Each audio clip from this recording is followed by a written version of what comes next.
You're watching the 420 Pace, found at 420pace.ca. Stay tuned. We'll be right back after this toke.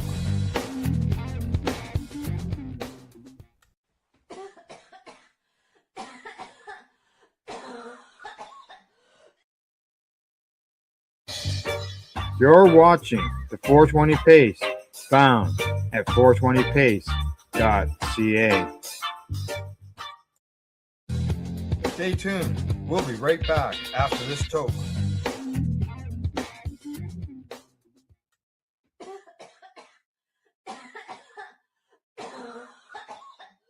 So what are you doing? Nothing. Nothing? Why not? I'm trying to get on this Lifestyle Radio website. Sounds like a cool website. Yeah, it's alright. Oh, wait, I might have it. You might have it. You're listening to Lifestyle Radio. The opinions expressed during this show are those of the individual participants and do not necessarily reflect the opinions of their associated organizations or Lifestyle Radio. You like music, you like weed, well, we gonna be good friends indeed. This is how much I like more than smoking trees. They'll make you dance the do-si-do and teach you how the chiva grows. Smoke a bowl on the 420 radio show. On Lifestyle Radio.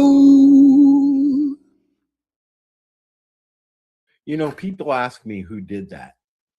It Did they really? Yeah, it was done about 15 years ago now by Jim Melvin, one of the singers, the lead singer and guitarist of Royal Kush Band, and who I love. I mean, I love these guys. Oh yeah. And one day, I just said, I need a theme song, and the next minute it was there.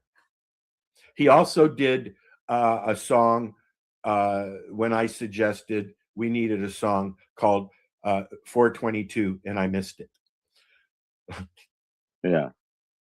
I like that. 422 or 421? No, 422. 422, yeah. And I missed it. Yeah. So thank you. Jim. Yep. I just saw he just posted a picture with a guitar, so I hope that means they're back in the studio, because they don't get in the studio very much. I think he just added me to a new group. Maybe. I don't know. I think. I don't know. I don't see Noakes posting much either lately, so they're both having to work. You know, the life of a musician. Yeah.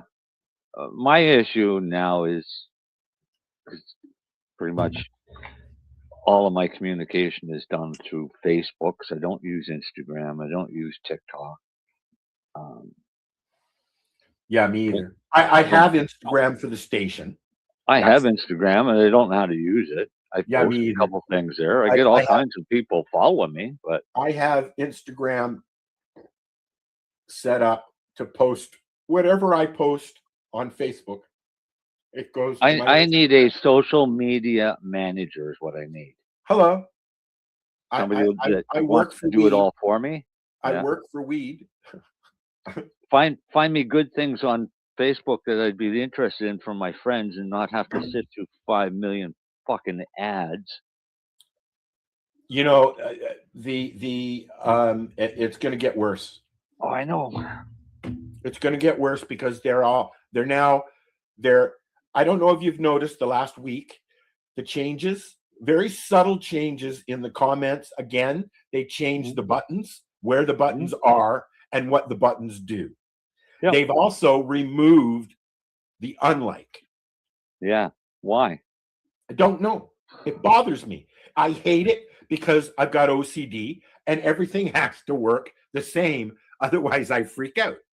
I like the unlike button. I did too. And I was using it. It came in handy. See, that's I think my problem now is I'm getting so cynical at my old age with the crap. And I've noticed that over the last 5 years. Yeah, but my Facebook postings are more comments, and they're not necessarily the nicest comments, but I see that pointing as well. out the Yeah. obvious that, Yes. you know, a lot of fucking stupid people out in the world. I'll just leave it as that. All I right. said 20 years ago, I was telling people that things were going to get really bad before they got better. And it's starting. Tagging you. You're what? Tagging you. Tagging. We are. Oh God. We are on the road again. Live again. Again. Share, and then I can share. Happy, and they can all So, sing. hey, and Dale, dance why don't and you come praise. in here and say hi with us? Give There Dale you the go. That's link how and it tell goes. him get his butt in here. No, he'll run away if you do that. He'll have some excuse of, I'm watching on my TV. No, he's not. He's sitting in his fucking grow room at his computer playing with his plants while he's fucking watching us. That's exactly what he does. In fact, a lot of people do that. See? He just did what? I don't know. What did he just do? I'm high. Leave me alone. You started the conversation with him. I don't know. I forgot. How goes it? I forgot it. I forgot already. Waiting for Buddy Weeds to show up. He'll be here soon. I'm waiting for Dale to say, no. He's saying, come on air, Dale. Give him the link. Give him the link. You know what? Fuck it. Anybody want to come on the show? Here's the fucking link. Come on in. We have room for 10. Where's the link? It's right here. I'm going to do it. Oh, no, I can't do it because it's a permanent fucking studio thingy. Yeah. Hang on. I'm getting the link. Backspace.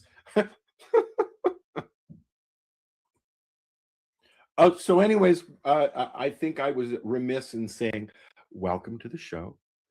I am Al, and I am your original type host. I've been sitting here for many years, and my butt hurts. Hey, I got a question for you. Rosa has a cheek thing, a lump that it moves, so it's not, but it might be melanoma or something. So, can I use the same mixture that I made for my tummy? Yes. When I burned on that, and will it burn her? I've been cleaning it every day with just water because I don't want it to burn, and she gets very irritated, and it's grown a lot. Is it open sore? No, it's like a mole, and she keeps scratching at it and breaking it open. So it's I'm worried about it getting infected. She's had it for years. And you can feel a lump there.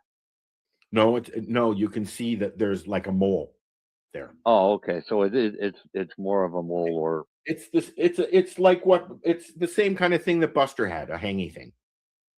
But it's on her cheek. It's right here on her cheek. So she scratches at it when it gets irritated. She scratches on it and then irritates it more, and then it starts bleeding, and then she's putting blood everywhere. That's why I did 4 loads of laundry yesterday. Yep. You can use that same topical. Okay, cool. Hello, Joey Patton. Who? Hi, Joey. I don't know who Joey is. Darcy's on his way in, Dale. And I sent Dale the link if he even bothers to look. No, he won't. Back and find this because he doesn't like talking to us like that. He just likes to be a voice in the chat room. Al said he tagged me in something, but I don't see anything. Oh, you know what? I forgot to tag you. But no, because you know what? Anyways, no, I'm not gonna mention that. But I didn't share it to my page yet. Yes, I did. I'm sorry. I may or may not have shroomed just a little bit too much before the show. Yeah, way to go. Well, I I was wrapping Christmas presents because I had to get them out of my way. One of Dean's daughters got me last year a stocking. Yeah. Is that what they're called? That you put up on the thing, the mantle. But it's a mushroom stocking. So it's got mushrooms all over it. I like that. Okay, where am I? Marcel. Okay, you didn't share it there. I'm working on it. Oh. I've got ADHD and dyslexia, and I can't do 3 things at once like that. You stick a conversation in there, and I'm fucked. Okay, Darcy. I hope you're listening to this, Darcy. You should be. You keep telling us that you listen when you're at work. Darcy, I don't know. Are you listening? Darcy, are you listening? All right, there. I tagged you, bud. Tag, you're it. So, hi, how are you? What's new? It's next week, I believe it's next week. Is it next week? Is Hanukkah, the start of Hanukkah. The 14th, so next Sunday. Or no, the 12th. When is it? And then Christmas shortly thereafter.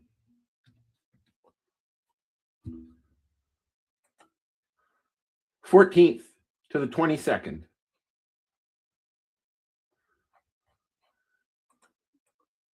Am I a New Year's baby this year? Are you? I don't know. I'm going to look. Rosh Hashanah is September 11th. Oh, no, wait. Never mind. I'm thinking September, not January or December. New Year's Eve is a Thursday this year. No, a Wednesday this year.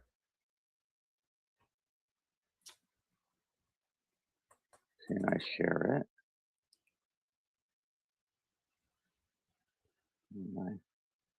it? I think that we're waiting for Darcy to have that conversation, Dale. Are we going to? Oh, I'm not on that page, so I can't see you guys. Yeah. Marcel hasn't loaded that page yet. Shh. Maybe he'll forget. Marcel forget about his favorite person in the world. So I'm going to sit here and roll some weed, and Marcel's going to tell you a story. Or do you want to? Should we wait for Darcy? We can wait for Darcy. I mean, okay. Would have been nice to have Lenny here as well, since you guys are all out that way. Yeah, I know. Then you might. Why does he like him?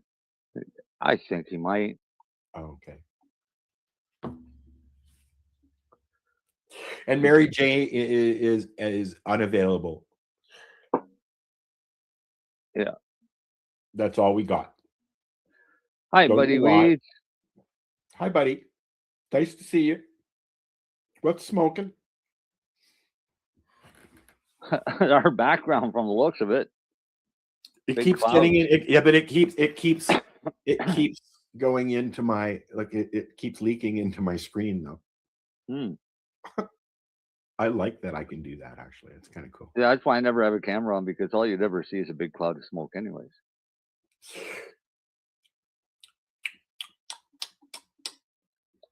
Because, I got the same clip. Yours got a curve? Or yours just straight? I'm straight. What are you talking about? No. Your forceps and your fingers, do they have a slight curve at the end, or are they just straight? Like, okay. They're real forceps stolen from a real hospital. Yeah. Although, if I don't know if they're still there, I think they are. If you live in Toronto There is a medical supply place at the corner of Bathurst and Davisville That's what I miss about Vancouver. called Storks or Stacks or something like that. I can't remember the name of it. Anyways, you can go in there and get dental tools, forceps, triceps, whatever. You can even, I'm sure that you can even get a commode in there. It's all medical supplies, and and you can just walk in and buy shit. So that's where I go and get my dab tools and stuff, right? We had one of those in Vancouver that I used to use. And Yeah. I used to go there all the time because I could buy whole boxes of syringes and blunt needle tips. And caps and all that shit. Yeah, well, no, I just needed the needles and the syringes for inkjet refill kits. Yeah, that's a long time ago. Yeah, well, there was a store in Toronto also. That was 25 years ago. For yeah, exactly. Eh? There was a store about that long ago. I don't know if they're still around. They had two different stores called CP Used and PC Used. CP Used was all old used Mac stuff, and PC Used was Windows stuff, right? PCs. Yeah. And it's where I used to buy my computer equipment. It's where I bought the stuff to start the station many years ago. And I miss stores like that. There was a little store on Yonge Street, just south of Eglinton, by the art shop. You know where the art shop is at Eglinton and Yonge? So it's been there long enough. I'm sure you've seen it. But it used to be IKEA, but expensive IKEA. And you could go in and get a couch, fine furniture and stuff like that. And just down the road, there was a little computer store where you could get little tiny. You can't get stuff like that anymore. And then across the street from there, pardon my burping, there was Spytech. Spytech was they sold cameras and stuff. This is before people were instantly having cameras on their computer and stuff like that, right? Like when I got my first computer, my mom asked me what I wanted for my birthday one year, and I said I want a computer camera for my computer. I was studying photography at the time. That's how I discovered CUC-Me way back in the day there.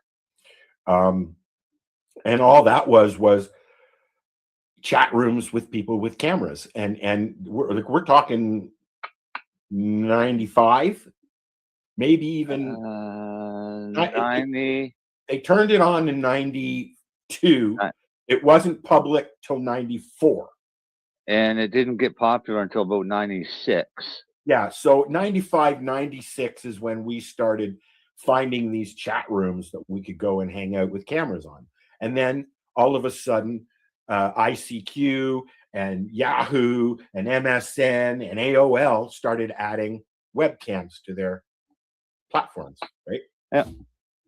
So now everybody has a fucking webcam now. Everybody.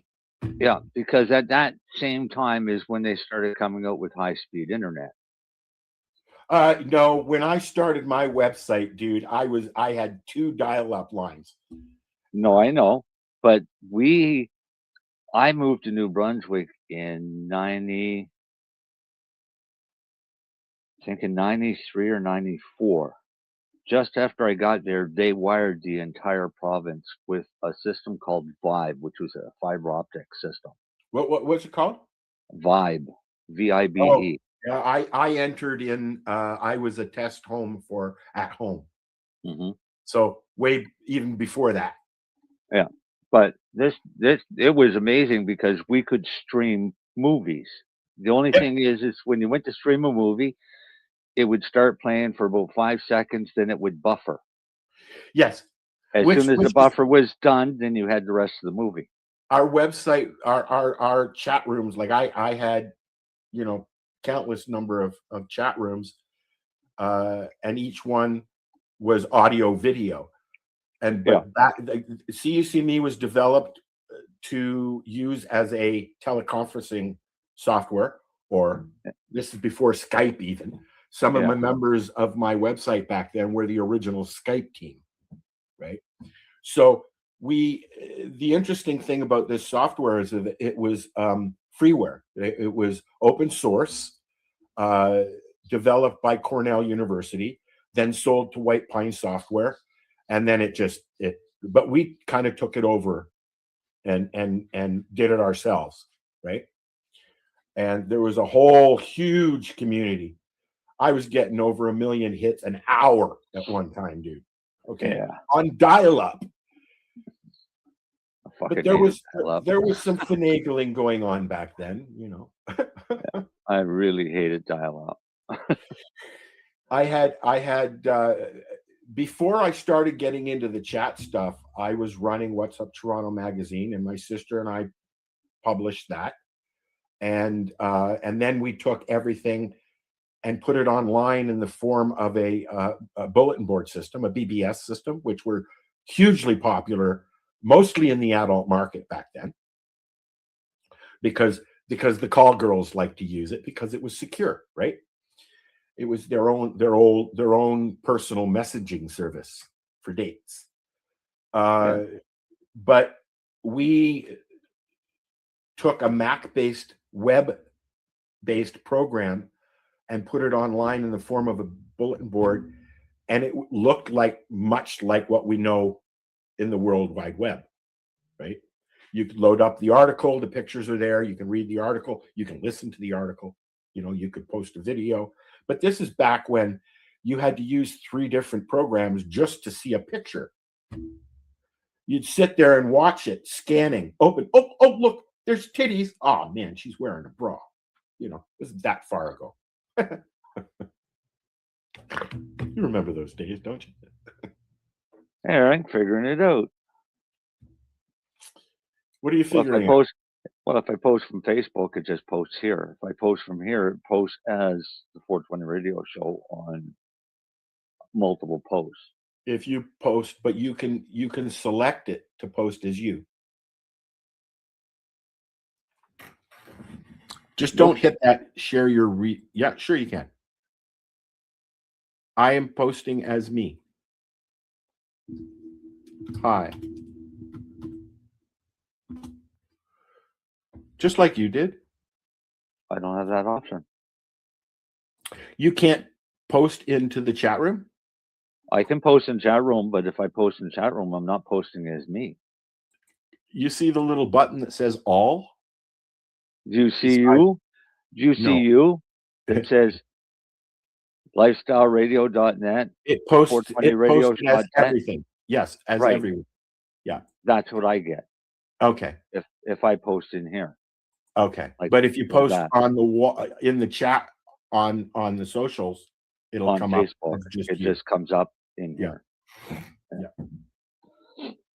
I knew I could figure it out. If that other one where the all is, I can select who I want to post to, and I don't want to do that. Never turned on the comments on the stage. There we go. Now people don't know what we're talking about. And now I'm gonna run a commercial. There you go. There's a commercial right there for the Hi Guys podcast. Oh, okay, I got you. I thought you were gonna play a fucking commercial or something there. Well, soon. It's almost the bottom of the hour. Yeah, that's true. I'm glad we don't have sponsors. Oh, wouldn't they be mad? Oh yeah. Well, no, I think if we had sponsors, then we used to. Not paid sponsors, but we had sponsors like the Shatterizer people. They'll always be, you know, with me, because we should offer sponsorship to people like Shatterizer and well, they're kind of, you know, families, so they get automatically. Yeah, but you know what I mean. Other ones, there's other people other than Shatterizer. Well, we're talking about it. We're open. I got 2 fucking networks, a TV network and a fucking radio station, and I'm sure that Al would jump in there too if you wanted to do some advertising on Pace. Hit me up. Yep, there you go. Not looking to make $1 million, just looking to pay for shit, right? Yeah. Get out a new computer fund. I need to raise $1,000 for a new computer. That's what it is. I'm gonna start using the stars on Facebook. Do you have a GoFundMe for it? Never. Speaking of GoFundMe, guess who was on Pace the other day? Who was on Pace the other Russell day? and Christine. No way. Yes, I was like, wow, they're still alive. Right on. And how is Russell? Is he still claiming to be I didn't. I haven't watched the show yet. Oh man, I'm wondering if he's still claiming to be the world's angriest pothead. Probably. He lost that title after he met me.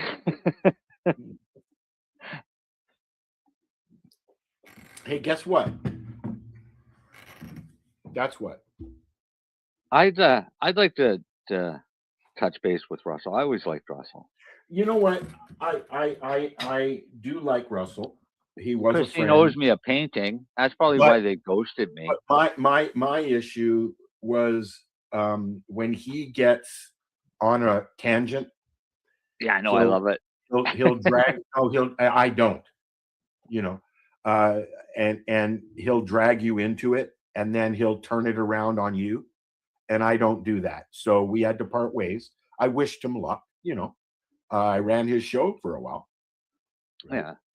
And but just not. There's a few people in the community that I have chosen to say goodbye to, just because I'm, you know, as you know, I can be very hostile about some things, and I don't do that anymore.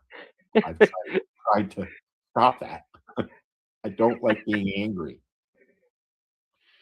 so I've had to decommission some people. We probably won't have much of a grow segment because I got a lot of reading to do tonight. From the looks of it. What do you mean?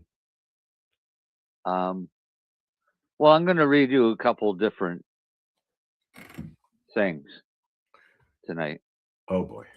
When we're talking about Mr. Scott. Grab a tea and a couple of doobies. Make yourself comfortable. Yeah. I'll start with a prelude that while my response may seem prejudicial because of my disdain for the individual, I'll give good reason why. Wait a minute. Just wait 1 minute. Okay. Just wait. Wait. Okay. Just wait. You play the disclaimer after Darcy gets here, okay? I'm looking for it. Okay. I knew you were looking for it. I'll come out with my own disclaimer. Has nothing to do with the show. Scott wants to take me on. Look at that. I don't even have it here. I have to load it. Oh my God. I have our theme song. Yeah. But not the disclaimer. It's we could have gotten in trouble, Al. Oh God, please. I've already played it. Hello. I don't. You have to remember that with my computers in pieces, everything's scattered all over the place. So I might not even have it on this computer, right? Yeah, I don't have it here. So we'll just have to play the theme song again because it's in there. Oh, is it? No. I didn't think so. No. I'll do the disclaimer myself. How's that? No. I have it. I just have to find it. The comments and opinions of our guests and hosts. You're watching the 420 Pace. That's not it.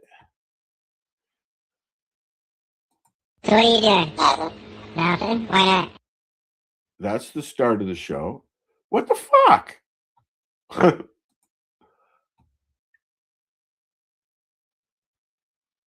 All right. Anyways, so I'll look for this and you find something to talk about.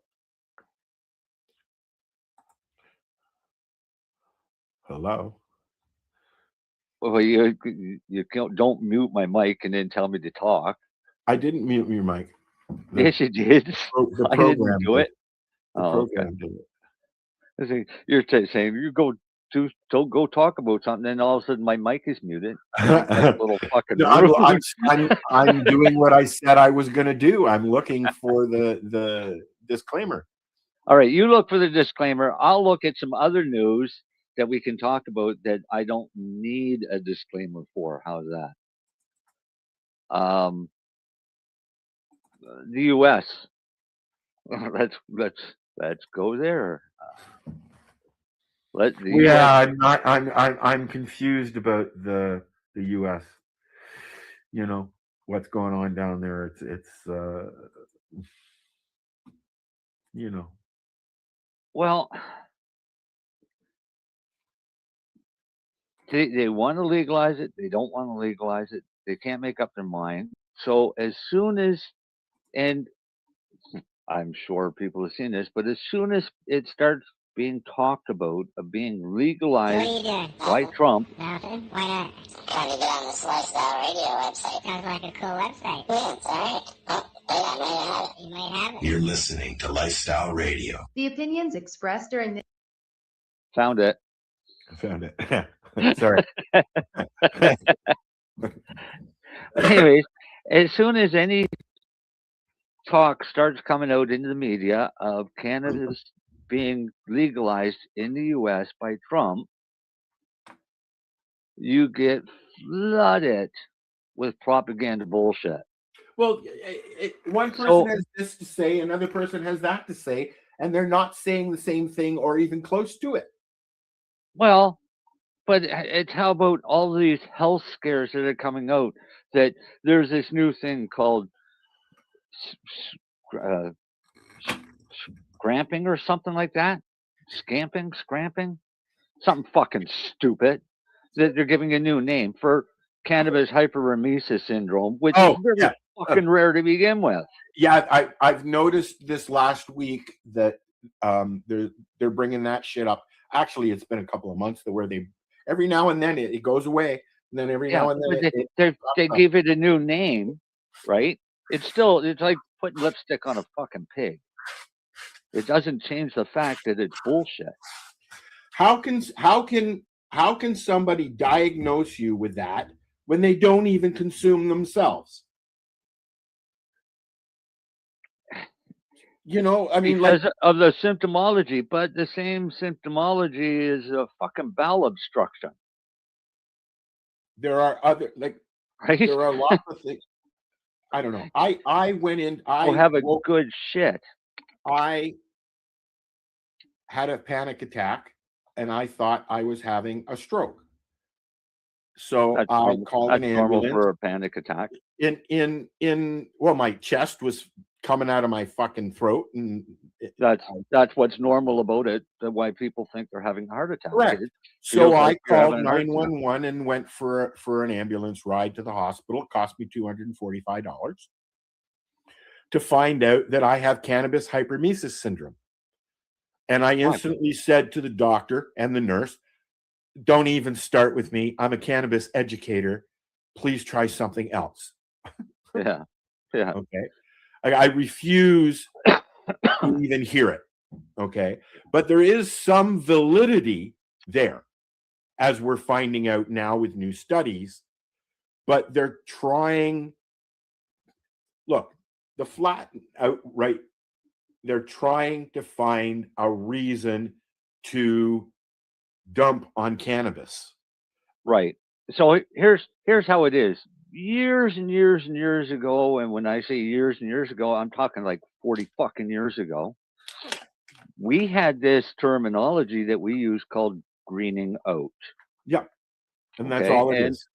And that terminology is still used today, that people green out. So what's the comparison to greening out? Well, the comparison to greening out is drinking so much alcohol that you pass out. And that's okay. And that's perfectly fine because, they just got drunk. Greening out is you had too fucking much to the point where you made yourself fucking sick. Correct. That's greening out. Correct. Alcohol poisoning. You had too much, You got so much that you got fucking sick. There has Same to be thing. there has to be a reason that cannabis is bad. There isn't though. But there has to be. But There has to be. I'm being the devil's advocate. There has to be. well, no, they've got to have it because cannabis has this unique ability to do a lot of different things that people don't realize. And none of it is damage. No, none of it is damage. Well, it Although- is. No, sorry. Unless you Part smoke of it too much. is damage. Unless you smoke too much. Yeah, but you know what? A lot of conspiracy theorists are potheads. Look, Right. I wake up in the morning and smoke 6-8 joints before I'm even able to get up and do stuff. Okay. And then I sit around and I do work on the computer or I watch TV or I whatever. If I ain't napping, I'm smoking pot. But Yeah. when I don't have it, I can't move. So am I abusing it? Am I using too much? Or am I just medicating to the point where, I mean, sometimes it hurts so much I have to medicate to the point where I fall asleep. So I don't sleep at night. here's the thing, though, and a cool way to look at cannabis as a medicine. It's a very effective medicine, but it's really effective at low dose, Yes. regular basis. Yes. High is a side effect, Or what we call now microdosing. right? But high is a side effect. Yeah. And if you get too high, have something to eat and go to bed. Or watch some cartoons and eat a bag of chips, right? Do whatever. But high is a side effect of having too much. Yeah. So my favorite patients have always been seniors that never use cannabis. Because they don't know what too much is. Right. Because I'd start them off at such a low dose and working up over time to a level where they're comfortable, but they'll never be fucking high. And as long as they maintain that dose, they won't get high until they start getting better. When they start getting better, they'll start getting high. And when they start getting high, you cut back the dose. Right. It's that simple. It's not fucking rocket science. And I've done it for years. And if you can't find a way to control that, then maybe you do have a problem. Because you can be addicted to anything. Right? Smokers are not necessarily addicted to tobacco. They're more likely to be addicted to this. The movement of smoking is 80% of the issue with quitting, right? That's why I think a lot of people who switch. Why did you just come out with a thing here that says, well, there is a fact that the plant is a bioaccumulator, and if the ground it's grown in is contaminated, the plant will be contaminated also. Correct. Well, that is exactly correct. But corn, wheat, potatoes, carrots, turnips, onions, anything else that's grown in the ground that's contaminated is going to be a contaminated food source. Correct. What hemp is really good at is filtering out that contamination. Right. So you go and grow hemp in Chernobyl and clean up the contamination. Oh, speaking of, I just saw an article the other day, Bud, that there's new fungus spores growing in Chernobyl, where in areas where it was mostly affected, like where the radiation was the highest, they now are seeing new fungus starting to grow. And the animals are starting to come back and flourish without the fucking monster fucking growths and stuff. And there's also rumor, and I'm only saying rumor because I've seen pictures, but I don't know if it's actually confirmed because they're going to test it. But cannabis being grown at Chernobyl, yes, whether it's hemp or ruderalis or whatever. I've heard this story as well, yes. But they want to test it to see, because it should be ruderalis, which grows wild in Russia. Really? I didn't know that. And ruderalis is what, just to explain, is another strain not a strain. Another. There's three different. I like to call it another genome of cannabis. Okay. So it's another plant form of cannabis, but it is Right. cannabis, and it's what they use to make hybrids. They'll breed it No. with that. No. Nope. Oh, okay. It's So what do they only use the rudy? I hear a lot of people when they're breeding and doing seeds, they're using a ruderalis. to make them autoflower. Oh, okay. Okay. I get you. I haven't had any luck with autoflowers, to be honest. You what? I've not had any luck with autoflowers. I don't like autoflowers. They never produce enough. I mean, if you're gonna put 3 or 4 months into something, anyways, you want something that's gonna have some fucking bud. Yeah, I hope that happens soon, buddy. Practice, Al. Practice. Oh, well, I'm practicing. Getting frustrated, but I'm practicing. It's a vicious circle. I'm embarrassed to even show how my plants look right now, but I've re-vegged them, so they're all fucked up. Although there is one that now the very top of it looks like pot again. Oh yeah, like the leaves went all round and shit. They don't look like pot leaves and stuff like that. And I had another one seed. So now that one's being the seeds are being absorbed into that one because they're in veg, right? Yep. So I don't know. They look weird and they scare me, so I don't even like looking at them. And they're just ugly for a month or two, and then they get beautiful again. Yeah, it's been about a month. I'm gonna. I have not taken any clippings yet, but I'm gonna. Don't smoke barley. Drink it. Oh, okay. I get you. And so you only get adverse reactions when you burn contaminated product, and no problem when digested. Well, wouldn't Not an issue. I'll tell you what. I'll teach you how to make fucking oil and your own medicine, and you can eat all you want and never worry about toxins. Okay. See how that works? Yeah. Yeah. I keep getting people on messaging me on LinkedIn who are trying to sell me equipment.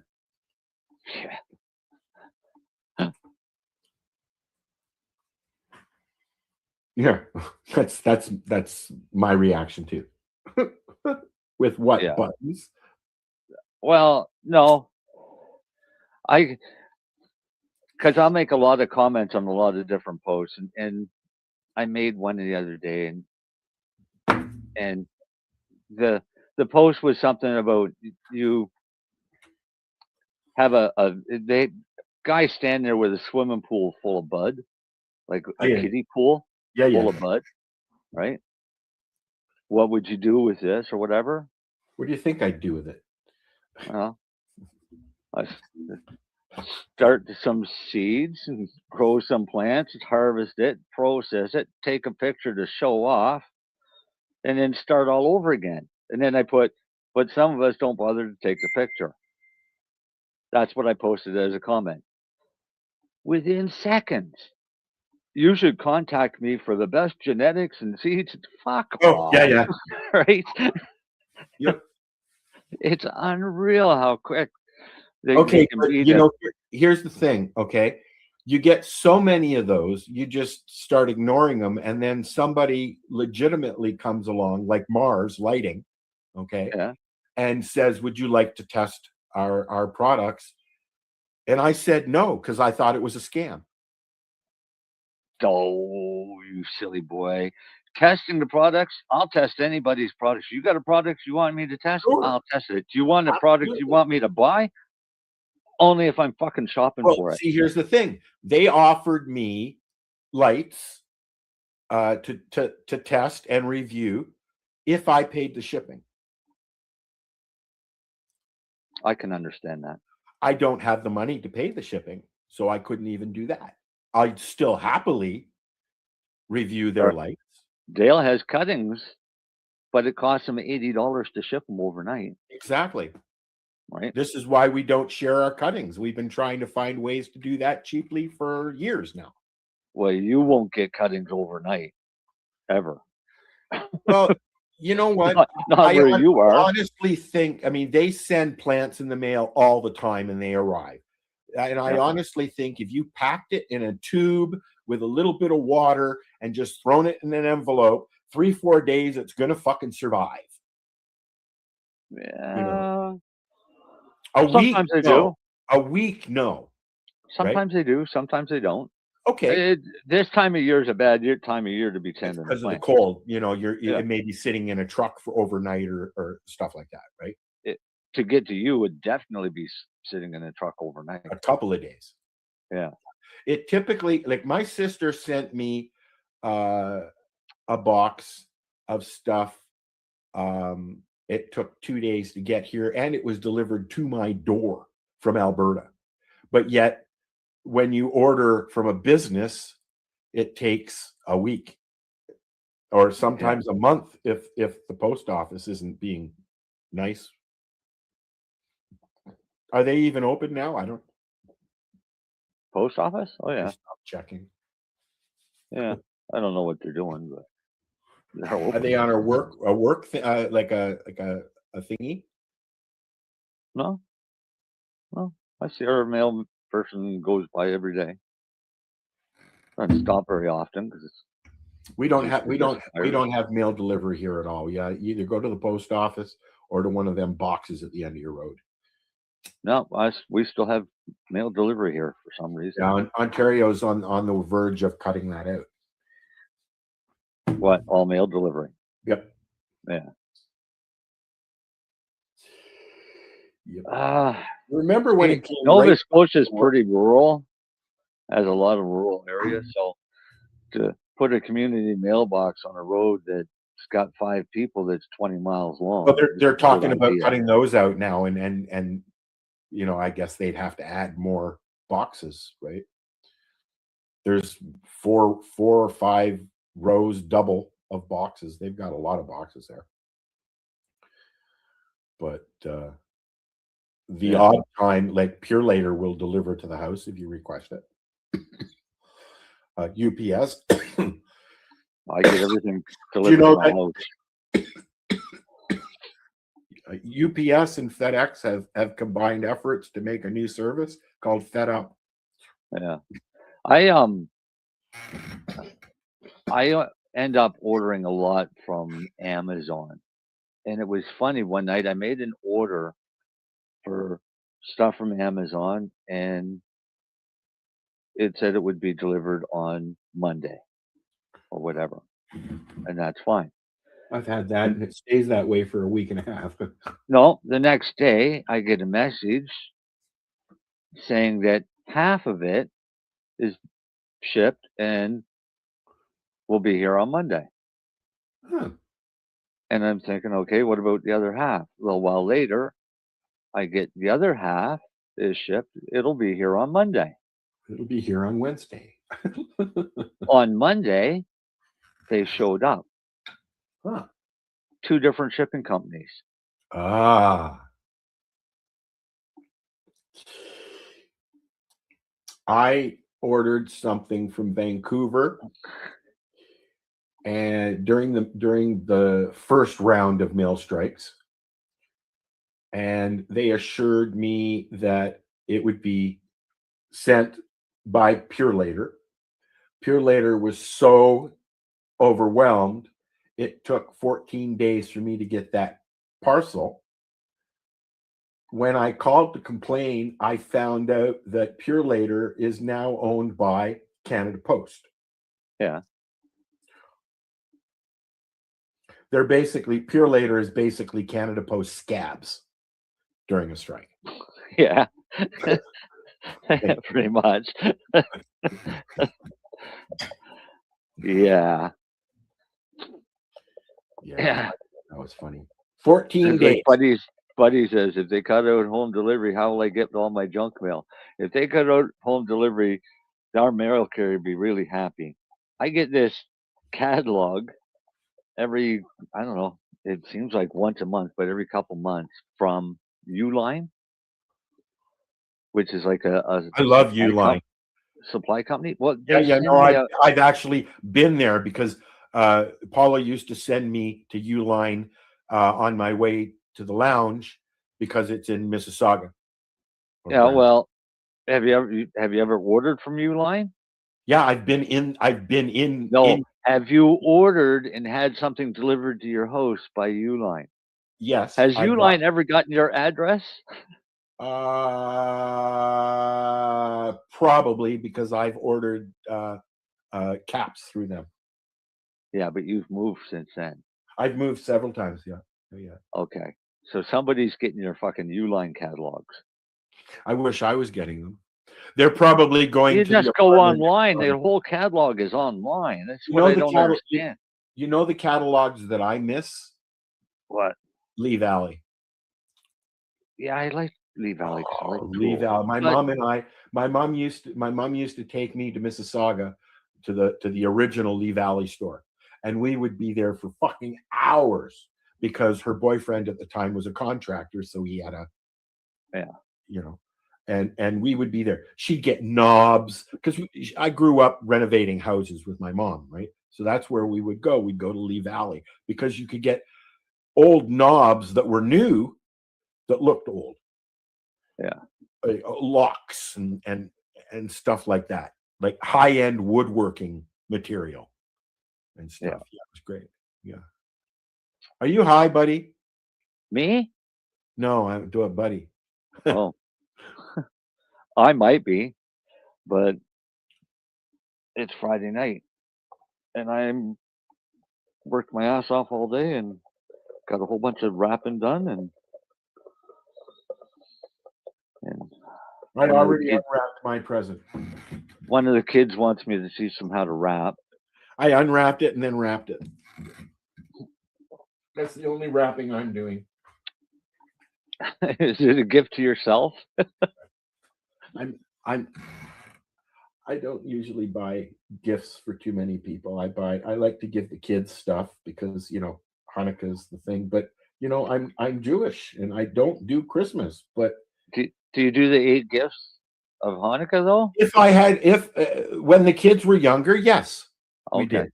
My mom was very instrumental in all that. She liked to do that stuff with the kids, right? Yeah. But now it's you know what, you don't even send me a birthday present. Fuck you. Yeah, you get used to that. Yeah. David moved into his apartment. I probably shouldn't say this, but I'm gonna. David moved into a new apartment the first of last month, and he's loving it and that, right? So Kelly says to me, so David walked in and said, I'm gonna ask Alan to buy me something for my apartment. And I was just like, are you serious? I said, he knows I'm broke, right? What's he gonna ask you to buy him though? I don't know. I'm like, no, sorry. Yeah. You know, is he working? He's working more than anybody I know. He's working 40 hours a fucking week. Good. What's he doing? He's a bag boy. Cool. And he does restock. So have you been seeing a lot of these posts about tipping in the U.S.? I go in. I like Subway. We have a Subway here. Yeah. And it asks if you want to tip them, and I'm like, no. Right.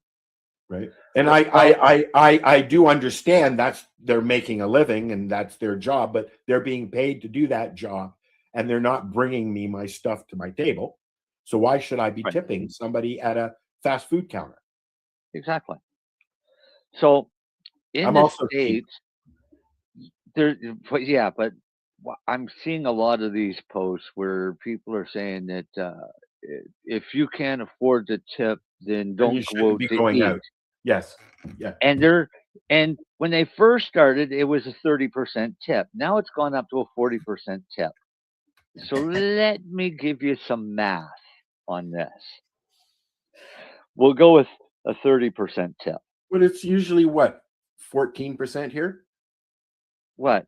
Tip is whatever you decide to fucking give. Yeah, no, I understand that. Yes. Right? There But is a let's do some math on the 30% tip. If you have a waiter or waitress that is getting paid in Canada, getting paid, say, minimum wage of $15 an hour, all right, that's pretty fucking low. But they're working as a waiter or waitress, so they rely on tips to get them through. On a half decent shift, they have 10 customers. Each table pays $100. Each table leaves $30 tip. All right. How much money did they just make in that hour for bringing you your fucking food, doing their job that they were already paid for? I always tip when I'm in a Buddy restaurant. says 10% is a fair tip, and I agree with Buddy. And I'll tell you, I've walked out with a lot of places without leaving a tip because they didn't warrant a tip. I've tipped more than 10%. I tipped more than 10% to actually I gave it. But I'm not tipping tonight. I'm not tipping at a fast food restaurant. No. Where I'm going up to the counter and walking out with it myself. Yes, they've prepared my meal, but I've paid for that meal, and they're being paid by the company that they're working for. That's like tipping in a drive-through. If it's one thing if it's Christmas and somebody's celebrating a birthday, that's different. But no. Here's how it is. I'm more likely to give a tip than most people because I pay cash for almost everything. Me as well. Keep the change. Right. So I'll say keep the change. If it's $4.75 for my order, people are offended here's by a that. $5. Some people are offended by that. What? That you only got a quarter? The rounding off. Too fucking bad. Then give me my change. I'd rather just say, no, I'm not giving you a tip because you didn't really serve me. I mean, tips are for serving. I don't want to say servants. Okay. That word is gone long time ago. But tips are for people in the service industry that are doing a job. So let me tell you this. Isn't a tip more of a gratuity than anything? For the service, yes. Yeah. We just lost 2 people because of this conversation. In the early 80s, back in my young military days, we were getting ready to go to the Middle East. And to not disrupt the economy of the Middle East, you're taught a few things. Number one is you do not tip ever, because tipping is actually insulting. And this is what we were taught. And we were also taught never pay list price for anything. Barter. Because if you're willing to pay the list price, they're willing to jack the price up for the next person. So you barter if you go into a little shop for something and you think it's too much for it, to pull an elm, jew them down. You know what? I not to change the subject, but I have always been a fan. I don't know if you know this. I always been a fan of the show Monkey Garage with Richard Rollins.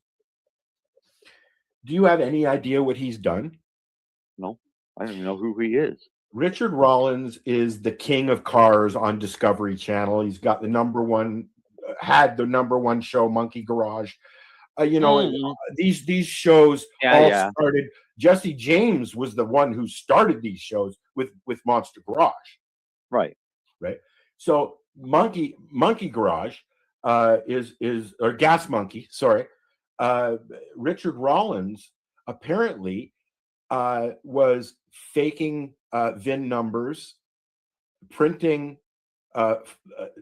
fake documents, and even changing numbers on VIN codes and then sending them out of the country and then bringing them back, and then they're basically scrubbed clean, right? So there's been a big lawsuit over this. Now, Oh, cool. I watched a video. There's a video on it on YouTube. No, it's not cool. Why? The auto industry, because the guy's a crook. Yeah, but it's cool that they got caught. Oh yes, it's cool. I mean, there was a big investigation, but the automotive industry as a whole is where you get your shysters and your salesmen, and I fucking hate it. I hate it. Yeah. So, What you can do? it's not going to get any better. I said that, didn't I say that when we were chatting earlier? It's going to get worse. Yeah. Unfortunately, and I have not turned into the skeptic that you have. Okay. But I'm not a skeptic. You're pretty skeptical about some things that are going on. How about I'm a realist? Okay. Yeah, there's My God, I just looked up at the camera. Holy fuck. Hi, I'm Santa. Yep. But what's this? A 6-wheel Lambo and Ferrari. Or Ferrari. Or a Ferrari. Why? I think it's a Lambo. I think I Yeah, saw something. why? About it. Why? Why do Why? that? Yeah. Oh, so you can be famous. I don't think I'd ever want. I drove a Ferrari from one of the service stations that we delivered to when I was working for Queensway Auto Parts. The guy let me take a Ferrari out they used to lease Ferraris in Toronto. I can't remember the name of it, and it was the worst driving experience I've ever had in my life. And I like driving. They're fucking hard to drive, right? At least you get in a truck, you double clutch, and it goes, right? Yeah, you ain't driving my truck. Fuck. I don't know. There's I don't drive at all now. Well, how long has it been since you drove? Since 2009 or 2010. I am terrified. They've now made some changes to things here in Ontario, and the minute you turn 70, every 2 years you have to go and retest. And there's a cognitive test. There's a cognitive test now, not just driving skill. And eye and drug screening are all compulsory. Yeah. So once I turn 70, I've got a few more years to go, but then I'll be doing it. So I don't envy 70-year-olds. My mom didn't have to start going in until she was 80, and I mean she passed away. Thank God she didn't get to go for her license again.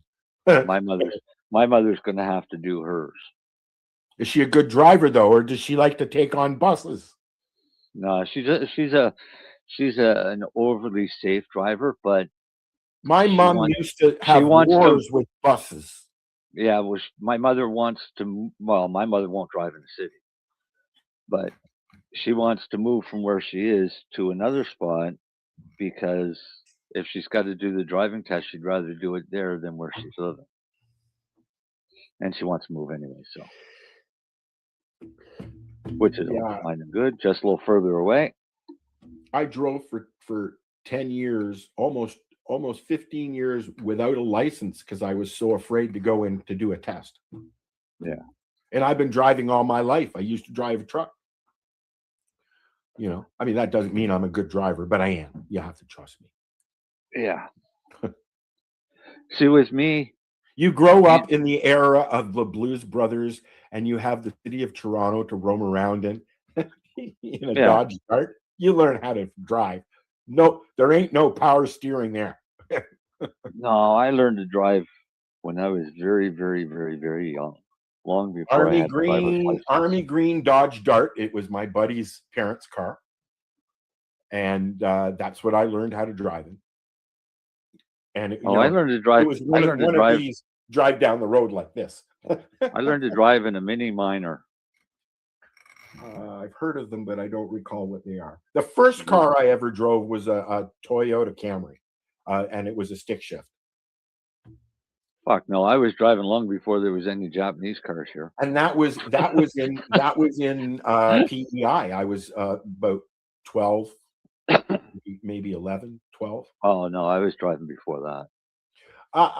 Just on the lap. I think when we were kids, we used to do the Florida trip every year, so there was some driving on the highway. I was 11 or 12 when my grandfather taught me how to drive standard shift on the fucking wheel. I was 11 or 12 when my mom's boyfriend would say, "Alan, hold the wheel so I can pour this glass of wine." No, and then my parents would have wine and cheese parties going up and down the fucking internet or the interstate between Toronto and Florida. They would have wine and cheese parties in the front while we were harmonizing, my sister and I, in the back, terrified that Larry was going to drive into a fucking truck. Let's quickly go through this. Start with a Mini Minor. Went to I don't know if it was a Ford or a GM. A Mini Minor, is that like a mini car truck? Austin Mini car. Oh, an Austin little Mini, yes, tiny little car, right? Yes, I remember. I like those. I was back in the 60s. Then I went to the truck. Now they have the mini. They have the larger minis, the SUV minis. No. Yeah, and then went from that to a Nova, Chevy Nova, and then all different cars, because we had all kinds of cars all through that area. My buddy had a. Then I went into military and learned how to drive military Jeeps, military trucks, armored personnel carriers, tanks. I got chased by a tank. Then I learned how to taxi around a snowbird. The jets, the Canadian military snowbirds. Yeah. Learned to taxi those and trackers. Cool. And then I stopped learning how to drive military vehicles. But you had your license taken away when you got diagnosed with MS? Or before? After the seizure started. Then that's the thing. Like I feel so sad for my little one Emily. I mean, she's grown up, but she's got epilepsy and she's fighting with seizures and she's got type 1 diabetes. She's in and out of the hospital monthly, and she'll never be able to learn how to drive. So I told her, I said, when you come and visit, I'm going to teach you how to drive. Even though you can't get your license, I'm going to teach her how to drive. I taught her sister how to drive. Well, it's not just that. It's a good life skill to have in case of an emergency. And it, yeah. Right? If there's an emergency that she has no choice but to drive, it's a life or death emergency, drive.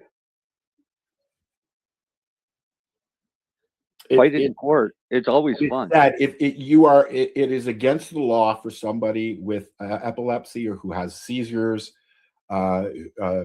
My friend had a heart attack while he was driving. They took his license away until the doctors cleared him. And people don't. Last winter, I had my car wouldn't start.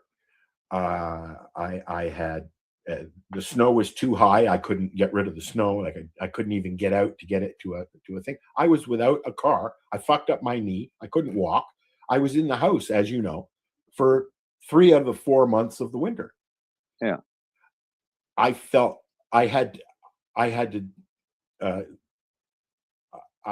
to depend on other people to get me shopping and to get to appointments and stuff like that. And I fucking hated it. Yeah. Right. Well, I hate it too, but my problem is I could probably drive now, but there's How long always has the it been risk. since you've had a seizure? Mm, I learned I was probably 15. a minor one 6 months ago or so. I was Right. 15 years old, buddy, when I first started driving because I took young drivers. Oh no, see, So you're allowed we to were get your 365 at 15 if you took young drivers. we were farm and woods kids, so I mean, driving tractors was I just grew up, like I normal said, for I us. grew up in the city of Toronto. The cops knew us well. We used to chase each other around the city quite regularly. I had many visits. If you know what, if they had, the street racing clubs and stuff like that, like they do now, if they had those back then, which I'm sure they did, they were just very private, I probably would have joined one. We had our own. Well, We had our own rally course. if you wanted And up. back then in the 60s and 70s, you were either a biker or you were a hippie. I mean, that's just how it was back then. No, right? Not if you grew up in the farm country. No, I'm talking about in the city. Yeah. See, I didn't grow up no, I grew up in the 70s in the city, which was all fucking. I grew up in the 70s in Yorkville, in Toronto. I didn't grow up in a very friendly place. How much more hippie can you get? Yeah. And then we moved right out into the middle of farm country. I didn't do that until I was in my 30s, as you know, because that's when we met. And it was still fun. Yeah. Right? Doing farm, I had a lot of fun in the city because I was doing city things. Get to the country, I do country things. Some country things are going out and spending $500 and buying an old beat up Toyota so you can drive it in the woods and beat the fuck out of it. Yeah. Right. But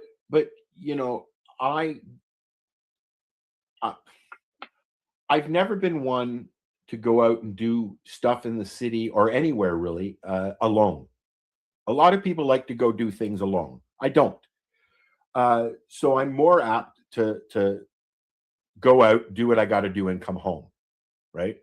I went to a couple of concerts before I moved up here alone. James Taylor alone, because my sister had moved and we bought the tickets together. And I didn't enjoy it. I've done a lot of alone things. I've gone to the movie theater alone. I used to do the movies alone because then I don't talk. If I'm alone, I won't talk.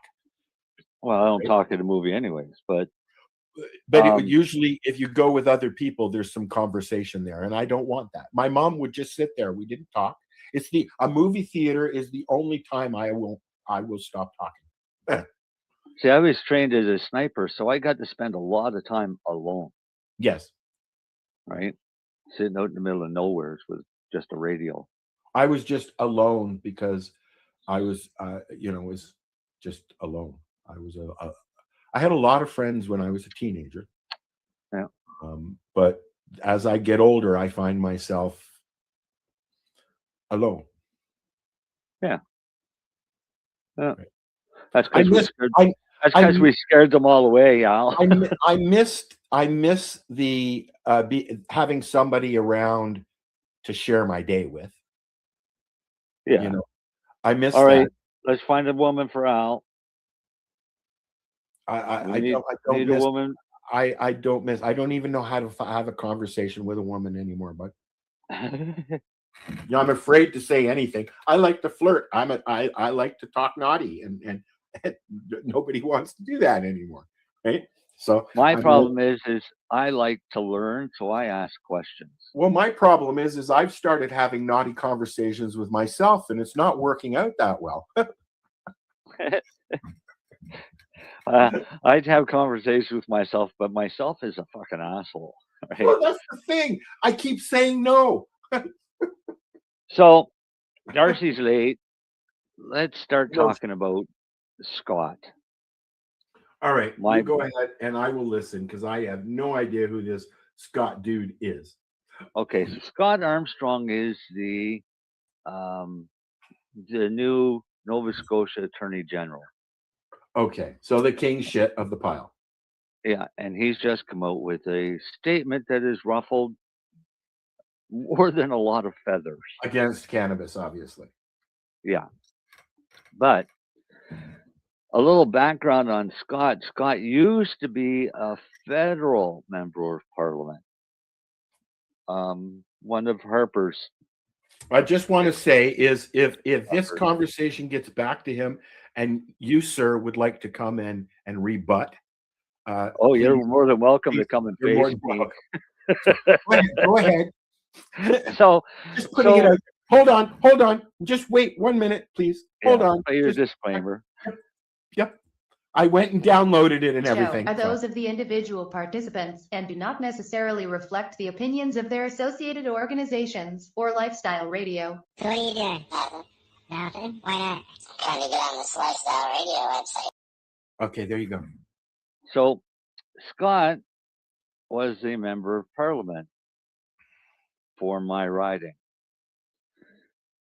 back at the time when I was really, really sick and really, really needed some assistance. And grumpy.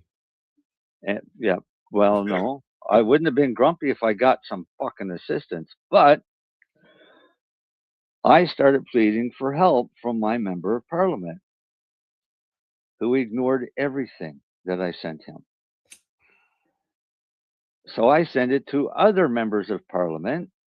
They contacted me right away, rather upset that he didn't, and wanting to know if they could go and speak to him on my behalf, which I said more than once, yes, by all means.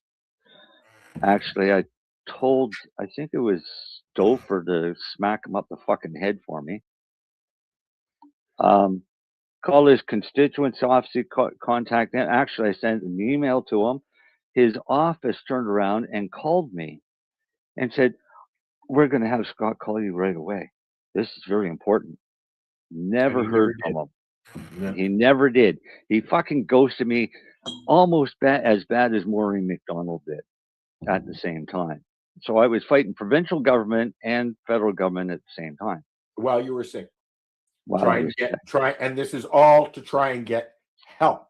H-E-L-P. Help. Just to get help from my member of parliament who was elected to fucking help me, but totally ignore me. So then he loses his seat and they've got a new election coming up and he's running and shows up at my fucking doorstep wanting me to vote. So he got thrown off the property.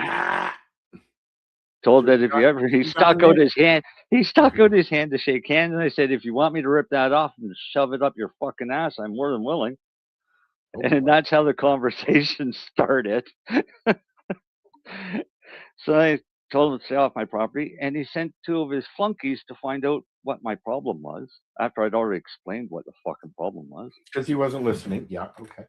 And I explained it to them, and then I went on a little tirade on the internet and for this area on Facebook and explained exactly what Scott Armstrong is. It's a useless piece of shit that all he wants to do is try and make a name for himself because he would never survive in a real job in the real fucking world. And now he's the Attorney General. Just wait. So then he don't got no more federal fucking paycheck.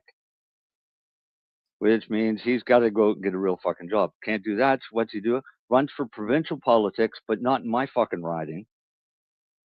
And Darcy's mother's riding, I think. And now he's been appointed as the Attorney General for Nova Scotia. So if I sound a little biased, it's because the other guy's a piece of shit. But this just is going to help prove along of what I'm talking about. So, according to him, this is the directive that came out. The province is taking a more aggressive steps to address the growing public health and safety risks posed by illegal cannabis. Today's step, December 4th, Scott Armstrong, Attorney General, Minister of Justice, directed all police agencies in the province to intensify enforcement aimed at stopping illegal cannabis operations and report back on their activities. So illegal cannabis is more dangerous than legal cannabis, is what they're saying. Illegal dispensaries pose a real threat to consumers, to youth, and to the integrity of our regulated system, said Minister doesn't work. Armstrong. That's the only one that it affects. We have already taken steps to confront these risks, but the challenge is evolving, and so must our response. Protecting Nova Scotia means strengthening our efforts, advancing new measures, and shutting down this shadow market before it can cause more harm to public health and safety. So the fucking guy does a press conference, and all the media are there, and he's spouting off all of this bullshit. The media are saying, wait now, where are all these illegal dispensaries? Sorry. There are no illegal dispensaries in Nova Scotia because they're all on native land. But they consider those illegal. And those are the ones he's talking about. You know. In his fucking warped brain, yeah. Yeah. So, of course, this has caused a bit of an uprising with a lot of the people that are in this industry. And to the point where the chiefs have responded to the letter from the Nova Scotia Attorney General. All right. So it says the 13 Nova Scotia Mi'kmaq chiefs were surprised to receive a letter from the Nova Scotia Attorney General and Minister of Justice this week. In his letter, Minister Armstrong stated that all cannabis retail activity, including on-reserve activity, must operate under the existing provincial framework, and noted that he issued directives to the RCMP for enhanced enforcement of illegal cannabis dispensaries, including on-reserve dispensaries. Are they lumping what they would consider illegal grows at home as well? No. Okay.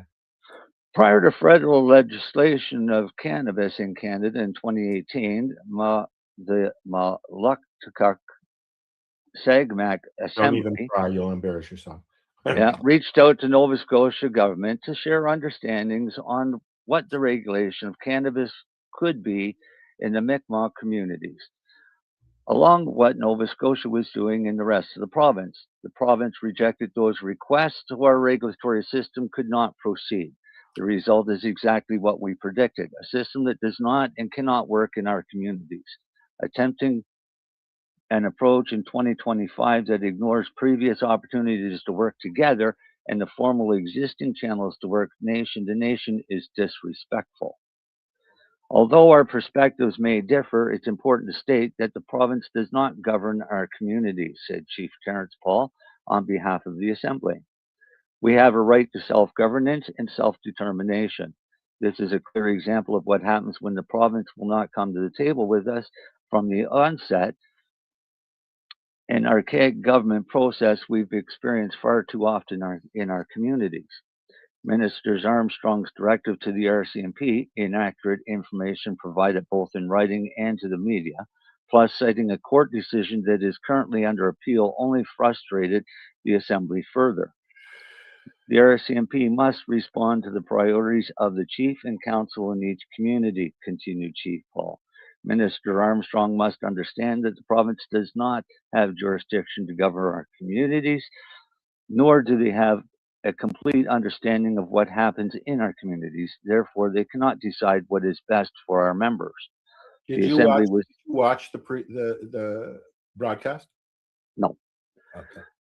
The Assembly was disappointed with the lack of I was waiting for that. Assembly was disappointed with the lack of understanding of the treaty and Aboriginal rights and title implications with Minister Armstrong's statements. We hold Aboriginal title, Aboriginal rights, and treaty rights over our territory of Mi'kmaq. This jurisdiction protects our autonomy and our identity. Nova Scotia must realize that a non-collaborative approach has never nor will ever be appropriate or acceptable, said Chief Paul. So basically, he's just told Scott Armstrong and the RCMP kiss their fucking ass. You had the chance to come to an agreement ahead of time. And now, because Nova Scotia Liquor isn't making the money they thought they could make by selling shitty fucking chemical-laced wheat and mold, they're all upset. Look, you know what? The indigenous population on reserves have the right to grow whatever they want, really. Yep. And that's a historical right. Yep. Not a hysterical right. And you know, here in Ontario, in Tanganyika, they have been going after non-indigenous growers on indigenous land. That's a different story, and it's a whole different animal than it is what you guys are going through. Darcy, I'm gonna let you, because you said you watch it. I'm just gonna put your mic on audio because you're really, really loud. So I'm sorry. I'm on my phone, so that's why. Sorry. Oh, you ever loud? I know that's what I'm working on, but I'm turning him down. I'm turning him down. Give me a count, Darcy. 3, 2, 1. There you go. You watched it. What did you pull from it? Well, I watched it. And what I pulled from it was Scott Armstrong retracting everything that he was saying in the conversation that he said. He was retracting everything he said by saying, well, I'm not saying I'm going after Indigenous people. Well, guess what? I don't know too many dispensaries in this province that's not on a reserve. It's not 118, that's for damn sure. That's for damn sure is right. So therefore, you are going after reserves because the reserves don't want to work with you and the NSLC, because what they want is they want them to buy product from NSLC, which is then NSLC getting their markup on it. See, there's the whole thing. And they can complain about it's the kids, Al. They could care fucking less about the kids. And I'm being honest. It's the tax dollars is what it comes down to, because it ain't this. It's unsafe product. Yeah. I don't know about Marcel, but I'll go on the. Well, you know, but I'll go on the record and say it right now, Al. That's the only argument they have right now is. No, they're trying to say it's health. Dr. Strand just put out a new thing this afternoon saying that illegal cannabis is poisonous. But this is what I'm saying. That's the only argument that they have is health reasons and kids. And two reasons that really aren't really a factor. I mean, if you drink too much, you're going to get sick. If you smoke too much, you're going to get sick. And this it's fucking stupid. There's no really difference. There's no difference than going 10 years ago. Like 15 years ago, going to Buddy down the road and buying a bag. You don't know where he grew it. You don't know where it fucking come from. You don't know what chemicals were used on it. Do you? Hey, no, you don't. Yet you make a big fucking deal. We are privileged in Canada to now be able to walk into a store and purchase cannabis the way we want to. Are there too many? But we can't. Yes, we can't. Why can't we? We cannot purchase because we can't see what it fucking looks like. No, so we got to go in and buy a sealed package. We take it home. We open up. It's full of fucking mold. Although they have changed that. There are windows now that they can use. They don't use them in the tin can. They're starting to appear. Their ounces are starting to come with windows on them. Yeah, sucks when you open that. Sucks when you open the only thing up until now, the only thing that we've been able to do as far as legal purchases go is what I call the squeeze test, the squish test. Right? If it's really hard, I don't want it. It's going to bust up and it's going to be all powdery and shit. I want a little bit of squeeze, and that's the only way that you can do it. Going into an indigenous store, you can talk. Hey, what do you think about this strain? I haven't smoked it, but I hear other people have liked it. You know, you're not allowed to have those conversations in a legal store anywhere in Canada, but you can at an indigenous store. Well, this is it, Al.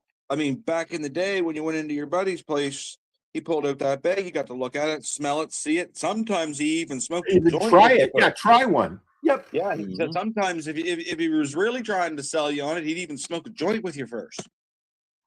Right? Oh, that was usual. You know, I mean, one of the things I used to love about buddies who dealt back in the day, it was like, you know, when they called you over and said, "Hey, I got something for you to try." They had a new bag, right? And it was something new, right? So no, what I see is going to happen here in the province is you're going to see them go in. You're going to see the RC. What you're going to do is you're going to see the RCMP being kicked off of all native reserves. Yep. And that's going to be dangerous because the RCMP is really their police force. Well, Millbrook has their own security police force that they could. They do at Alderville as well. They actually have a police force in Alderville, and they will sit out where the OPP used to sit to deter the OPP from sitting out there. Well, this is what I'm saying. So, I mean, how hard would it be to send, you know, for the 13 tribes in Nova Scotia to send their people. Their policing people away to, say, Ontario or Quebec to be trained and then come back? Because I know they have their own police forces up there in Ontario. But just wait. The amount of money that's allotted to them to cover the cost of the RCMP would still be allotted to them for their own police force, which means they could have a pretty good fucking police force because the RCMP is it not the reses and the chiefs' decision whether or not they have their own force or invite federal police? Yes, it's up to them. It's the same as our town, like, or the town that I live in. We have our own police force, but do they if they wanted to get rid of it, they could hire the RCMP. Would they allow provincial police or only federal? Who? We don't have provincial police. We don't have provincial. We have provincial. We have Ontario police. The closest to provincial police you have in Nova Scotia would be Halifax. We have the Ontario party poopers. Yeah. Halifax has HRP, and they'd be the closest to a provincial police that you would have in this province because they have a lot. They're still a city police. They are, but they go all the way right to the end of Halifax County now. Right, because they've turned that whole thing into a municipality, into one big super city. Yeah. It's not 15-minute city either. No, from Halifax the way down to the other end of the shore is like what, an hour and a half drive. Yep. It's a lot of 15-minute cities. Yeah. So, but no, Al, they're playing ball here now, and I'm just going to see where it lies now. Too bad.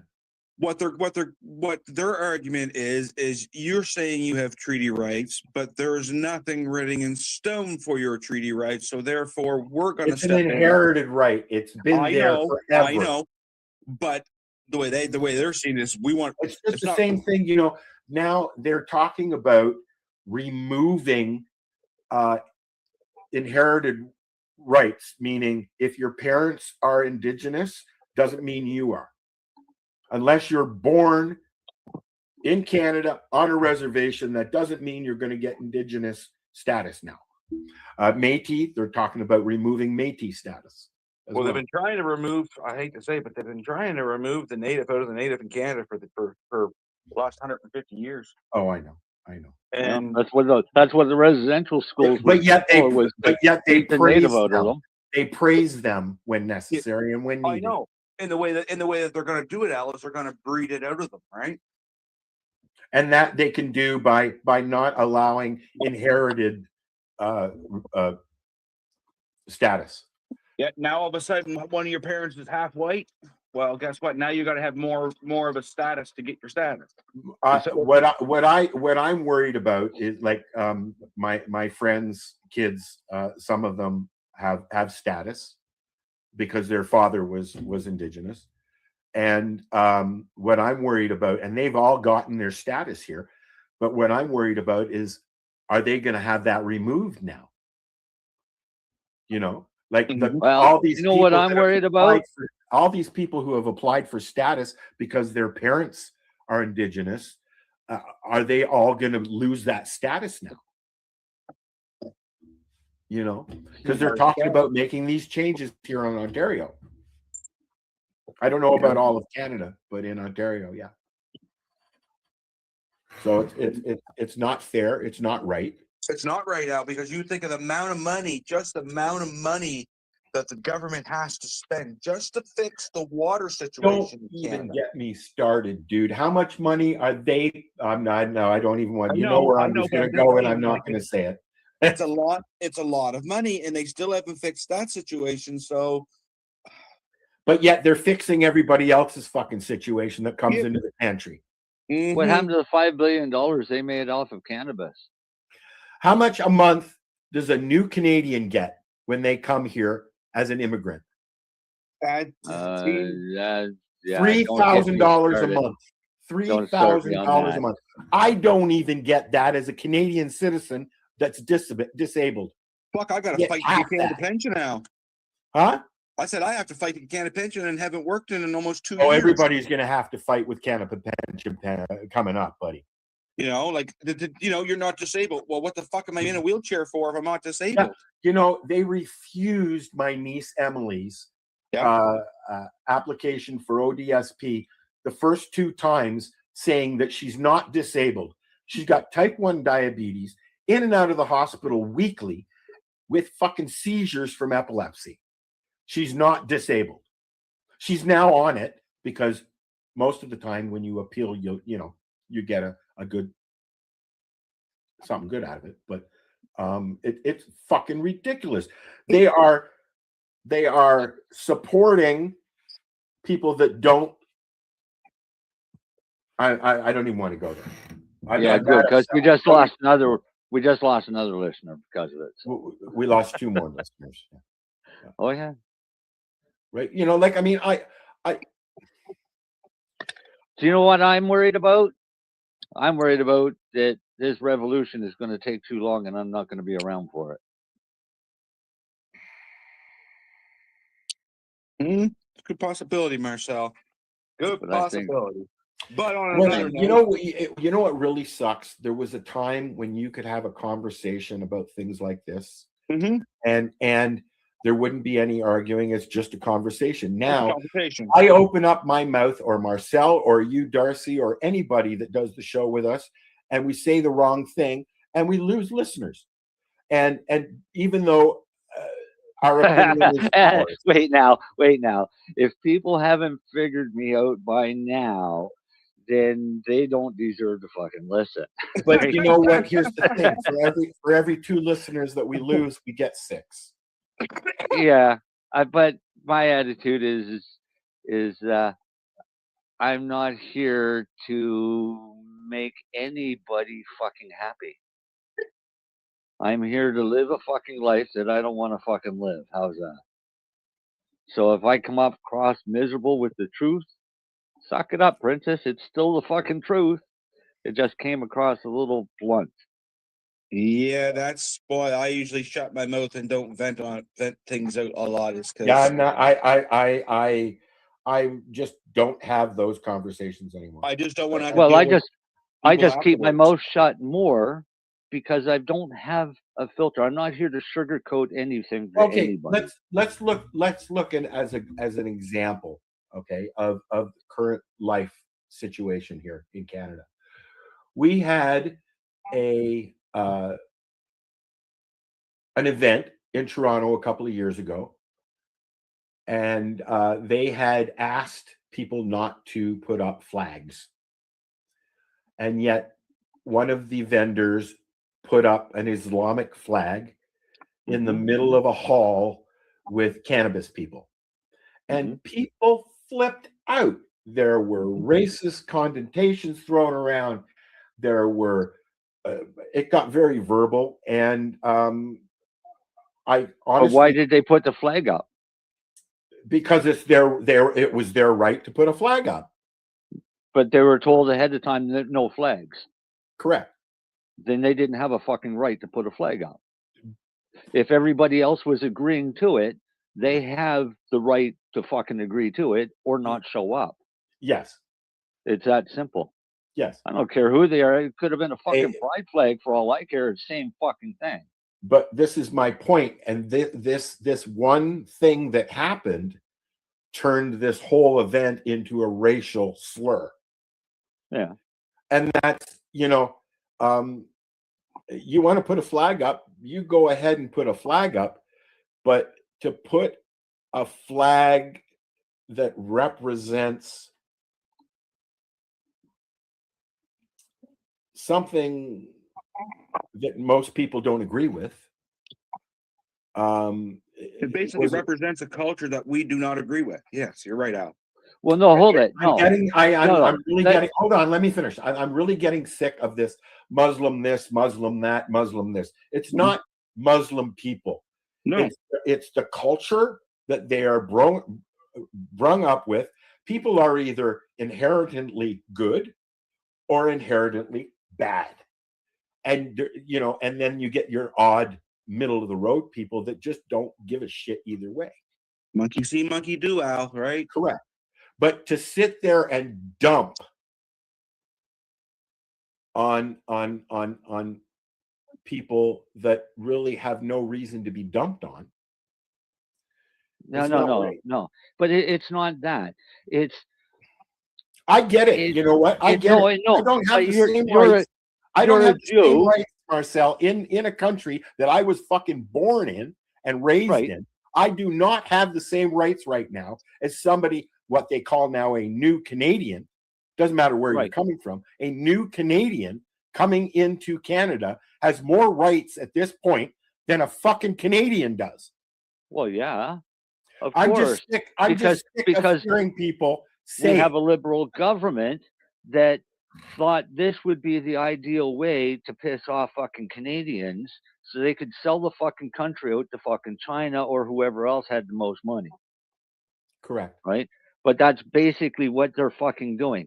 They're funneling so much fucking money out of this country and giving it away to be given back to them through their fucking little offshore kickbacks, that this is why we have what we have.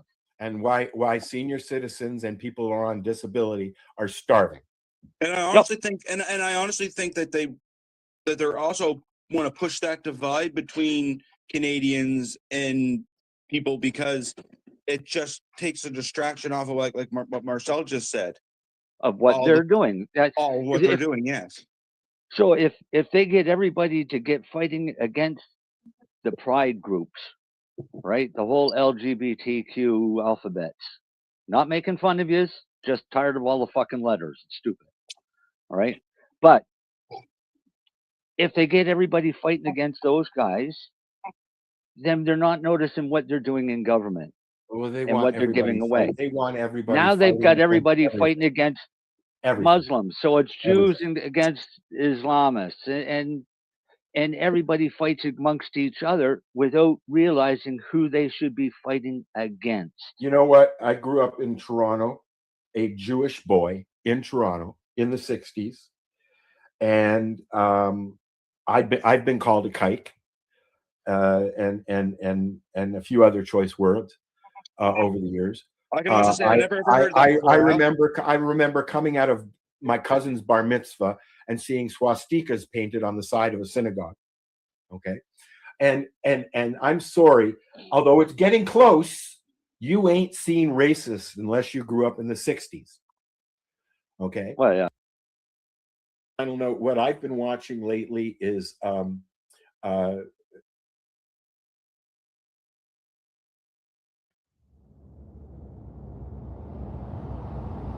lights on, tent sipped, timers click. That's it. Lab coat, cutoffs, boots. He yells, "It's grow time."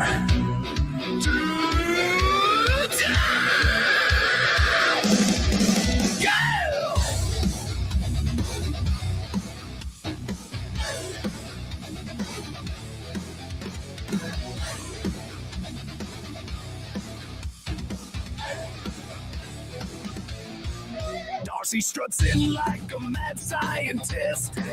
Measuring soil like it's rock and roll physics. Got charts on the wall, got snacks on the table. Says this late night lesson's highly medicinal. He's cracking jokes about his fertilizer stash. Dropping puns so bad we actually crash. Everybody names like it's part of the crew. Meet Larry, that's Susan. They're stronger than you. It's grow time with Darcy. Turn that thumb to green. From the closet to the cosmos, he's the wild-eyed weed machine. Growing with Darcy is a who. Laugh so hard we almost puke. It's grow time with Darcy, doctor of the funky root.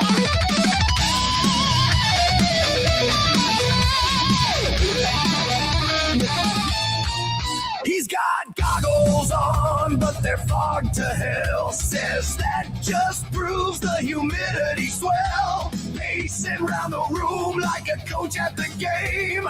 Everyone hydrate. Label every strain. He checks one plan, says this one's for pain. This one's for sleep, this one's for migraine. Prescription of pedals in a plastic pot. Side effects include having a blast alarm.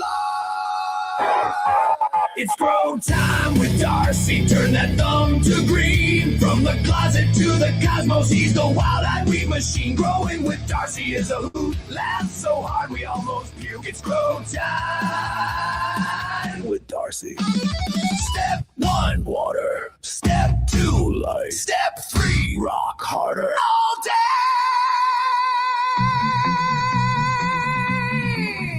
all night. Sativa, indica, hybrid delight. White lab coat, panty underneath. He's the only doctor with a backstage pass and teeth. If laughter is medicine, we're overdosed fools. He winks, class dismiss. Follow grow room rules. Hey!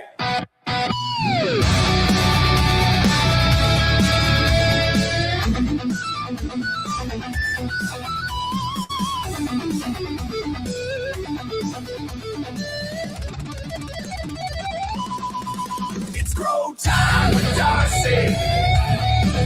It's grow time with Darcy. It's grow time with Darcy. It's grow time with Darcy.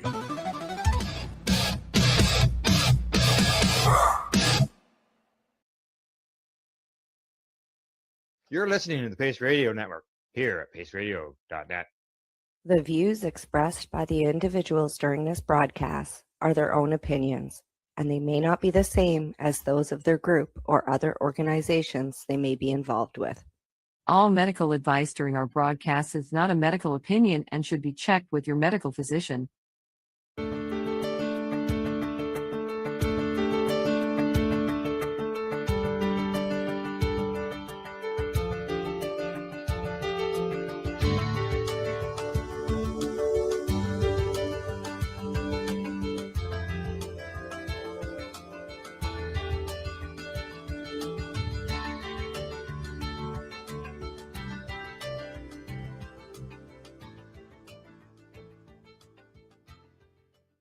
So hello, everyone, and welcome to our VAC Roundtable. We're joined by a special guest today. He has been fundraising and doing things in the cannabis world for a while. And it was about one of those times that we got a chance to talk with him. Unfortunately, our Nate Landau reached out to him and basically reeled him in. So we want to welcome Chris Boudreau, the Cannabis Chamber of Commerce. So first off, welcome. Thank you for joining us today. Thank you. I appreciate, I don't know how many of you are American veterans, but for those who have been, I appreciate and want to thank you for your service. Yeah, we're a group of international veterans. So everybody who's part of our group is a veteran outright. So first off, thank you very much for joining us, and let's get right into it. Our first question, as you can see, it's a multi-part question, but it's a simple one initially. So how did you originally come to cannabis? It's a tiered question. So how did you originally hear about cannabis? When did you first try it? And when did you decide it was going to be your life's work?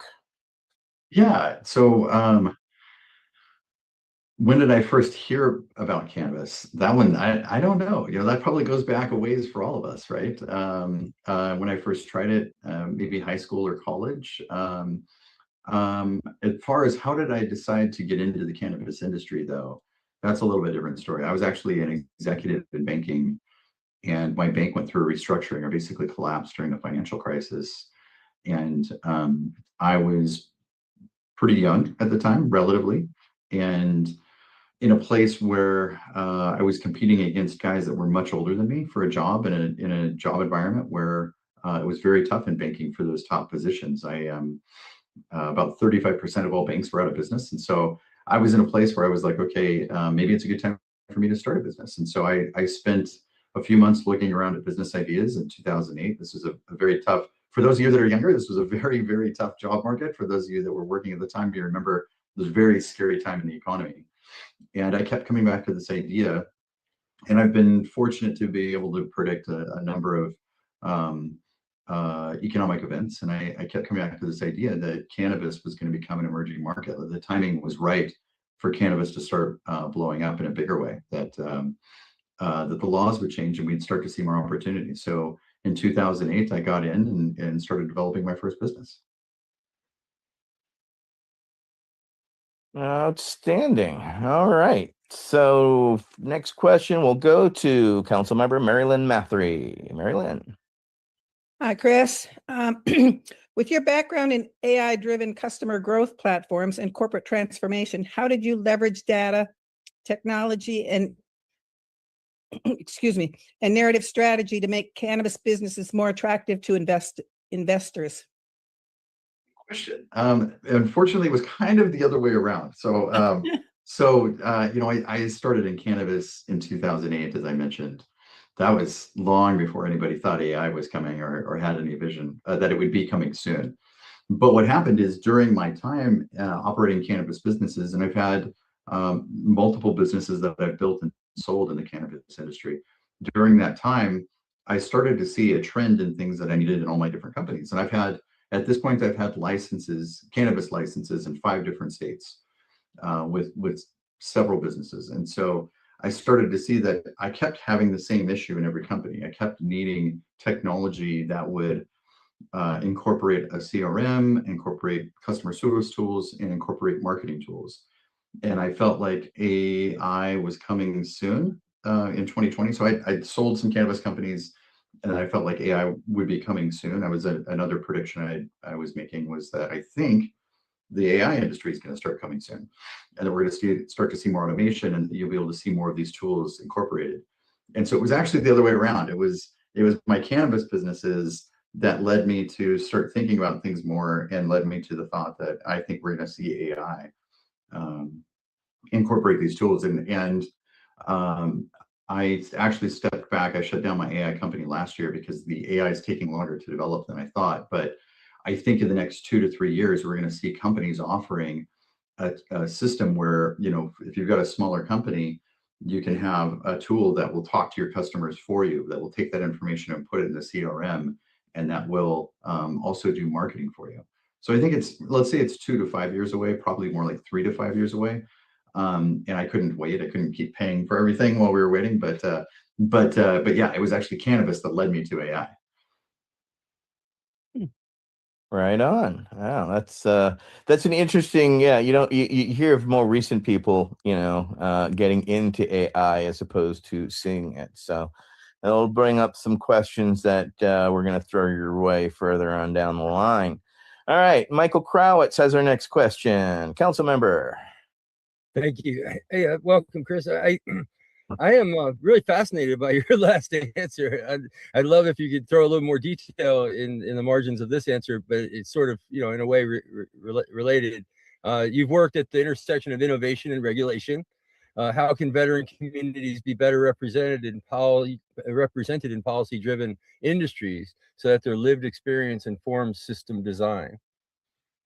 Yeah, that's a good question. And so, in my, let's say, the mid part of my career in cannabis, there was a vacuum in, let's say, 2015 to 2018, where there was good business people needed. You had a lot of cannabis advocates. You didn't have very many, we'll say, seasoned business people in the industry. And so there was a need for support and lobbying with business people. And I got pretty involved at the state level, not really at the national level, but I got involved at the local level in a pretty big way in the state level. So I do have some regulation experience and some policy experience.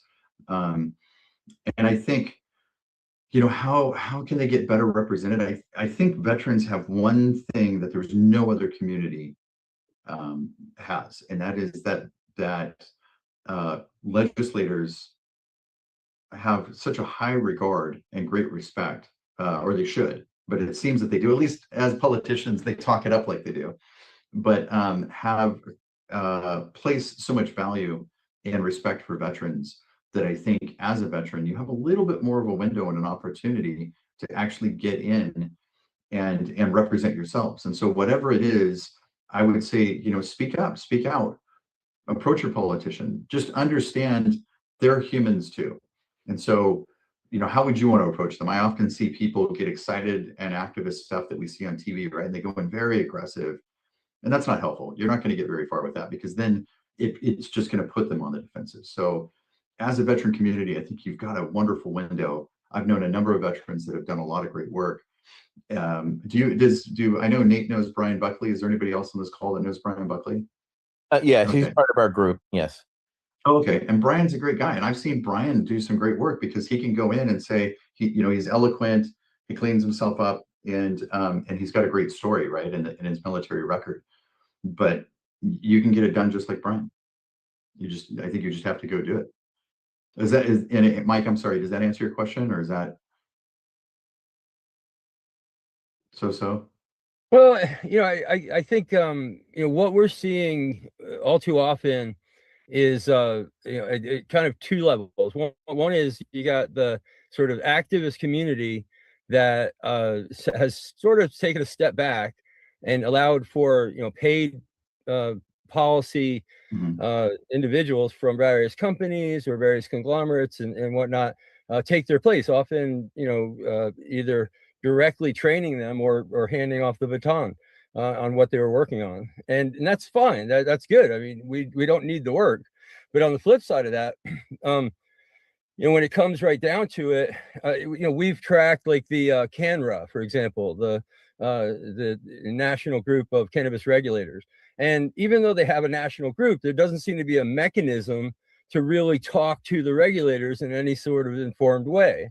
I mean, we work in many different states. Many of us have a lot of skin in the game, so to speak. We know how to interact in various states. That's an intractable issue, even for us, working with veterans all over the country, to have an impact in so many places.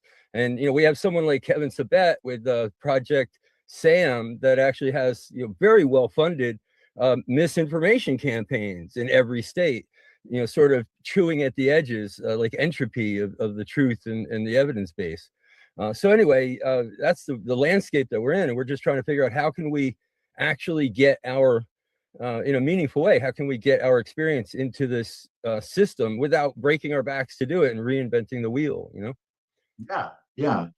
No, I think it's easier than you think, but I would recommend you go direct. I think you've nailed it. There's a lack of lobbying organizations in the industry that would represent veterans in a I think a focused way. I think the lobbying groups that have power and ear are very focused on the people that are supplying them with the most money. The organization I represent, the Cannabis Chamber of Commerce, is not a lobbying organization or an advocacy organization. We're really more of a professional network. But I think you've nailed it. And I think because of that, especially in cannabis, there's not a good group for veterans that I have seen to go through and work with that group to talk to regulators and policymakers, legislators. No, and to be fair, I'm not saying that there's not a group in the industry that does that. I'm not saying that there's not a group in the industry that does that. I just don't know of any. I've seen some groups in the industry that are veteran focused. I've seen challenges that they've had. I've heard about challenges they've had. I haven't seen them do work that I felt was effective in getting longer term change accomplished. Well, just to follow up, that's one thing that we're also acutely aware of is often the entities that are the most vocal, that are the most effective at self-promotion have the least, as I said, skin in the game. And that's not just a problem within drug policy and cannabis, but we see that even, in the broader Veterans Affairs world where, a lot of energy goes into entities and organizations, some of them that aren't even real. That's a big fraud problem, raising funds based on, saying you're going to help veterans. So, this is a systemic problem that we're trying to deal with, but inside the cannabis space, I guess we just thought we'd have it a little bit easier. Well, to a certain extent, we did. That was one reason why you're actually meeting right now with a group of veterans who actually lobbies on Capitol Hill. Because I helped form the National Cannabis Industries Association, I would call in favors and say, hey, can we jump on board? So in 2022 and 2023, we went down to Capitol Hill and we had 26 meetings in a couple of days, Nate, Mike, and I, and, we did a follow-up the year later, but we found that the politicians aren't so necessarily interested. I mean, they're more than happy to give us FaceTime and the pat on the head, but when it comes to brass, and when things get done, they want to hear us around the access to legislation, but then it moves forward. We've met with the Cannabis Caucus members as when it was, effective. Unfortunately, it doesn't have an effective leadership at the moment, and they're kind of sitting back idle where it used to actually lead by example. So, yeah, we're not sure which directions they head because we've done the direct as well, and it has definitely gotten us traction and has definitely gotten us to what we were lobbying back in 22, which was to have access to, doctors recommending medical cannabis. And we got that across the line this year, only for it to actually be pulled in the 11th hour, 59th minute. So again, unfortunately, by Republicans. So that's one thing that we want to figure out how to get that over the line and not get the scissor cuts in the middle of the night, which have happened every single time to us veterans. So they're happy to talk with us, but they're not happy really to move forward on legislation that would impact us, unfortunately. But we're going to continue. We're not going to stop. So with that in mind, next up is Council Member Nate Landau with his question. Nate. Hey, Chris. It's great to see you. Thanks for being here with us. My question is, pulling it up. From a risk and governance perspective, what structure helps protect vulnerable populations such as veterans from exploitation as emerging industries scale? Thank you. Good question. I've worked in a couple emerging markets with where I've been fairly ahead and been able to watch them develop. I don't want to sound dismissive, or I don't want to sound evasive is the word I want. I don't want to sound evasive, but emerging markets are new industries, right? Like there's no structure. In fact, usually in an emerging market, you don't have any supporting businesses or ancillary businesses. You just have a couple people starting businesses that would lead the way. And so, unfortunately, there really isn't those structures. It takes a more mature industry to have those structures. It's a good question, but unfortunately, it's a tough one. I think if you're speaking about cannabis, though, cannabis, in some respects, as an industry, is mid-developed. As a professional trade, a legal professional trade, it's very new. But as an industry, it's like if you ask people how to grow cannabis, they have a good understanding of how to grow cannabis now, right? Like this isn't something we're started, and there's companies growing it at mass scale, true mass scale. They know how to manufacture, they know how to make products, So, you know, for the most part, I think it's a fairly seasoned industry, but as a professional, you know, as a professional industry, it's still got some development. And so I'm hoping that we see more of those kinds of things coming into play now. And humbly, in a more mature industry, I don't know how those things are best done other than by great groups like your group. You know, I think it takes people raising their hand and saying, hey, we're not being represented in the right way, and speaking up. Um, uh, and forgive me that I don't know a ton about that, but that's my impression. Thank you, Chris. Thank you for that. All right, next up will be Mike Davis, council member. Welcome. Yes. Yeah. Hey, so you've raised capital across multiple business cycles. What lessons from traditional capital markets should cannabis and emerging plant medicine sectors take seriously as they mature internationally? It's a great question.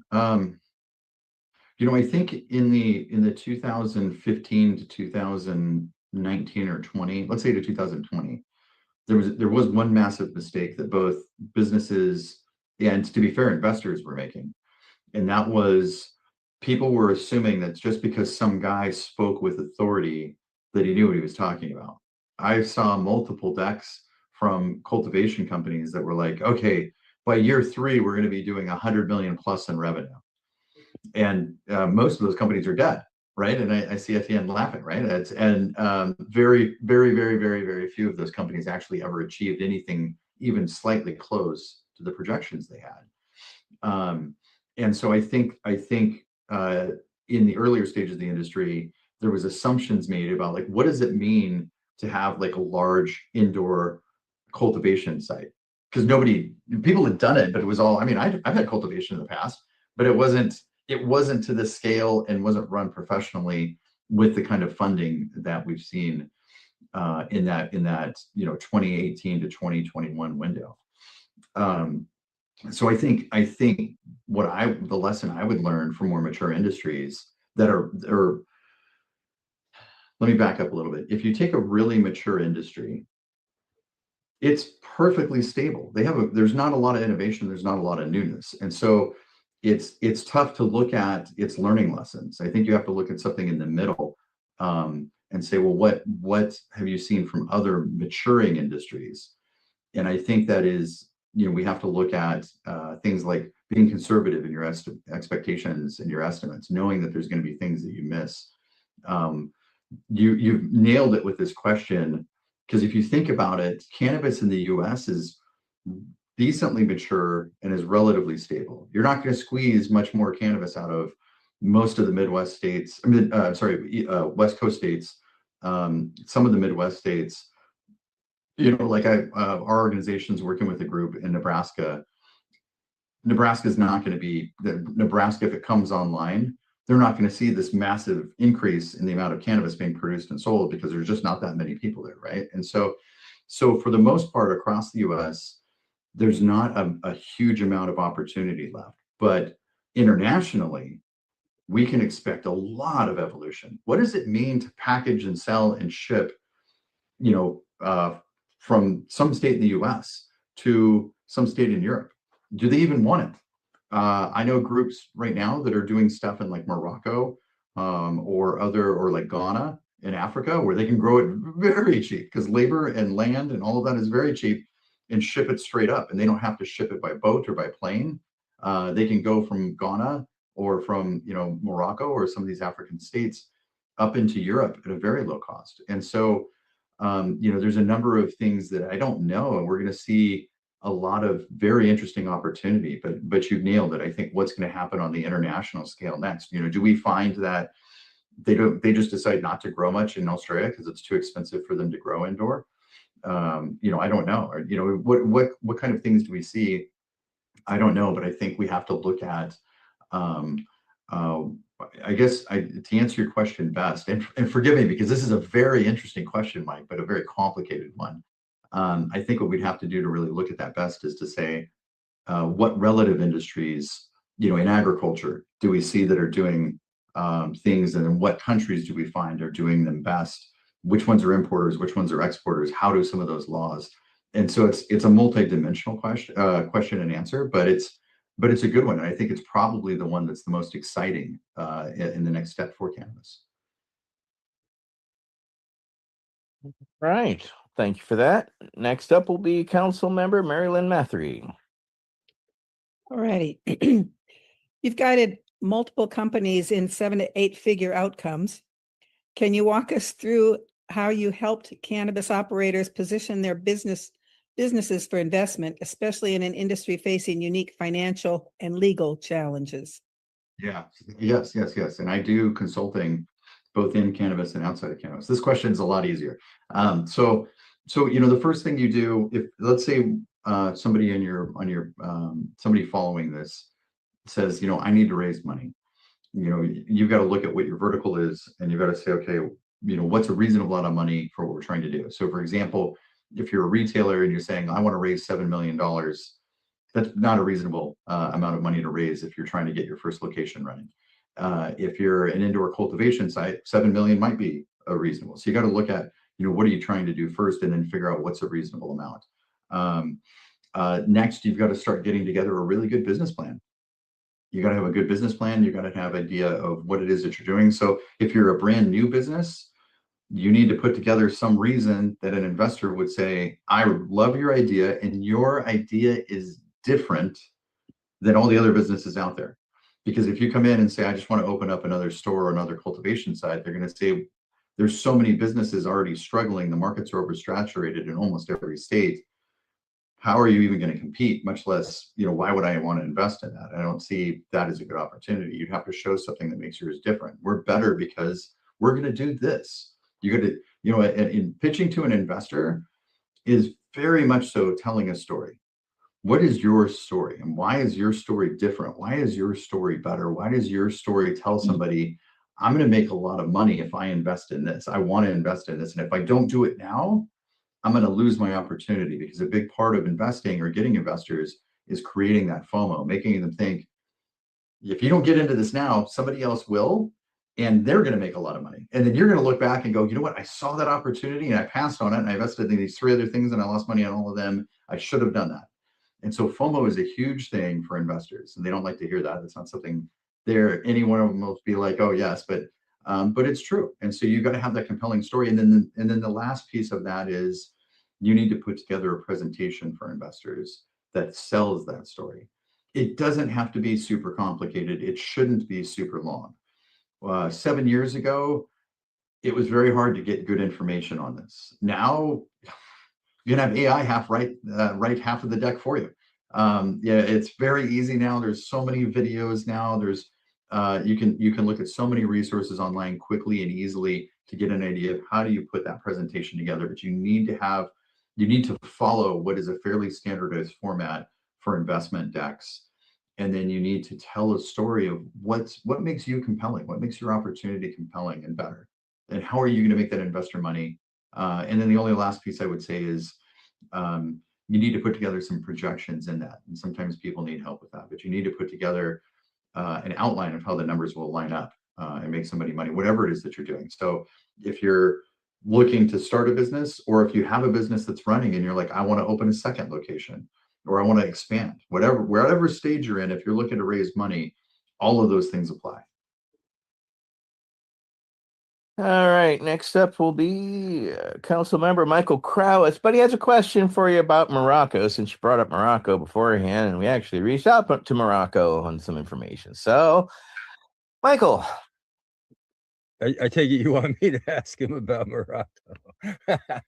So, yeah, we went down to St. Vincent and the Grenadines, and went to a multinational sort of Caribbean-focused cannabis meeting down there.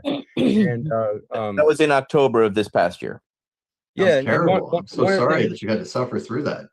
Yeah, work is tough, but somebody's got to do it.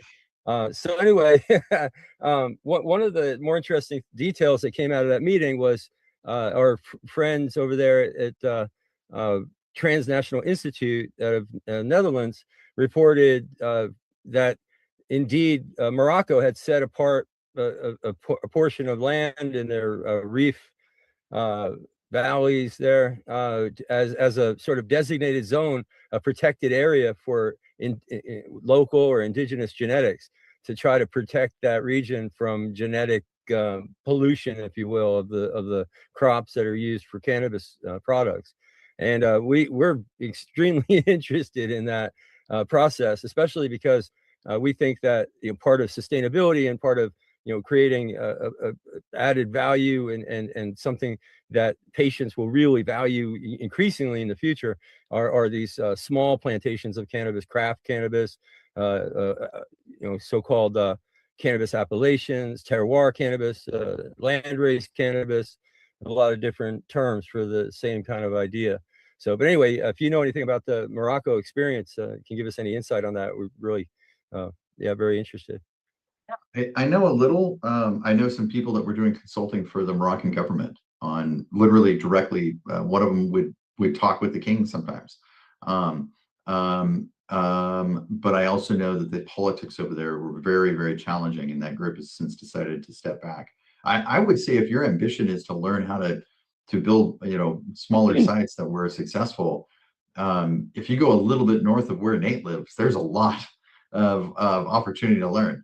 And people that would be, maybe not easily approachable, but more accessible and approachable than people in Morocco.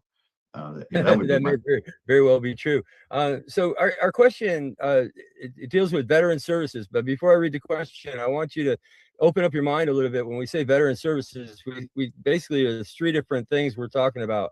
One is direct veteran services that veterans provide, like a nonprofit that pays for veterans cards and introductory visits at the doctor to get recommendations for medical cannabis, for example, or some that even act as a intermediary, making cannabis itself accessible through benefit charitable donations, etc. And then there's the activist community, without which we talked about that before, and then finally veteran services themselves, which are more difficult to get funded under the VA. So I want you to even include that in your mind, how the better services maybe that aren't available. We've looked at cultivation, horticultural cannabis cultivation as a potential what do you call it, occupational therapy, things like that might be able to be done by the private sector for the VA in some sort of relationship when they don't have the funding and are not going to be appropriated the funding to do that kind of thing. So anyway, all those things I would put in your mind. And the question is then, veterans focused nonprofits and advocacy groups often face chronic funding challenges. Based on your capital raising experience, what sustainable models do you see for financing veteran services without compromising independence? I think that's a great question. I think, a lot of my experience in some of these aspects is limited to just the cannabis industry. I know a little bit anecdotally from other models and from research in other industries, but I don't know a ton. So I'm gonna speak to cannabis specifically. And what I would tell you is, if you were to take some time and do some research, not that you would want to, but if you did, you would find that the cannabis industry not only has very much so struggled in a very, very massive way in terms of which is normal, by the way, for an emerging market. It's normal for an emerging market to get oversaturated and then to go through a contraction period. And cannabis is in its contraction period, which is exacerbated by two things. One, it grew too big. It ate too much sugar. It grew too big, too fast, because it came from something that people didn't understand, and because it had been illegal, and then all of a sudden it could be. So it had kind of like this explosive growth, but then it's contracting faster and harder because it's got 280E, this federal regulation and this IRS tax rule where it's very heavily overtaxed. And where that takes the biggest effect is that most people thought cannabis would be legalized by now and that would be gone. And that has stretched out. And so what's happened is, and there's not good data around this, but I think that between, let's say, 2021 and the end of this year, let's say in the absence of the Schedule 3 activity that Donald Trump's talking about, if that hadn't happened, I think by the end of this year, we would have seen probably half of cannabis businesses close, somewhere between half and 2/3. We've already seen so many close. There's not good data about how many opened and closed and how many are still surviving. But I have a feeling it's probably like 60% that we'd see. Conservatively, I'm going to say 50%, and maybe as many as 70%. Now, what the effect of that is nobody has money. Nobody has money. And so Etienne, you'd mentioned you were a founding member of NCIA. Did I hear that correct? That is correct. Yes. That's amazing. That's amazing. So I don't need to tell you the story though of how MCIA is doing, right? NCIA, which was well, the same thing as I created Americans for Safe Access amongst others. So, yeah, it's very hard to be a nonprofit out there because everyone's struggling. And then to be a cannabis nonprofit, I mean, Mary Lynn Matthews does Patients Out of Time. She has her own nonprofit, and they just held a conference last year and spent more money than necessarily they could bring back in because people are so used now to going virtually that to show up in person is something that's a challenge, right, Mary Lynn? Yep. So it's a reality, for everybody. And you hit the nail on the head. People had all these grandiose expectations, and, they all kind of lived off of the prohibitionist mindset of that prohibitionist dollar, right? They all thought that, that $4,000 a pound that was happening in the underground is going to happen to me. And that's why you talked earlier about those companies that had these outlandish projections that you saw me laughing, guffawing at, right? Because, my 10-year tenure at the NCIA, I watched people literally come and go along the way each tenure, you know what I'm saying? And as people came in with, pie in the sky ideas, but, which it always makes me wonder is how a small dispensary like myself, after 26, going into our 27th year, can continue to survive in the overregulated, overtaxed market. And it's very, very challenging for us, because there's a saturation now because my cities and saw that the tax money that I was bringing in got so excited they figured, I'll bring in 3 other dispensaries in the city and make even more money. And like every municipality, what did they find out? They found out that the money then spreads out evenly. It doesn't all pool and become, massive and everywhere. Maybe if we were still the only 6 dispensaries in America, yeah, sure. But, that's been since 2000. So, now there's over 10,000 dispensaries, right? So on top of that, there's an inclusion of people, places, and access that we never thought possible. So we're not happy with this child that we raised. It's kind of an asshole, and we have to kick him in the butt constantly right now. And he kind of stole all our money. He went literally into the fucking back room and into our closets, took all the money. And now we're all standing around going, well, look at this fucking asshole we raised. You know what I'm saying? And yeah, this is where, the venture capitalist became the vulture capitalist that, sucked a whole bunch of money out of people. I mean, they made a lot of money. I mean, people did well, don't get me wrong. Some people are sitting on some islands, enjoying, polishing the fins on their sharkiness, So I think it was a bloodbath, and I think it's going to continue to be so for some time, at least here in California, and without any cohesiveness nationally. Biden started the rescheduling. Trump's taking, the credit, but he may be able to move things along faster than, the hearing and all of that's taking place. Because we definitely know Kevin Sabet and his shenanigans are going to come out and whip out their lawsuits against. We already saw today. There's 2 Republicans trying to already kibosh, rescheduling again, because who knows, but it's just a reality that we're facing. So we just have to keep our head down, keep our focus on, and keep driving forward. I trudged through 26 years, got to where I am. I can continue trudging, but at some point, where does the trudge lead, right? Yeah. All right. Well, next up will be Mike Davis.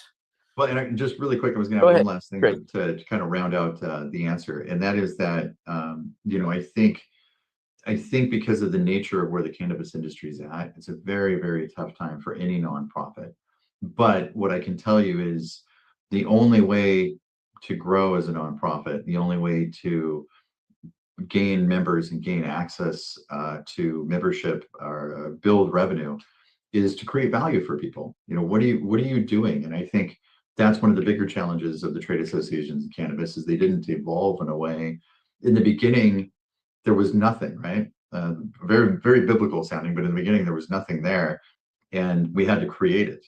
And there was a lot of value in having these trade associations that were working with the government to open up opportunities and create access to legislators in a way that had never happened before. But then we hit 2020 and you had a number of states, you had 2021, 2022, you have all these states that already have it. And they were still just kind of doing the same thing. They didn't evolve their business model as things changed, and they weren't creating value. And so that's why I think they've struggled.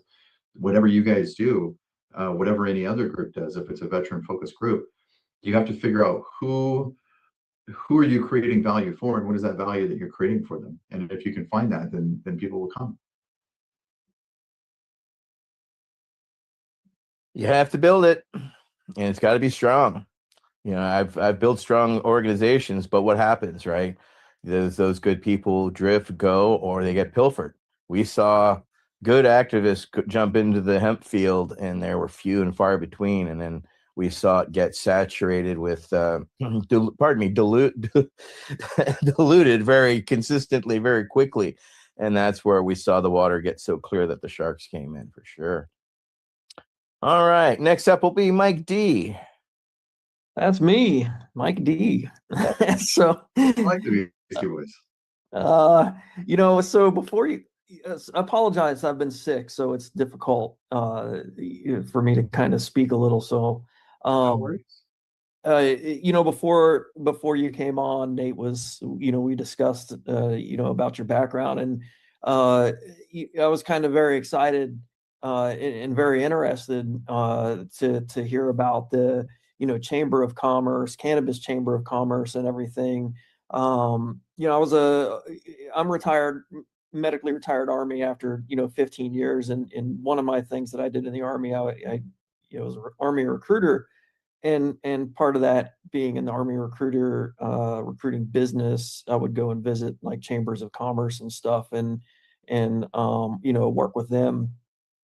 So I'm kind of fascinated about the whole cannabis chamber of commerce thing, and how it kind of operates. And for the question that I have for you is kind of what motivated you to start the cannabis chamber of commerce when there were already many cannabis organizations, and they were on the decline.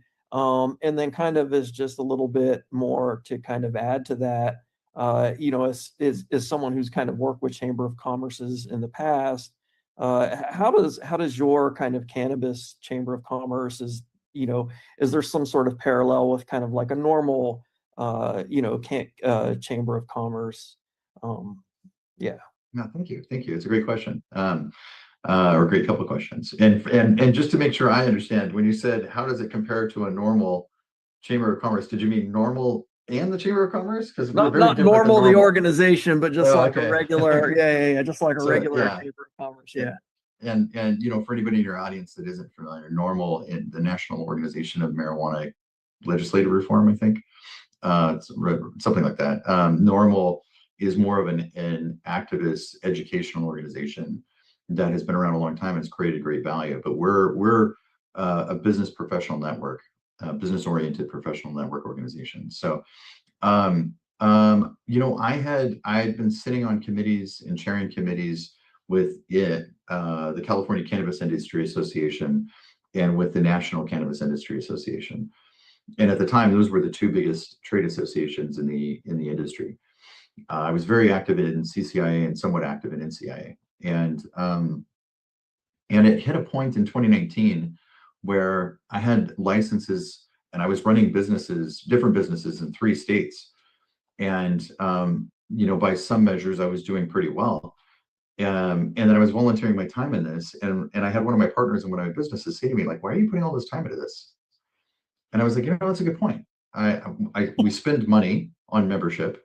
I spend a chunk of time doing this stuff. I'm doing lobbying efforts, and I get nothing from it because they weren't as focused on their members. They were focused on the agenda of the executive directors, and that was mostly to work on kind of more advanced lobbying efforts with CCIA and the national efforts with NCIA. And not that they weren't worthy, but they just didn't really provide value for me and for other businesses. And I looked at that and I thought there needs to be like a chamber of commerce, very similar. So, to answer your question directly about that, the whole idea came from looking at chambers of commerce, knowing and having participated in chambers of commerce and saying, this is a business model, first of all, it's very successful. And our organization's a nonprofit, so it's not like I'm making money and I looked at it like, oh, I can make this successful. But what I looked at was, this is obviously something that people want and need. This is in demand. It's been very successful because it's a good thing.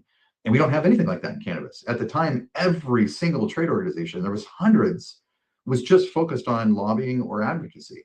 And I was like, this is crazy. There needs to be a business focused that doesn't, because the other thing is, and Etienne, it sounds like you've had some experience in some of the bigger groups. So and forgive me, Mike, I don't know if you do or anybody else does, but there was so much arguing and infighting in the trade associations. There was so much, and it would take up way too much attention and bandwidth and negative feedback from people observing. And I was like, I don't want anything to do with any of that. I don't want to do anything with. So I said, we're going to do something different. We're going to create an organization that's focused on creating business opportunities so that people can connect and find ways to do more with their business. We're not going to focus on complicated and antagonistic efforts in lobbying. We're going to focus on ways to find common ground and help people come together. And I'm going to be very careful about who I let into the leadership was the other piece, because I'd seen so many contentious cowboys out there that come in guns blazing, and they were like, we're going to do it this way, and you guys don't know what you're talking about. Let me tell you, because I know. But yeah, no, please go ahead. I see your hand raised. I didn't mean to interrupt or anything. I was just going to wait until you were finished. And I don't know if this has already been mentioned since I came in late. Is this just in California for your thing? Can other states, do this? Is there a site, just for later and afterwards? So once we, post the link and post the video. Thank you. Well, the site is thecannabischamber.com. I started it with kind of a humble vision here in San Diego.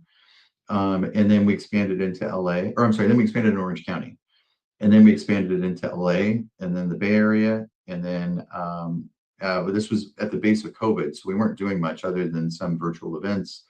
And then I had a guy that I know, for anybody that might know, Bob Hoban, who's probably literally the world's foremost expert on lobbying and working with governments in cannabis. So this is a gentleman that was hired by the government of Morocco to help them figure out how to create and implement a program. But it's Morocco and Germany and Uruguay. And I think there's probably like close to 10 countries and states in the United States that have hired him to say, tell us how to do this.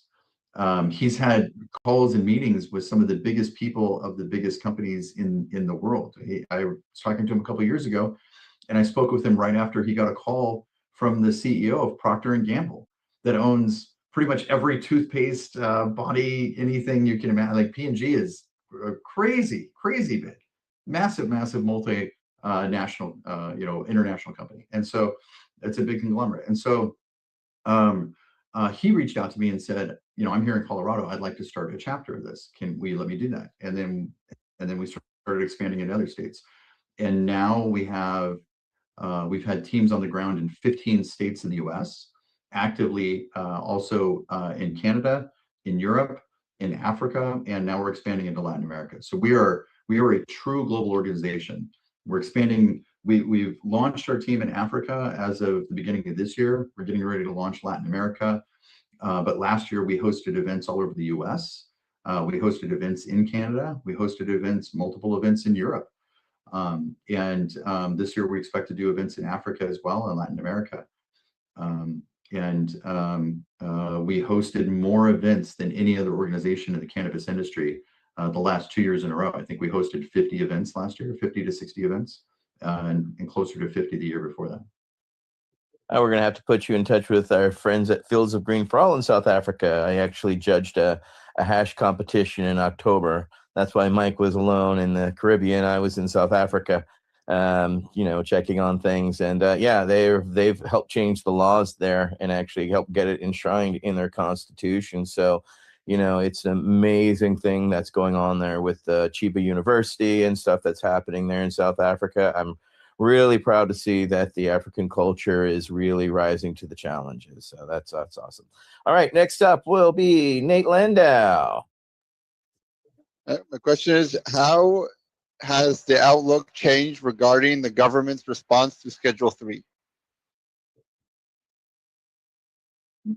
Yeah. Well, and forgive me, I'm not sure. I want to make sure I understand the question. And I think what it's asking is, in terms of Trump's position that, hey, we're going to do this with Schedule 3, how has, is it my personal outlook or the How has industry's your outlook? outlook changed, regarding, seeing that this is happening now? We understand it's going to take a few years for this to take effect. So anybody who still has 280E concerns, still do your 280E deductions, ladies and gentlemen. As one who's been through that rigmarole already, don't fuck around. You will find out.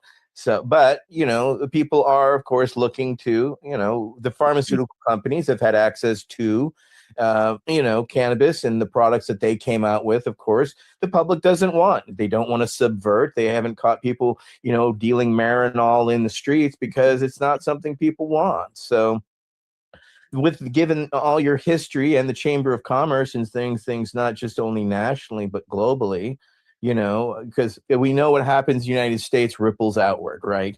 And so, going to Schedule 3 is a major change because Michael Crowitz helped, and our team internationally helped remove cannabis from the most dangerous drug category medicinally in 2020. And so that's why rescheduling is even possible, because it wouldn't be possible if it were still in Schedule 4, which is Schedule 1 in the U.S. It's reversed in the United States and the international. It's a little confusing, people, but just so you're aware, it is internationally out of the most dangerous drug category. So that's why we in the United States can even start talking about medicinal cannabis in Schedule 3. So with that in mind and given your history, what does that outlook, has it changed now, seeing that, rescheduling is potentially on the horizon? It's a good question. And no, actually, it hasn't changed. Because I think, for those of us that have been active, we've known this is coming. It's never been a question of if, it's just been when. And I think most of us expected it to change within the last year or two. Biden came in with talk about how he was going to do something, and he just kind of went out with this like, oh, let's just change cannabis. And that's kind of how he snuck out the door with not a whole lot of accomplishment. And so, but I've known it would. I felt strongly that it would come. I felt strongly that it would come within, sometime in the next couple of years, if not for sure at the latest the next presidency, because we continue to have states become recreational. So at some point, it just doesn't even make sense. You're like, okay, well, we have 24 states and I think 46 states that have medical, 24 recreational, about to be 25, and something like 46 that are medical. And when you say, okay, almost the entire US is flagrantly flaunting that they just don't care what the federal law is, then maybe it's time for them to say, okay, well, we got to reevaluate this. The only thing I would add to that color wise is the one thing that has changed in my outlook over the last, let's say 3 years, 4 years, is in 2022, I started working on my hemp business.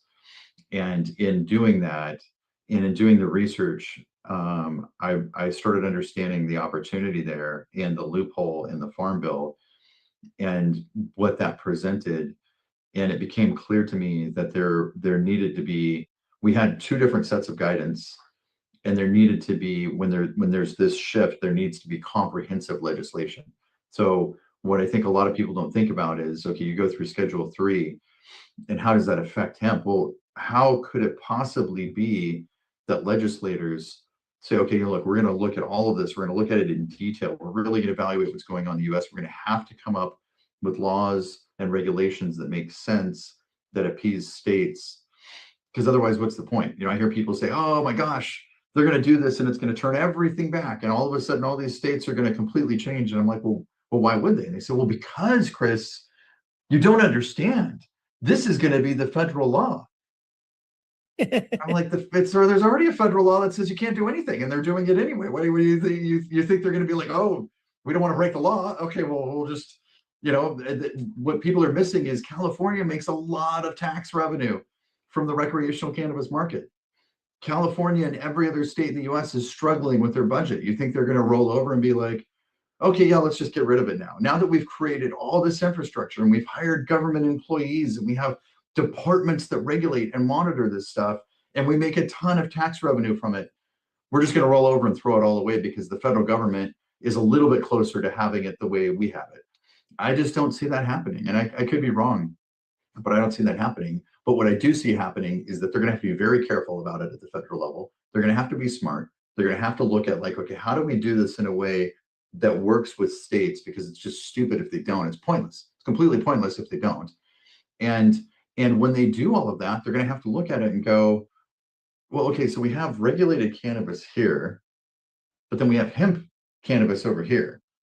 But the product's the same, but we have two different sets of laws. Okay, well, if we're going to create a set of laws and regulations to regulate this, to oversee it and have a legal framework, how do we do that if we don't incorporate everything?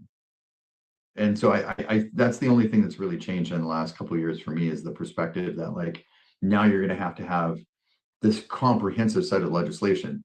But at the end of the day, it's the same thing. I think it's just what they didn't put into the rule book before, and that was any cannabinoid that's Delta 9, or any Delta 9 that's sourced, any Delta 9 cannabinoid that's sourced from any plant. Don't care what the plant is. Shouldn't matter. If it's Delta 9, it falls under these regulations. If it's, and so I for those of you, I hope I'm not getting too technical, but I hope that makes sense.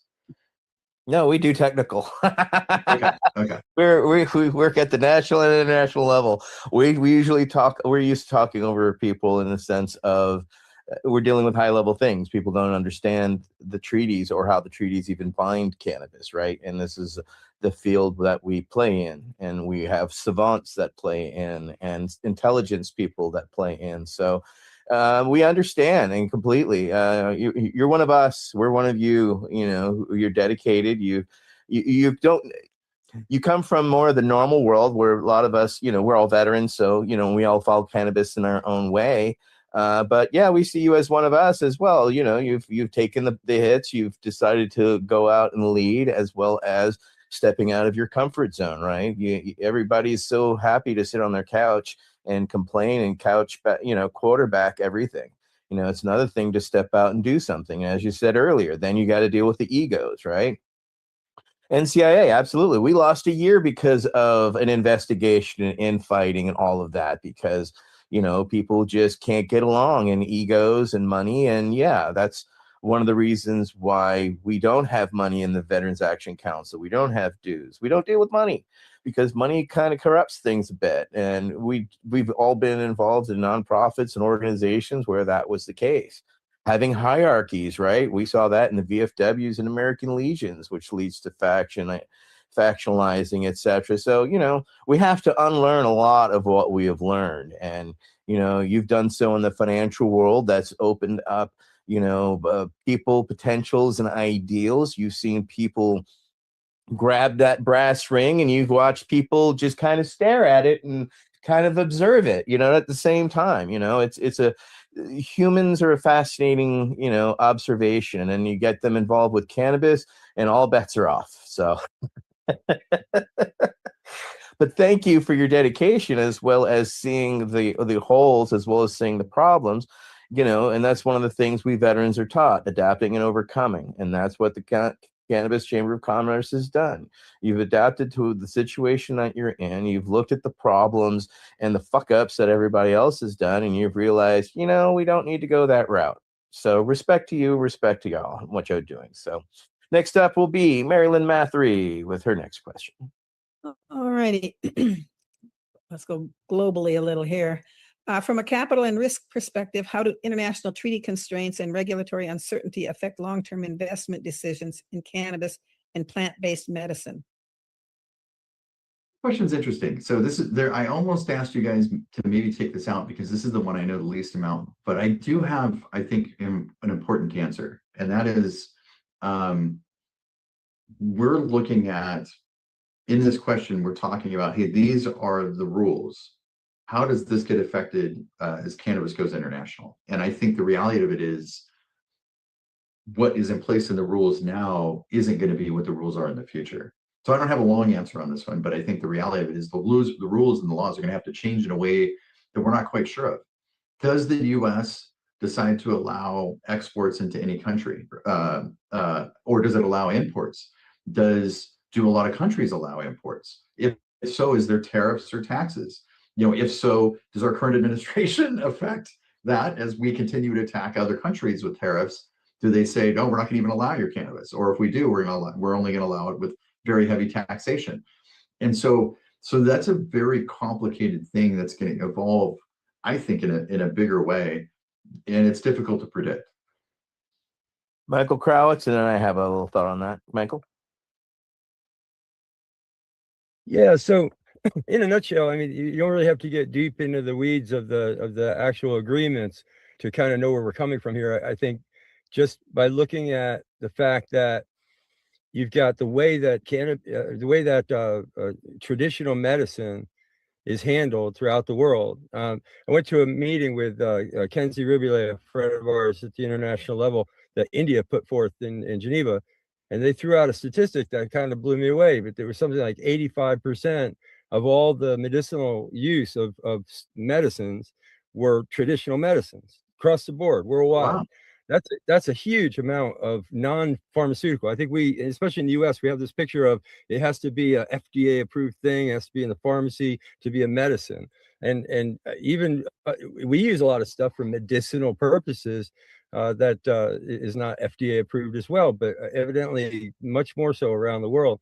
But anyway, the point is that all these substances are regulated in international agreements that we've come to learn a lot of them more recently, ones that were set up to sort of make trade more fair and to protect intellectual property, to protect indigenous rights and all kinds of things that are happening in that area for everything, for all the different plants, for all the different medicines, anything that you would produce, except for 4 things that are in this drug control treaty.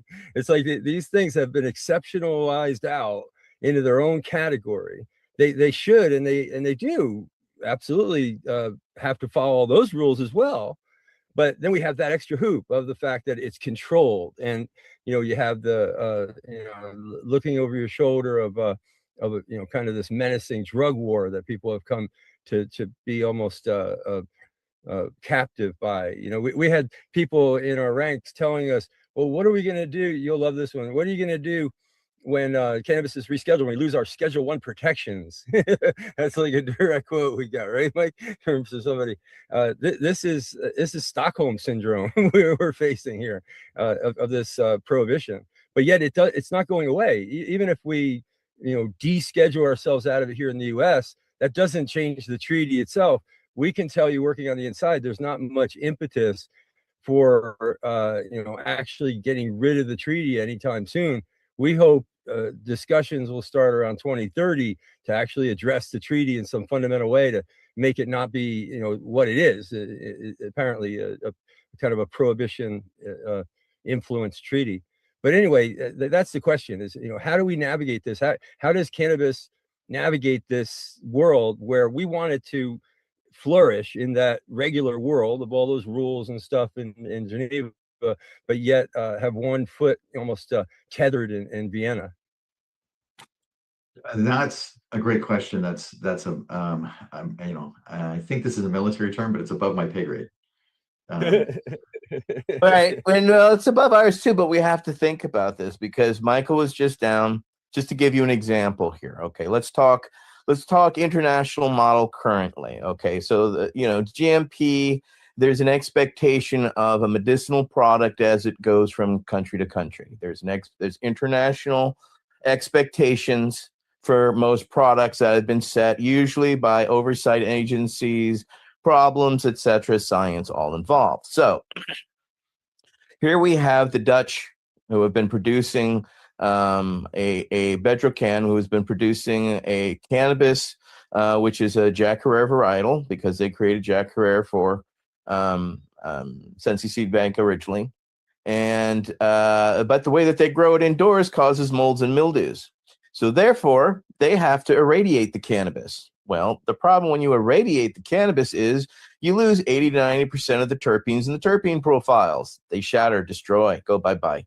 Okay, and that's what we're going for. At least seems to be that we're finding these amazing, capsulated stocks have amazing oils and stuff all throughout them that have a benefit to the human. Okay, but now you're destroying that so that it's currently medically available in a jar to an individual right now in Germany from the Netherlands. Right now we've got growers, Rastafarians throughout the Caribbean who are growing amazing cannabis, and even producing medical grade products, but they don't have the testing standards, to compete, to then encapsulate a product, because their market is currently so small that they can't necessarily get to export. So here we've got emerging markets, established markets, both surfing different sides of the regulatory world, trying to make its way across the world. So I think it's a very, very fascinating thing. And the Rastafarians don't want to irradiate, right? They want to keep the natural cannabis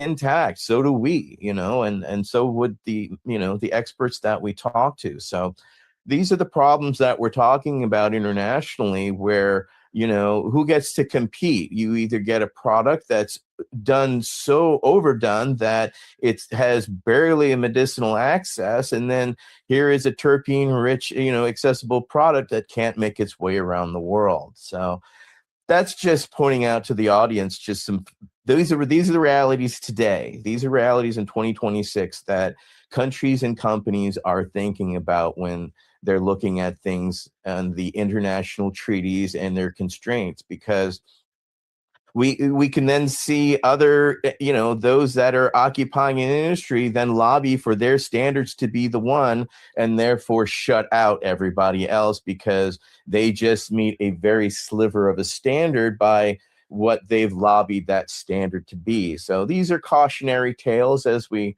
see what's going on, as well as we keep an eye on, these emerging markets, right? Because they're continuing, Portugal is the largest exporter, but they had a huge problem of diversion. And when I was there last year, there were a whole bunch of arrests taking place because, they weren't able to, track and trace everything, right? Which is a reality that is what we're struggling with when you've got a market that's completely entrenched in traditional worlds and is never going to end. As it comes out of that and tries to make its way into the light, we're still seeing here in California, we're seeing right now our track and trace metric is in court trying to explain how cannabis has been allowed to be backdoored by somebody like Glass House that, has made that cannabis all the way out to the East Coast, right? And it's supposed to stay in the state. So we've got regulation problems on top of access, which is on top of a legal market trying to separate itself from that traditional market and literally pulling and screaming itself away by its literally teeth. So it's a challenge, and to navigate those financially has to be a challenge, because nobody wants to throw their money away, right? They want to go, everybody wants certainty with their money. And if anything, right, everybody wants a return, right, Chris? Yeah, absolutely. Yeah. All right. Well, I think we bored you enough with the audience with that one, or at least beat glue into that one. Next up will be Council Member Michael Crowitz with our final question. Well, I'll tell you what, I want to beat the ground just a little bit harder, because one thing ATN didn't mention, that was actually one of the articulated concerns of the government of St. Vincent, was exactly that there would be regulations and standards that would be set by Dutch or Canadian entities that would literally just block out, fence out the products from the Caribbean. They wouldn't pass muster. And what Etienne just said really colors, how that could actually happen with the irradiation. I hadn't thought about that. We have very little. We've never done we should do a deep dive. I motion that we do a deep dive on irradiation because we have very little to go by other than we don't like it. And Dr. Ethan Russo said it's bad. And I'll tell you what, if Dr. No. I have the studies from Dr. Arno Hazekamp regarding them that we're doing at the University of Leiden. So we have some science. All right. Well, we got somewhere to start on that because I want to do a deep dive on that. But anyway, I do appreciate your following us into these rabbit holes, and this heady stuff is really interesting to us. So we geek out. But anyway, this is sort of the last question here. With chapters of the Cannabis Chamber of Commerce worldwide, you have a unique perspective, and it really goes to the last question we were just talking about in all this discussion. But how do you see the cannabis industry developing in the next 10 years? I think a great last question. That's a great ending question. Thank you. And to be fair, I think we've actually touched on it. I think we're not going to see. If you look at Canada is like the easiest one to start with. Canada is a pretty mature marketplace. It's going through a very slow contraction. It's going to continue to. Their laws have to open up a little bit more, but there's not a lot of change in cannabis. We're not going to see a lot of people come out and start buying cannabis that weren't buying it before. We're not going to see a lot of new shops or businesses. We're not going to see a lot of new types of businesses. It's a fairly mature, stable industry that needs to get further deregulated to match alcohol. But for the most part, it's running. So we don't see change there. The US is a little bit behind that, but we're going to, so we'll still see some states come online, but it's going to be more of the same. We're not going to see much change here. Next in the evolutionary chain is Europe. Europe's starting to come online in certain countries. We're going to see more countries come online. What we can see there is that it looks a bit like, or a fair amount like the US in terms of different countries having different regulatory infrastructure. But my expectation is that we're going to see most states in the US evolve to a place where they have fairly similar laws. They implement them a little bit differently, but fairly similar laws. And I think we'll see the same thing in Europe. A little further behind that are, Africa and Latin America and Australia and Asia. Those are barely coming online. They've got a lot of room for opportunity for advancement, but they're probably going to look like Europe, which looks like the US, which is going to look like Canada. And so I think we're not going to see much change other than this path that we've already seen in the US. Other than where we will see change is what happens globally. Like, how does this get traded? I've talked to people, I've known people that have started businesses in Colombia, in other parts of Latin America, in Africa, thinking like, oh, we're going to ship it for free, or can't, right? In Canada, that was their plan in Canada, is we're going to grow all this cannabis for cheap, and then we're going to ship it to Europe because everybody's going to want to buy Canadian cannabis for a lot of money, and which doesn't make any sense, right? Does it make sense if you can grow it for really cheap in Colombia to ship it like coffee? I don't know. Or does it make more sense that it's competitive from Africa because they don't have to ship it really? They can just truck it up. I don't know. Do they allow, as I mentioned earlier, do some of the countries allow it to be imported, or do they say, no, we want to protect it, in the very same way that the US has been trying to protect the automakers here and say, no, look, we don't want to bring in, cars from certain countries because we don't want to blow out the companies in our country. And so there's a lot of room for growth there. What that looks like, I don't think anybody has any idea. There's guesses, but nobody really knows. But that just creates opportunities. The last thing I'd say, I think all of that creates opportunity and excitement, chances for people to build exciting new businesses and create money. Well, thank you for your time. Thank you for your insights. It's very, we don't get to talk to many people who come from, the financial world, who then come into the world of cannabis. You're a unicorn in that sense. So keep being rare and awesome that you are, Chris. I would like to thank, of course, our council members, Michael Crowitz, Nate Landau, Mary Lynn Mathry, and Michael Davis for joining us. I'm Etienne Fontan. I'm running this roundtable today, and thank you, everybody, and most importantly, to Chris Boudreau for taking the time tonight to share with us. So, how do people find you, Chris? Do you have any social media links or for the Cannabis Chamber of Commerce? This is your chance to plug. Please go to thecannabischamber.com and learn more. I'm very excited. We just launched two things. One's a free job board for any businesses in the cannabis industry around the globe. They can post jobs. Bigger picture, and I'd ask every one of you and your followers, we just created an exclusive social media area. So it's very much so like a private LinkedIn for cannabis professionals where they can go in, you can go into our website, you can set up a profile for free, and you can start talking with other cannabis professionals around the globe. So imagine like a safe place for people to talk about the cannabis business in a protected area. But that's very much so like a LinkedIn for just our industry. And so again, that's thecannabischamber.com. Please go and set up a free profile and check it out. There's different groups in there that you can network in. And if you're a professional in the cannabis industry, we hope you'll set up a free profile and join us. All right. Well, thank you, Chris, once again. All right, everybody. This has been our VAC Roundtable number 96. Well, hard to believe we're getting that far ahead of ourselves, right?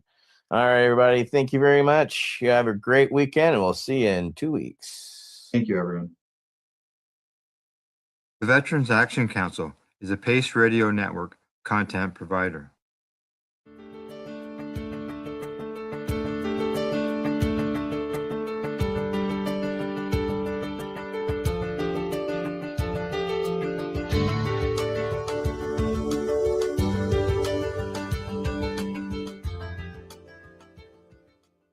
You're listening to the Pace Radio Network here at paceradio.net.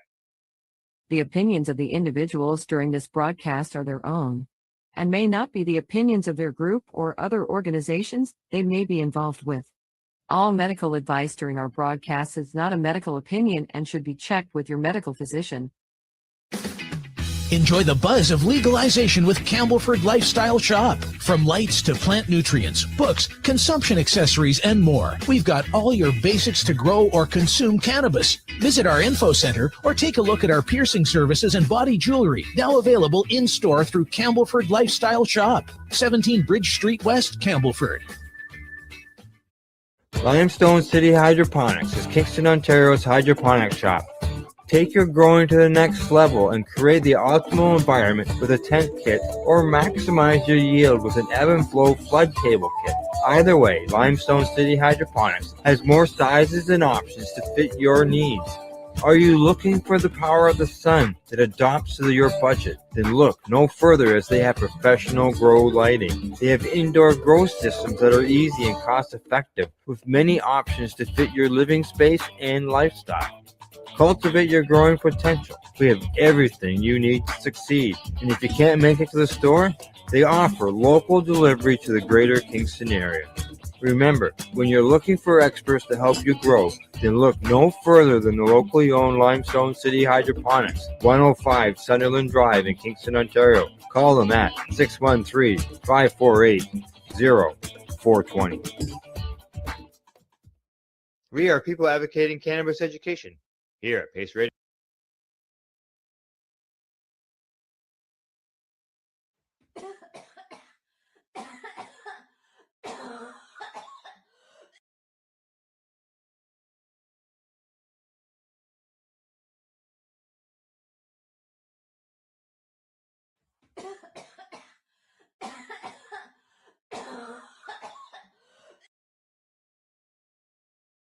Every day, every week, we there. Same time, same seat. Wait for it and white bike. Roll out the mat, press play. Same little chair, same ashtray. Neighbors know it's that showtime. Laugh laughing at the clock as it flies by. I got the snacks in a brown bag, notebook full of wild plans, big flags. We tune in, tune out, feel straight. Calendar locked for the same day. Yeah. We doing it, doing it, doing it. The 420 pace, daily vibes, weekly waves in the same space. From sunrise talk to the late night glow. It's a ritual, you already know. We doing it, the 420 pace. Every laugh leave a mark we can't erase. Link up, kick back for the show. Same time next week, say yeah, say yo. Yo, chat about life, chat about love. Little side eye when you call my bluff. We disagree, then we crack up. 2 cups, 1 couch, 1 love. You drop gems in your soft tone. I drop jokes and you grab your phone. Clips and bits for the crew to see. Don't post that, but you still click send on me. We doing it, the 420 pace. Daily vibes, weekly waves in the same space. From sunrise talk to the late night glow. It's a ritual, you already know. We doing it, the 420 pace. Every laugh leave a mark we can't erase. Link up, kick back for the show. Same time next week, say yeah, say yo. One spark, one joke. Then another from the weekday stress to the weekend cover. If you miss one, you feel that hole. Like a skip step in a tight road road. So we line up time like tracks in a crate. If you come in late, still we wait. Cause every day, every week, same place. We living life on the 420 pace. We're doing it, the 420 pace. Daily vibes, weekly waves in the same space. From sunrise talk to the late night glow. It's a ritual, you already know. We're doing it, the 420 pace. Every laugh leave a mark we can't erase. Link up, kick back for the show. Same time next week, say yeah, say yo. Daily show, yeah, we there. Weekly link. Same corner. Do it slow, do it straight. Keep it right on the 420 equate. Say yeah. Oh, oh, oh, oh, oh, oh.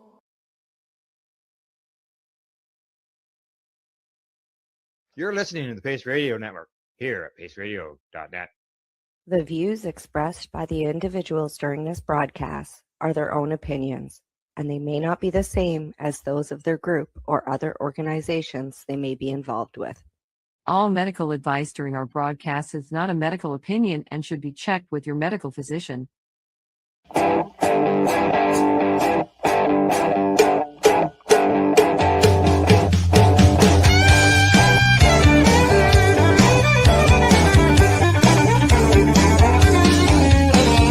woke up this morning with a crack in my head. Good evening, everyone, and welcome to the Pace Radio Show. We're live here at paceradio.net and our social media locations. Good evening, Toronto. How are you doing? Good. How are you doing? I'm not doing too bad. How you Actually, today was my injection day for my treatments. Yeah. No, I was more worried about because you were not feeling good from before too, right? Correct. You Yes. feel now from that as well then? That's cleared up, and probably just in time because this stuff arrived Right. today, and it's one of those things where I got to do right away, or Yeah, it's in a absolutely. reasonable time, right? So Yeah, I know. I do. Like I said, I've got to take my medication at the same time on the same day every week. I got an Alexa that reminds me. yeah. Well, I'm lucky. I don't have to do this every 2 months, but it saves me a lot of time. I used to be a 5-hour day getting my treatment. I know because like I'm at the methotrexate level, like with the RA, like you were with the Crohn's, Yeah. right? In order Yeah. for me to get to the Humira, I have to do injections of this first, and then do something else first, and then there's so many different medications you got to go through before you can actually get to what the. It's good, eh?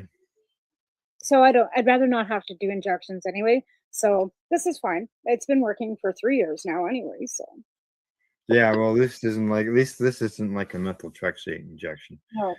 Yeah, this is a machine and a little device, and Yeah. yeah. Kind of like when you go for an intravenous kind of treatment. Yeah, right? yeah, you feel the quick prick on your leg. Yep. And it's all over in 5 minutes. instead of hours. So Well, it's like diabetes now. I've got a friend that has diabetes, right? yeah. And she's got a gauge on one arm that Hmm. she can read on her phone that tells her what her blood sugars are and Yeah. whatever. If it gets low or highs, it That's alerts her. it's similar to Then, the needle that I would get. Yeah. and then she's got another one that's actually an insulin pump. So now she can, if she gets highs or lows, because she's like kind of like back and forth, all the time they haven't really kind of gauged her. Right. She's still early into the stages. The pump releases what she needs into her body. Oh, So she's got, automatic.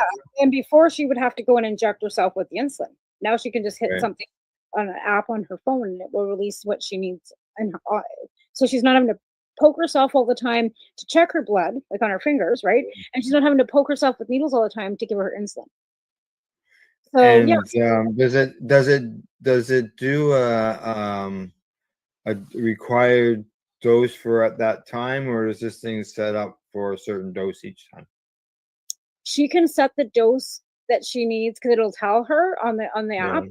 and then it sets on the app. Oh, So it goes up and down, like if she need because you're right. not necessarily going to need the same dose every time, depending on whether you're No, having a high correct. Yeah. right? Yeah. So And you want to that try to level things out too. You right, don't want these and right, right, right. So instead of her having, I mean, she also like gauges it with food too. So she doesn't have to use the insulin. She doesn't because she just no. needs a little bit of orange juice or something, whatever, right? But Mhm. but what a different step comparably to for diabetics from, where Yeah. they're pricking their finger all the time and then Oh having to yeah. inject themselves all the time. So I just think that's fabulous, honestly. Yeah, as long as the pump thing isn't a an issue where you're having to carry things around. It's just something that she can just go hook into No, for. she just puts it on once a week or once every 2 Oh, days, whatever it is. So it's got right, so much in it that lasts for a certain period of time. right, So she's not mhm, having to take it off on every day. She's able to leave it on for a period of time. And then once it's empty, then she has to change it, right? right, right, And she right. can move All it right. around, like she can wear it on the same spot. Yeah. But I thought that Yeah, was great. Just so many different technologies that are helping people stay yeah, healthy. things changed. Yeah, there's no doubt about that. All right, talk about changing of things. Let's change the subject. Why don't we discuss and bring in our guests for tonight? Sounds good. All right. So yeah, at this time, I'll introduce our guest, the fellow who I've only actually met, I believe, once or twice, and that's been involved in cannabis advocacy work. So I like to find out, a bit about our guest, the kind of advocacy stuff he does, patient story.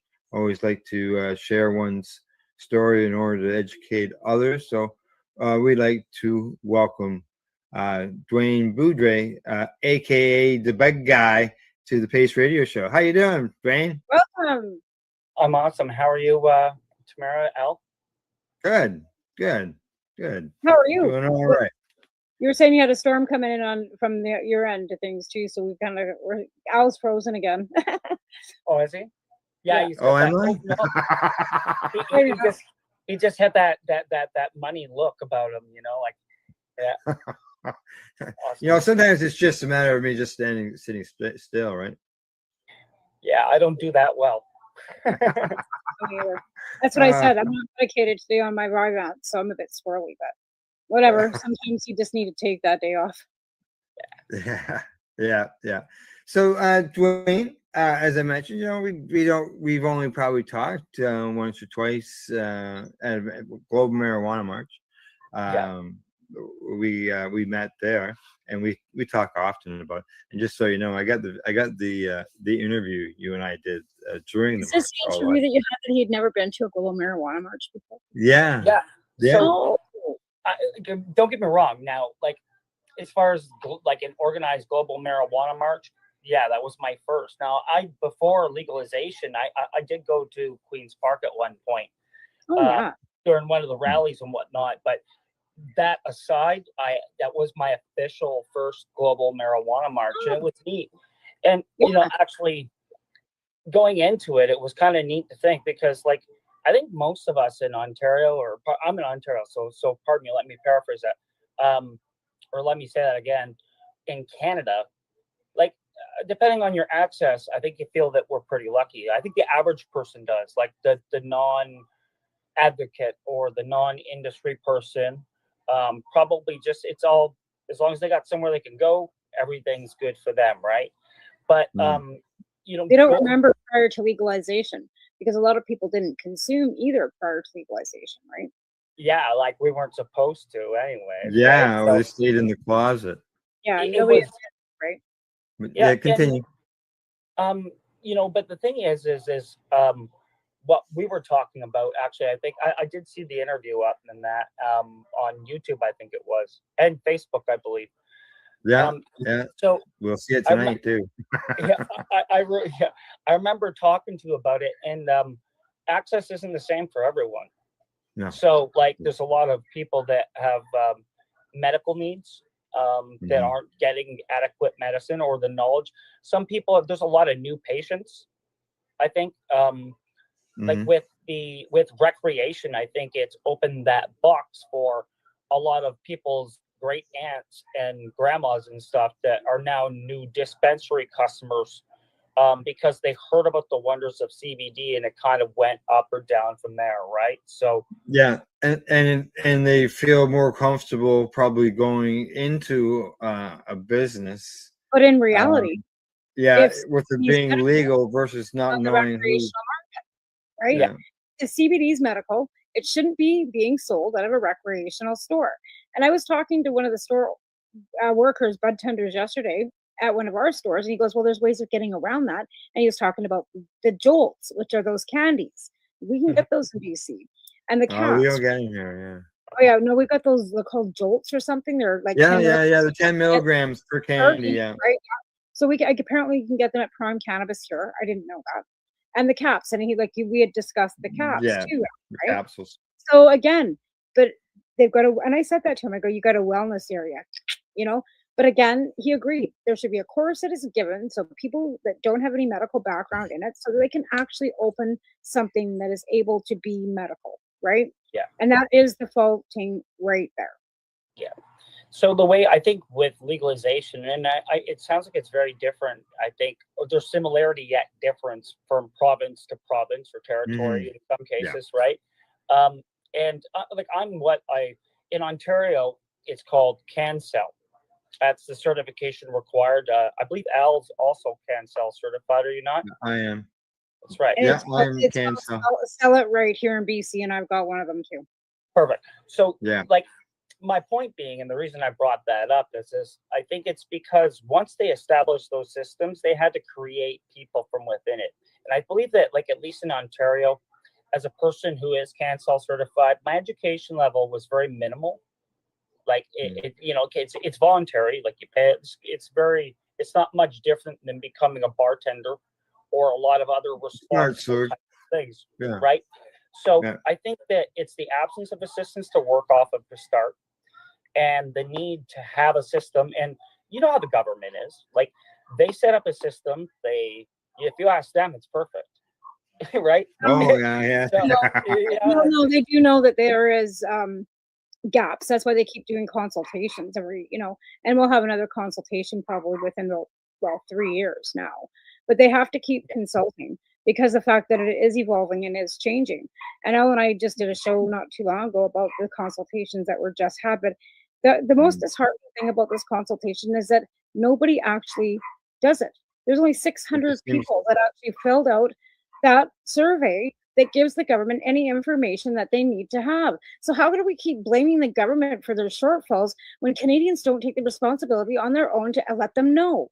Nobody votes, nobody does the surveys, nobody does anything anymore. They just sit back and expect the government to fix it. Well, if they don't know, how can we fix it? Agreed. And don't get my sentiment wrong. I think that part of to add to respond to that, I should probably state that that's part of. I felt the same way. I decided that the only real way I could actually at least understand the needs and what is available is to be part of it, and that's why I did take the time to get certified. So for me, it was like that same kind of feeling. I think, at least in some ways, was that driving force, at least for myself personally, to kind of get a little bit closer to the education level to see what is out there. Because it's kind of like what you'd said. Like there's not a lot of responsibility on the average person's side, right? So I think it really depends on how vested you are in it, that your voice is going to become whatever octave it is. Well, Yeah. Al and I You know are what I mean? vested. We've been doing it for 20 years, so that's how vested Yeah. we've been in it, right? Yeah, Yeah, yeah, yeah, without exactly. These banners behind me, they used to stand up at trade shows in Toronto and educating people And I before went to legalization. protested, went to legalization roundtables with the Liberals after legalization, and was at the Liberal convention in 2014 writing the policy with the Young Liberals to bring cannabis actually to legalization. So we've been around for a while. Yeah. Okay, now that we've got your cancel, we know that you got your cancel stuff, but let's find out about you yourself. Yeah, sure. Sometimes I like coming out with the first question being asking people, do you remember your first experience in consuming cannabis? And sometimes I do. people have funny stories, some people have medical related stories and so on and so forth. And like I said in the intro, sharing one story helps educate others. So. Absolutely. As far as the first time that I ever smoked cannabis that I could recall, I was a teenager. I don't remember the date exactly, but I could tell you it was in October, and it was in 1991 or 92. And the reason I know this is because the same night the Blue Jays won the World Series the very first time. So yeah, so I was in high school. I was an Army person. So even as a younger person, I was in the mindset that I was already an Army cadet and I was looking towards getting the military. And back then, cannabis wasn't something that was really accepted in any real capacity, at least in my circles. And the military definitely, they kind of had this "you'll never get in" type of mentality. Like you would think that, oh, you're going to fail the drug test. It's it's an illegal substance, so they're not going to support it. So, Even after legalization, it took a lot, and it's still use it. It was a prohibition for me at the time. I mean, it was enough to keep me away from it, right? But my buddies and I were parting away, and so I was. The two funny things about this is this. I'm going to tell everybody right now. This is probably the big highlight. You wouldn't think with a guy with the name D, the Bug Guy, would have done this, but I blew into the bong the very first time I ever tried it. I don't know what came over my head, but I'm gonna tell everybody right now is this water pipe. Everybody got so pissed at me because it took so long to dry out before it was you got yourself a funny first toke. That's right. Yeah, I'll tell you. It might not have been funny at the time. So here's the other funny part. So I do that and I like it, right? So my buddy's like, "Oh, you're Mr. Big Man now, eh? You want another one?" I said, "Sure." So he walks me over to the sink and it's got this thing. And if I remember right, they called them Hiroshimas back then. And it was like the sink was half full of water, and they had a 2-liter. Sounds like a bottle. Yeah. And they push it down, they brew it up, and then they would push it down, and it would just force it. So I took that, right? Gravity bong. 5 minutes later, I'm puking out front. Oh. And my friends had I totally greened out. My friends literally grabbed me and they're like, "Okay, stop puking. We're going to the city," right? And because that was we were going to the Jays were doing pretty well. It was a close game and they could win that night. Our plan was always to go, so it was like, "Come on, let's go. We're going to the city. We're gonna go watch the Jays win." You tried. Yeah. Oh yeah. Did you get there? Pardon me? Did you get there? Oh yeah, game. That was a great night. And I don't believe cannabis played any part of my life for some time after that. I didn't actually. I guess the follow up and a much easier way of saying my experiences. I got into cannabis on a more routine basis when I did get out of the military. Because and here's my parallel, and I think I took the thought that some people may. I felt like I was very close to being or if not, maybe an alcoholic. I felt like in the military, drinking was very part of the regiment. It was very much part of the culture, and I definitely was good at it. So I felt like I wanted to try to do other things. A lot of my friends growing up were cannabis regular users, and I just never, I never really got too much into it. Like, it wasn't really my thing. But then I realized I'm probably just okay at both. I don't really drink much, but cannabis really just kind of slowly but surely replaced alcohol in my life. Yeah, yeah, For yeah, you. exactly. And and it's a better path to take, the cannabis versus the alcohol one. There's no doubt about that. And So, again, that's a huge step to be able to put that, because addiction is, alcohol is hard to put away. Like, so good for you. Congratulations. yeah, Thank you. Like I said, I wouldn't say like there are much respect to anybody going through anything in that respect. And for me, it was more of just a culture shift. I do like, I never, like, I do drink a little bit, but it's not something that I do really often. So I just wanted to separate that because I wouldn't want to be, any No, hypocrite. I totally understand. yeah. But, It's fine to have. Yeah. But it's clearly like honestly, I just looked at, there's definitely a different person. Like, and I was never a mean drunk or anything like that. It was just, I knew it wasn't good for me. I just knew it wasn't for me. Like, I wanted to make a change. And for me, that was, I think we all needed advice. And, would you say it. cannabis was your gateway out of possibly alcoholism?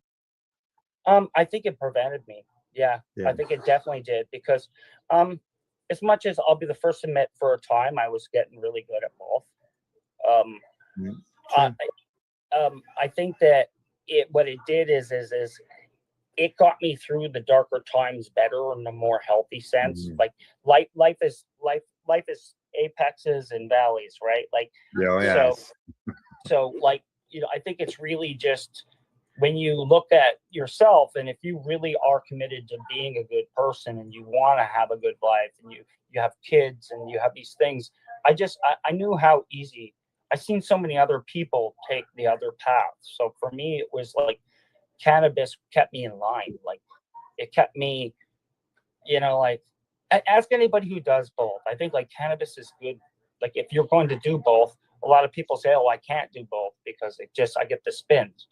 And I remember those if that's days. the case, I'm telling you right now, just smoke first. Yeah. Just smoke first, because you'll barely want to drink anything. This is water, but like, you'll barely want to drink anything because you'll be so high that just alcohol is not like, cheers. Right? Cheers, right? I got water too.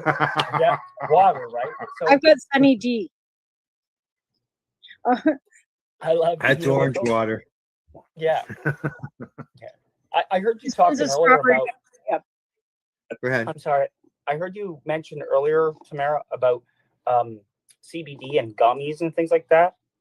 And I don't know if it's something that comes to your market, but like, for me, gummies have come a long way since your buddy made them. Like, I used to make my own stuff. I had my own bakery before legalization. I would make 1,000 milligram candies. So I'm very familiar with the dosing and the application and how to do it. My beef is that 10 milligrams in a package is not 10 milligrams per candy. It's in the package. So that candy itself, or that gummy itself, isn't even a milligram. So you have to eat like so many packages, right? You're gonna get diabetes before you're gonna get high. And the one-to-ones too, like, you know what I mean? Like, Or even just get medicated, right? If you're eating So CBD whatever. ones. Right? And me and I were actually like looking through too, like, there's not too many brownies or cookies, and I checked at my store when I was there yesterday. They do not have brownies or cookies. It's chocolates, caramels, or candy, gummies. That's it.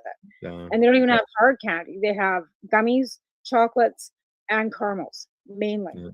Right. And that's where the legacy market comes in. I don't know if those are legacy market gummies that you've got there, Dwayne. So yes. Yeah. And what I wanted to say about these and why I do like them is, yes, they are low dosage, but what these are for me is like a supplement. It's like a vitamin to me. Yeah. Because this is the CBD as well as CBG and THC. So nice. For me, Nice. So what I was going to say is I'm no scientist, but what I believe I thought I heard was if you were to introduce these types like CBG and CBD in your body before THC, you will have much more better overall experience. So for me, I don't know if it's just a psychosomatic thing or just feeling Mm. comfortable about I my couldn't record. imagine how that would work though, because CBG or CBN was it CBD? Sorry, CBD actually counteracts a green out. So if you get too high, you want to take CBD. CBN, pardon me, I meant to say, yeah, blah, blah, blah. Thank you. No, it's just like, yeah, because I know, like, if you get greened out, you get somebody CBD and they're, whatever. They're But it can counteract the It counters THC. it. No, absolutely. I actually Yeah. helped a guy at a 420 party with that. I gave him CBD gummies and it helped him. Yeah. So Oh, that- good, good, Yeah. good. Yeah, absolutely. Because that's something that they say, like, or orange juice, honestly, if or sniffing pepper, you can I actually. always found a cold floor was good. I'm Yeah. surprised about orange juice though. Orange juice is the acidity or something, because just like a THCA, it's got a high acidity, right? Okay. So a THCA has also got high acidity. It's something to do with the acidity in the orange juice. Okay. Yeah, I haven't got a clue. Wasn't challenging. I just never understood. No, the that's logic of it. I was actually told that by, I can't remember by who, at the Treating Yourself Expo.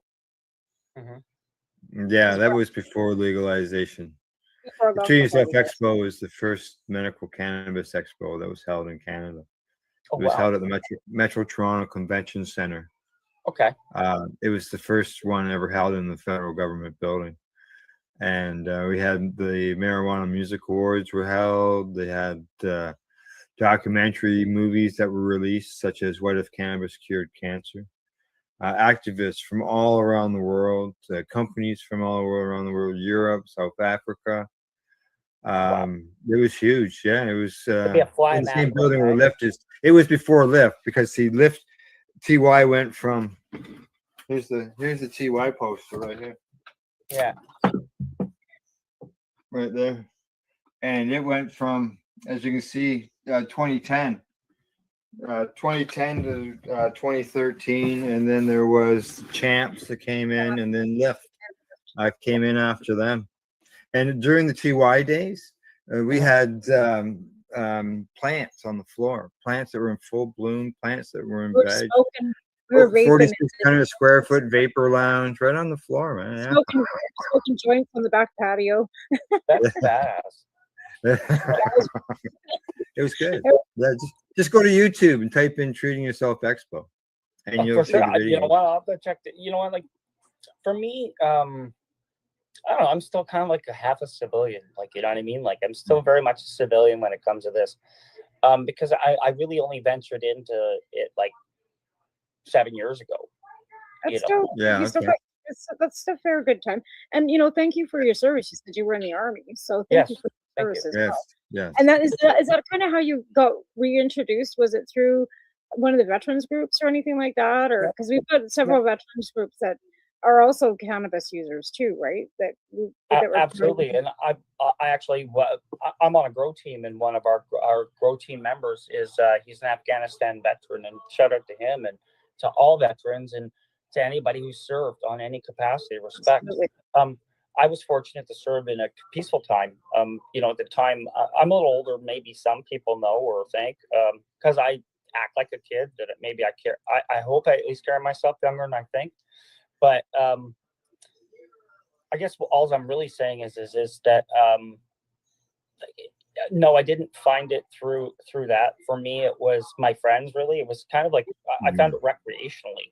It wasn't Yeah. until I kind of understood how much I needed it and looked back on when I got through certain things. I looked at myself and I looked at my own lives and behaviors, that I started looking at it better. And then as legalization came about, for me, the real exploration of cannabis, like on a deep dive for me, Yeah. happened. And where I really started to vocalize and start to dig deep and ask questions and say, obtain my own thoughts and really look at all the work you guys did before me, Yeah, do the research. Yeah. yeah, Find out. Yeah. that was what it was. It was like all of a sudden it was like everybody was willing to tell their story. So it was through legalization that it drew me in, and what it did is it gave me some garden space. So I'm a grower, right? And Right. for my first love, Yeah, me too. growing it. I'll right? too. We're gonna get into that too. Yeah, like so. We've only got 2 minutes to break. So Yeah. So yeah. Yeah. I think it no, was they- more that. Well, then it's Well, something would that you so as far as consumption purposes now, You know, do you consider yourself more of a recreational consumer or a medical consumer? I see myself as a medical consumer, but a recreational advisor. Yeah. And there's if I think you know a bit about my social media activity, and I think I say it because of that. Right. It's, Yeah. I do a I've lot got of, them here. yeah, like I do a lot of I don't know, reviews and promotional content for Canadian companies, and some of the companies that I think are doing good things, and some of the ones that just are maybe good to me and other people, at least that I feel that I've become associated with. So through that, that's where the recreational kind of part is for me now. But now I say medical because now not only am I medically licensed to grow it, and I enjoy the fruits of my own labor. Yeah. But when I do look at what I'm missing, I feel better about what I'm getting now. I'm supplementing it with I love the concentrates, for an example. That's part of it for me. I have part of the reason I talk so much is because I can't shut myself down. My mind's very much like, I have OCD. I do have ADD as well too, and different parts of me as D the bud guy get to help me facilitate those particular needs through. That's kind of like the exercise part where they say like you should go for a walk and change your diet before you just start taking medication. Like I kind of feel like in a way it's just looking at the way, like knowing yourself and looking at what's missing and doing your best to try and see it along the way, because like my best advocates, like my best understanding of it is through this community. It's not through a medical situation yet. The information's still good. Like, I think I said this to you when we met, Al. I believe we met at Can Expo this year. Okay. We did. Yeah, we're gonna get into those events. Yeah. But what I wanted to say is I really felt coming out and going through that is our understanding as a whole. And I don't mean you guys, because you guys are at the forefront of it. Okay. But I think that generally the information is on the same level as the world's now round, and it was flat. And that's where I think we are because of the prohibition on cannabis as a plant. Yeah. So nobody's really been able to establish that for sure and say this, because otherwise there's a lot of grow science out there, and there's a lot of things, misinformation, and there's a lot of people like me, and I do my best, and I don't know, I hope that I get my stuff right, but you just never know. So as a whole, cannabis has really never been actually infiltrated so that it has been the only misinformation I would say is that it's a devil's lettuce and that it's harmful for you and that you can overdose on it. We all know that's right. And we know that, before, prior to what we've got right now, Harper made it sound like it was, the worst thing ever. And he was taking it away from patients. We had to fight him in court to get it. And that was all on the government level, how we got to license production. Right. So there, like I said, it's not depending on your political realm. It's got nothing to do with that. It's what you've been fed. Prohibition started in 1920. Or what maybe what you were taught as a youth through as a kid school to or your parents. Program and Reagan and the years with your this is your brain on drugs. Yeah. And different parents, right? Like you said, you were in the military. My mom was in the RCMP. Like I grew up in so you know what I mean? And then there's other people that have grown up with their parents smoking it with them. So again, like you have different realms of what your background is. Oh, absolutely. My background, like me personally, and my background are very different. Like I did grow up around it, but that's more of like somebody else's story. You know what I mean? Yeah. All right, time for us to take a break. After that, we'll continue our discussion with our guest, Dwayne Boudre, aka the Bud Guy. You're watching the Pace Radio Show. We're live here at paceradio.net. You're listening to the Pace Radio Network here at paceradio.net. Camelford Lifestyle Shop, open Monday to Friday from 10 till 7 p.m. or by chance. Check out our flags, our t-shirts, plus our hats, and look of that supply of rolling papers, plus much more. We've got bongs and your favorite herbal vaporizers. Look at all the incense we have, as well as For those who collect knives, check out these knives in our collection.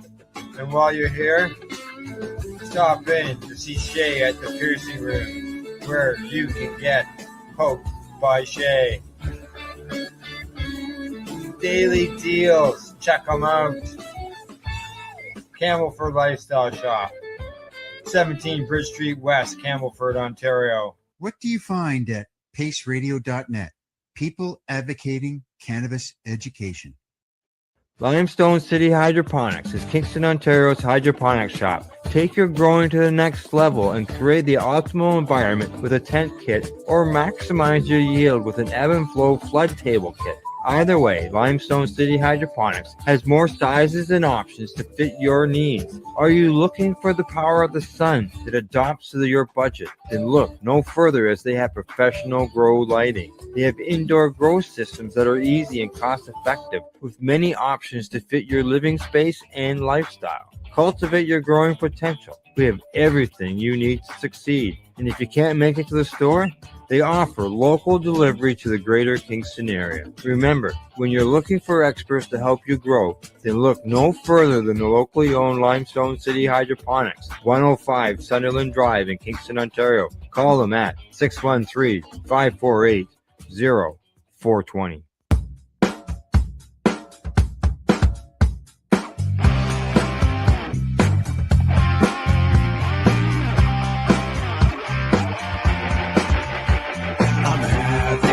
Someday, and I'm gonna make sure it stays that way. I'm having an awesome day, and I'm gonna make sure it stays that way. You're listening to the Pace Radio Network here at paceradio.net. And you're back with the Pace Radio Show. And for those who just joined us tonight, Tamara and I are joined by our guest, Dwayne Beaudry, aka the Bug Guy. All right. Before the break, we've talked about a bunch of different things, including social media, and we started talking a little bit about events. And I just wanted to get back to that just briefly, and the social media thing as well. You mentioned the Can Expo, where we had met at the Can Expo. We actually were on the same stage, but at different times. That was for the awards presentation. So congratulations on the award you won. But unfortunately, I can't remember what it was. It was the Advocate Award. It was the Advocate of the Year. Yes, thank you. Yes. Yeah. Yeah. Yeah. Exactly. And I thought, appreciate it. And congratulations. I talked to him. Yeah. And congratulations to you and Timmy as well, and Mary Jane for their win as well, if I remember correctly. Yes. Yeah. They did a great job. That's right. Exactly. And they got themselves a large following of people that like their podcasts, and it's educational and that's and funny at the same time, because Timmy's not a consumer of cannabis, right? And it's a great perspective. It's very much like my wife and I. Like, my wife doesn't consume, so they just like love each other. Like, whenever we see each other and meet up, and Tony doesn't. My wife's Tony. She doesn't come to events very often, but pretty much every event she does come to, the newbie and the doobie are there, and she adores them. They're great ambassadors for the cannabis plant and for pretty much anything they're associated with. So would now that legalization here, this is the Can Expo, and it's happening again in 2025. There's other events, cannabis events. At one time there wasn't anything. Obviously, we mentioned that earlier. Do you attend many of these events, and what do you think about what they're being able to do in order to educate the public? Yes, I do attend the events. I've been attending events now for at least 4 years that I can recall, maybe a little bit longer. I'm not sure, but I love the interaction. Part of why I got into social media, which was really how I really found the cannabis community that I know today, was because of I was looking for that kind of connection, and I found about the events. And as soon as I went to the events, I really understood the people in the cannabis end of things so much better, because it's very different online and in person, you know, and that's a Sure. whole sub conversation. Yeah. Sure. Yeah, and the events give you the opportunity to meet some of those people who you would never have met unless you met them on social media. So like for me, it was honestly, like it was an expo, I believe, and like one of the people that I admire the most that were the educators, like on the grow side, they were the first to get me. Okay. And so going to these events, I got to meet so many of them. And for me, that was like meeting your hockey hero or something. Like it really was. It was man crush galore. Shout out Northern Scrogger. Like, you know, like Yeah. it's just you see these guys and gals, like very much so as well too, like all these amazing people in the community, and then you get to see them in person, and so many of them are the same. And I always said that D the Bud guy's just Dwayne. So like I vowed on being the same person in this interview as you would meet at the event as you would be I'd be in the next interview, you know, like sincerity was important to me, and I didn't know how to sell anything. You know, I wasn't trying to sell some side gimmick. I didn't see that as a cool way of doing things. Like it complicated it. So for me, going to the events it was a great interaction, as well as a great chance to meet education. Like, and not like really going back to Canada Expo, coming out of that, like you touched on it earlier too, Tamara, the innovation available. You were talking about your friend's diabetes device and the innovations and things that were able to do. I learned since like our first TY Expo to now. Like, you know, like vaporizers, for example. Like they were talking about the Magic Fight boxes and the tubes that they started out with, and even the dabs. Like we thought the swing vape was, you know, the coolest thing ever. Well, now there's yeah.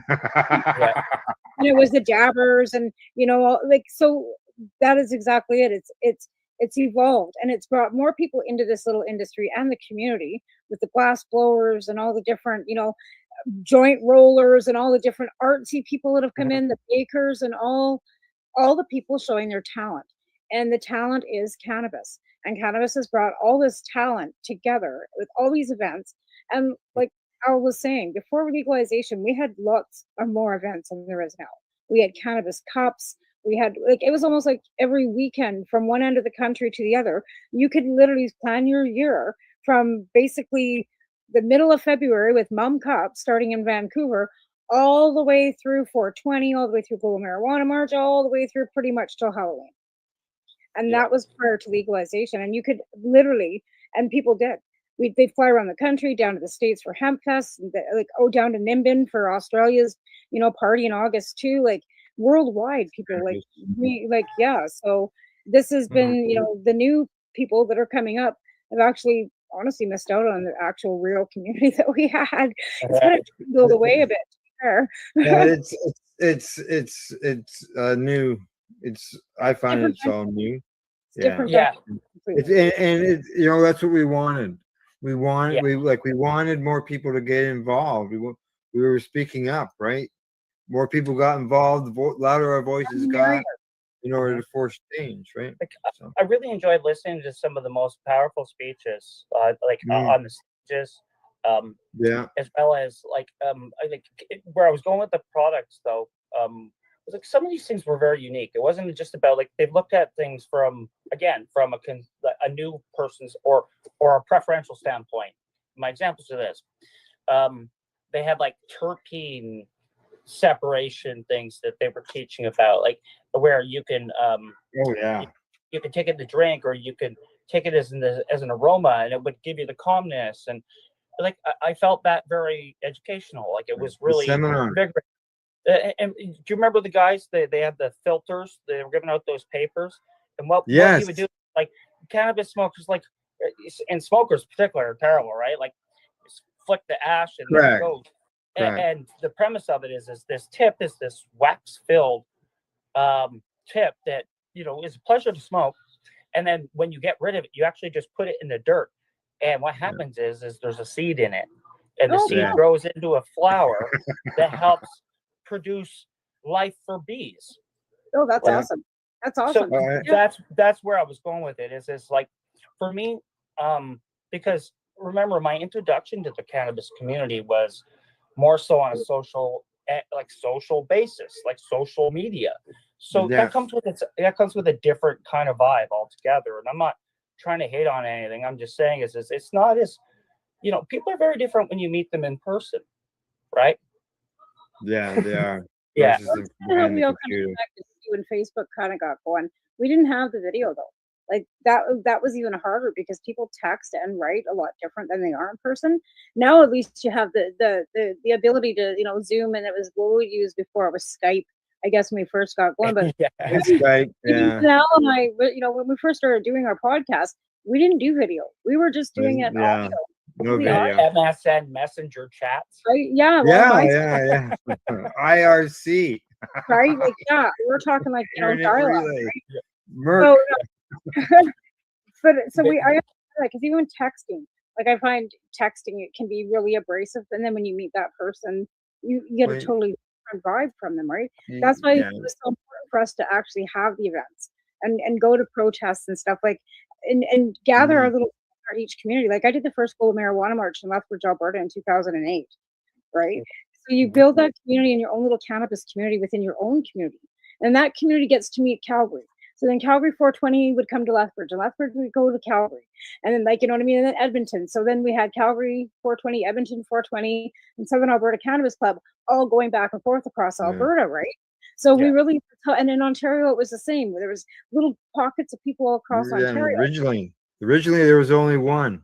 There was only Yes. one 420 march originally. Ontario is a lot of pin dots, like when it comes to activity stuff. And Originally there was respect just the everyone hash can. mob, right? Was it the hash mob, Al? They were around it, yeah, at one It time, was, yeah. it was Goodwins, or I don't know what they Yeah. called themselves. Yeah. Yeah, yeah. Yeah, I think it was the hash Chris and mob. Aaron. Chris I and was Aaron. actually, I Well, it was wasn't messaging. Aaron, it was Chris and Steph. Because remember, Chris was married before Aaron. I'm was not Chris getting and into the Steph. timelines. Yeah, that was early. Early, Yeah.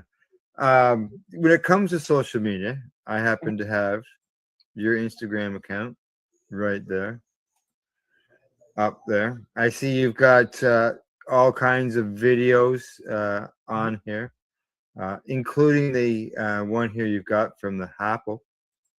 Yes. Yeah. So the Apple, as well as the new drop by Erectric Dave. Oh, okay. I got the Apple. I'm a big fan. You know, I got my Apple right here.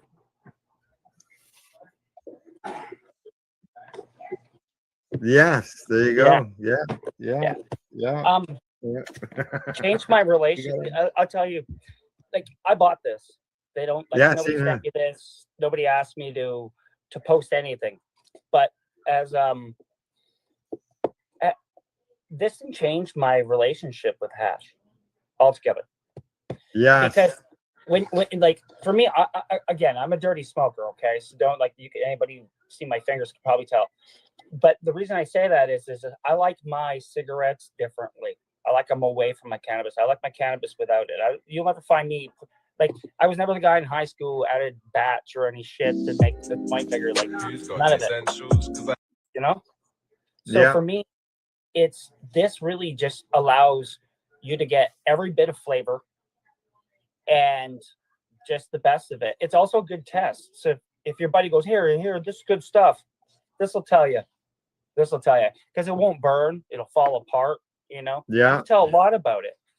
And then the newer version that you're showing there is called the drop. And so he just developed this. He sent me and about 10 other people them to try them out and just kind of put the word out.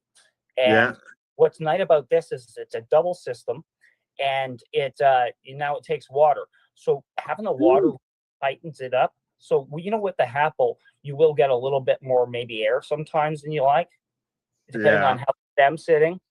So that eliminates it. It's so tight, and the nice thing about it is it's just like a regular Apple. If your hash is any good, when you put it back down, it's going to light itself back up. Can you buy those online? Yeah. So Yeah. the apples that Al and I are referring to, you can buy from Nugs Canada. They have them in a lot of dispensaries as well.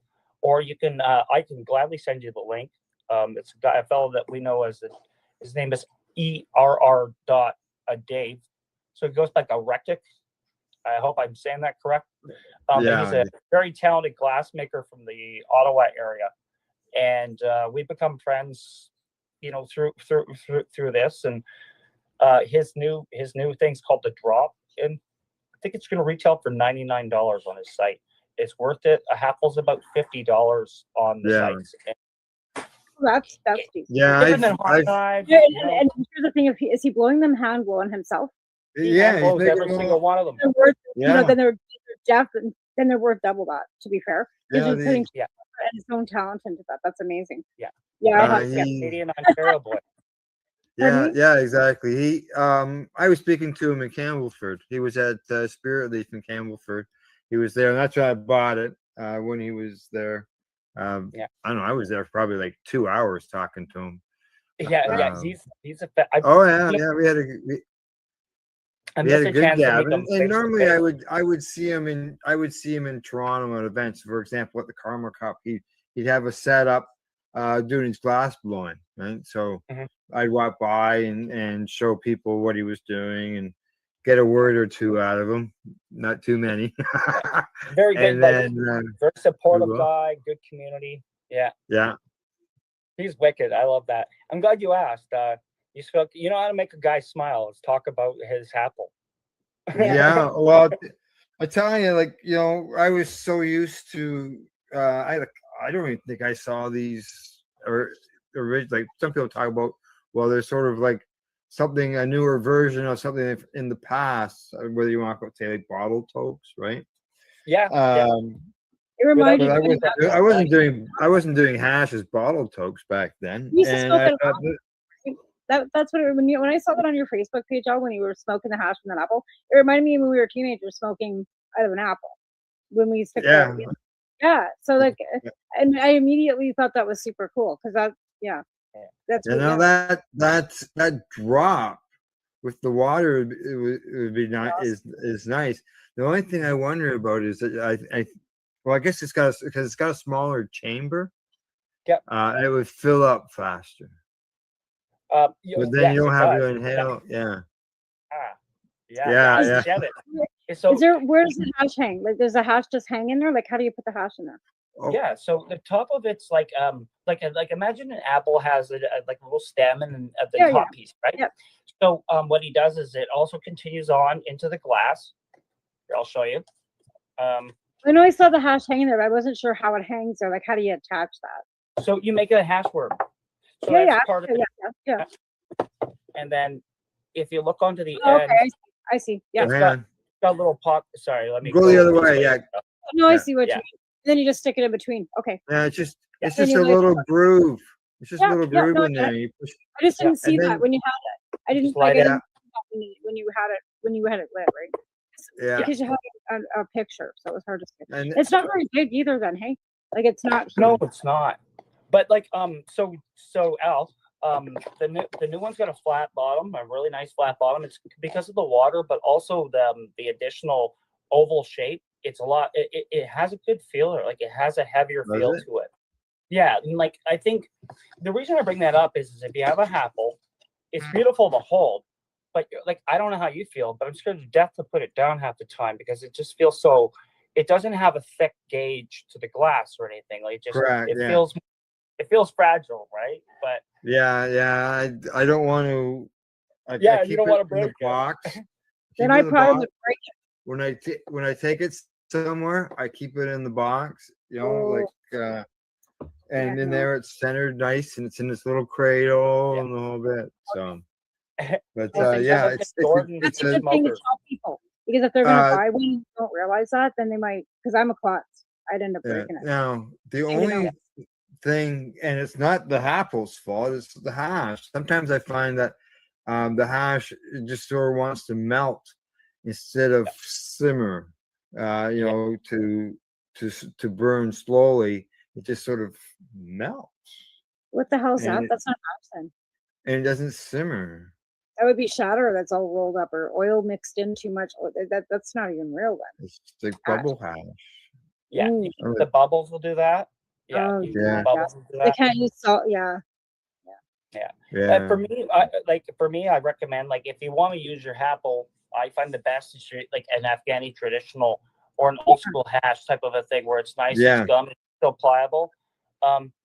You don't want the harder stuff obviously because it ain't gonna stick and it just burns No. itself up. It has that shit taste anyways. But yeah.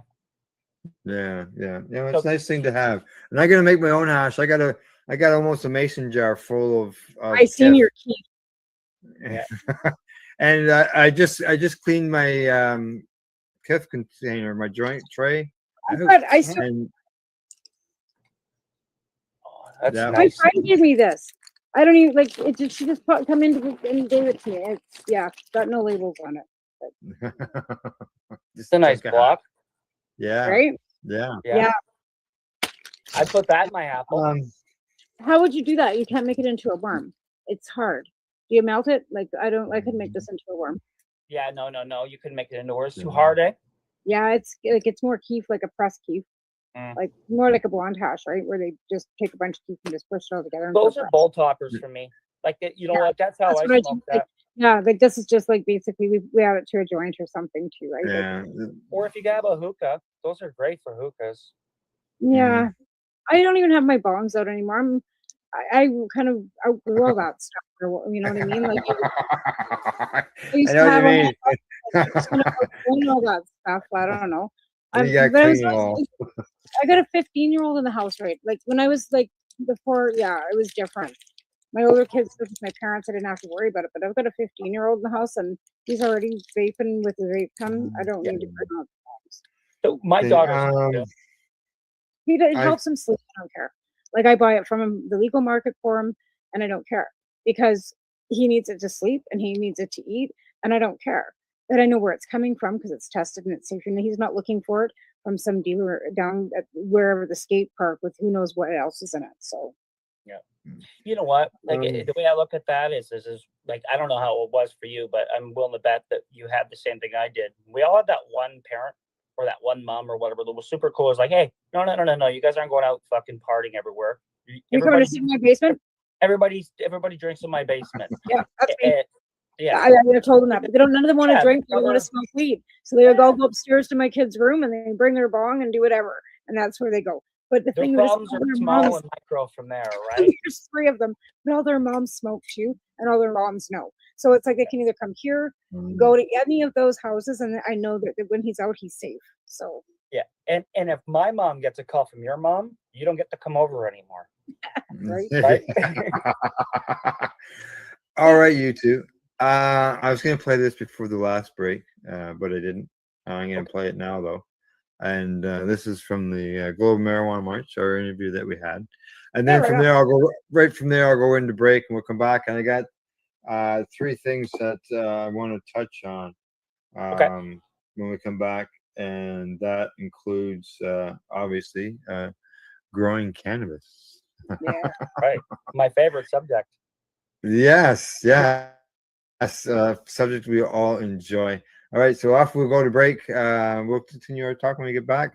You're watching the Pace Radio Show. We're live here on the Pace Radio Network. But first, you're all going to hear the interview that Dwayne and I did out on the road at the Global Marijuana March. Here we go.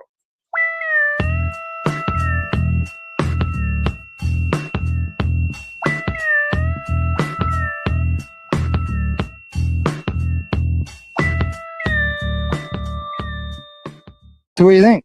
I think it's excellent.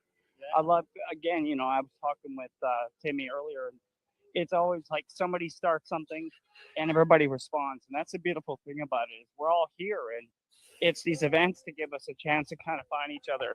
So this is my first March. I've been involved in plenty of events, but my first March. So Really? yeah, so it's really exciting to be part of the movement and have, excuse me, in that sense. And again, any opportunity that we get to kind of unite commercial, legacy, home grower, and just cannabis advocate together as one voice collectively, we're going to get more done. So Exactly. Exactly. More people will speak up. Our voices are louder. Yeah, that's it. Like like I think it was Dalai Lama said, if you think you're too small to make a difference, sleep in a tent with a mosquito. So kind of Not lots of times. like so if you don't believe, like anybody who's done that can definitely agree how a small thing can make a big difference. You should let everybody know who you're talking to. So pardon me. Should let everybody know who's talking. Oh, I'm D the Bug Guy. I'm just I'm a Canadian grower. I'm medically licensed. I'm also CanSal certified. So I love exploring the different aspects of the industry, as well as being part of the moving change. We have a good system in the sense that it's better than not having one. Yeah. But there's still work to be done. That's right. Sure is. So basically, you march for access, and I march for everybody. I march for those that can't be here today. I march for those that have been incarcerated for this plant, that still feel silenced, don't have the access. But like I said, otherwise, just we're here to support the plant, and the people that are here are trying to make a difference. A lot of familiar faces, and a lot of new faces. So, oh yeah. So, like I said, me being one of them with the march, but there's events surrounding it. We come together. It's a round table. Next time is better. Yeah. So it's all about execution. And like I said before, you build it and they come. Yeah, that's right. Exactly. All right. Well, thank you for the words. Anytime, man. I'll see you throughout the day, bro. Yeah, that's right. That's right. We will.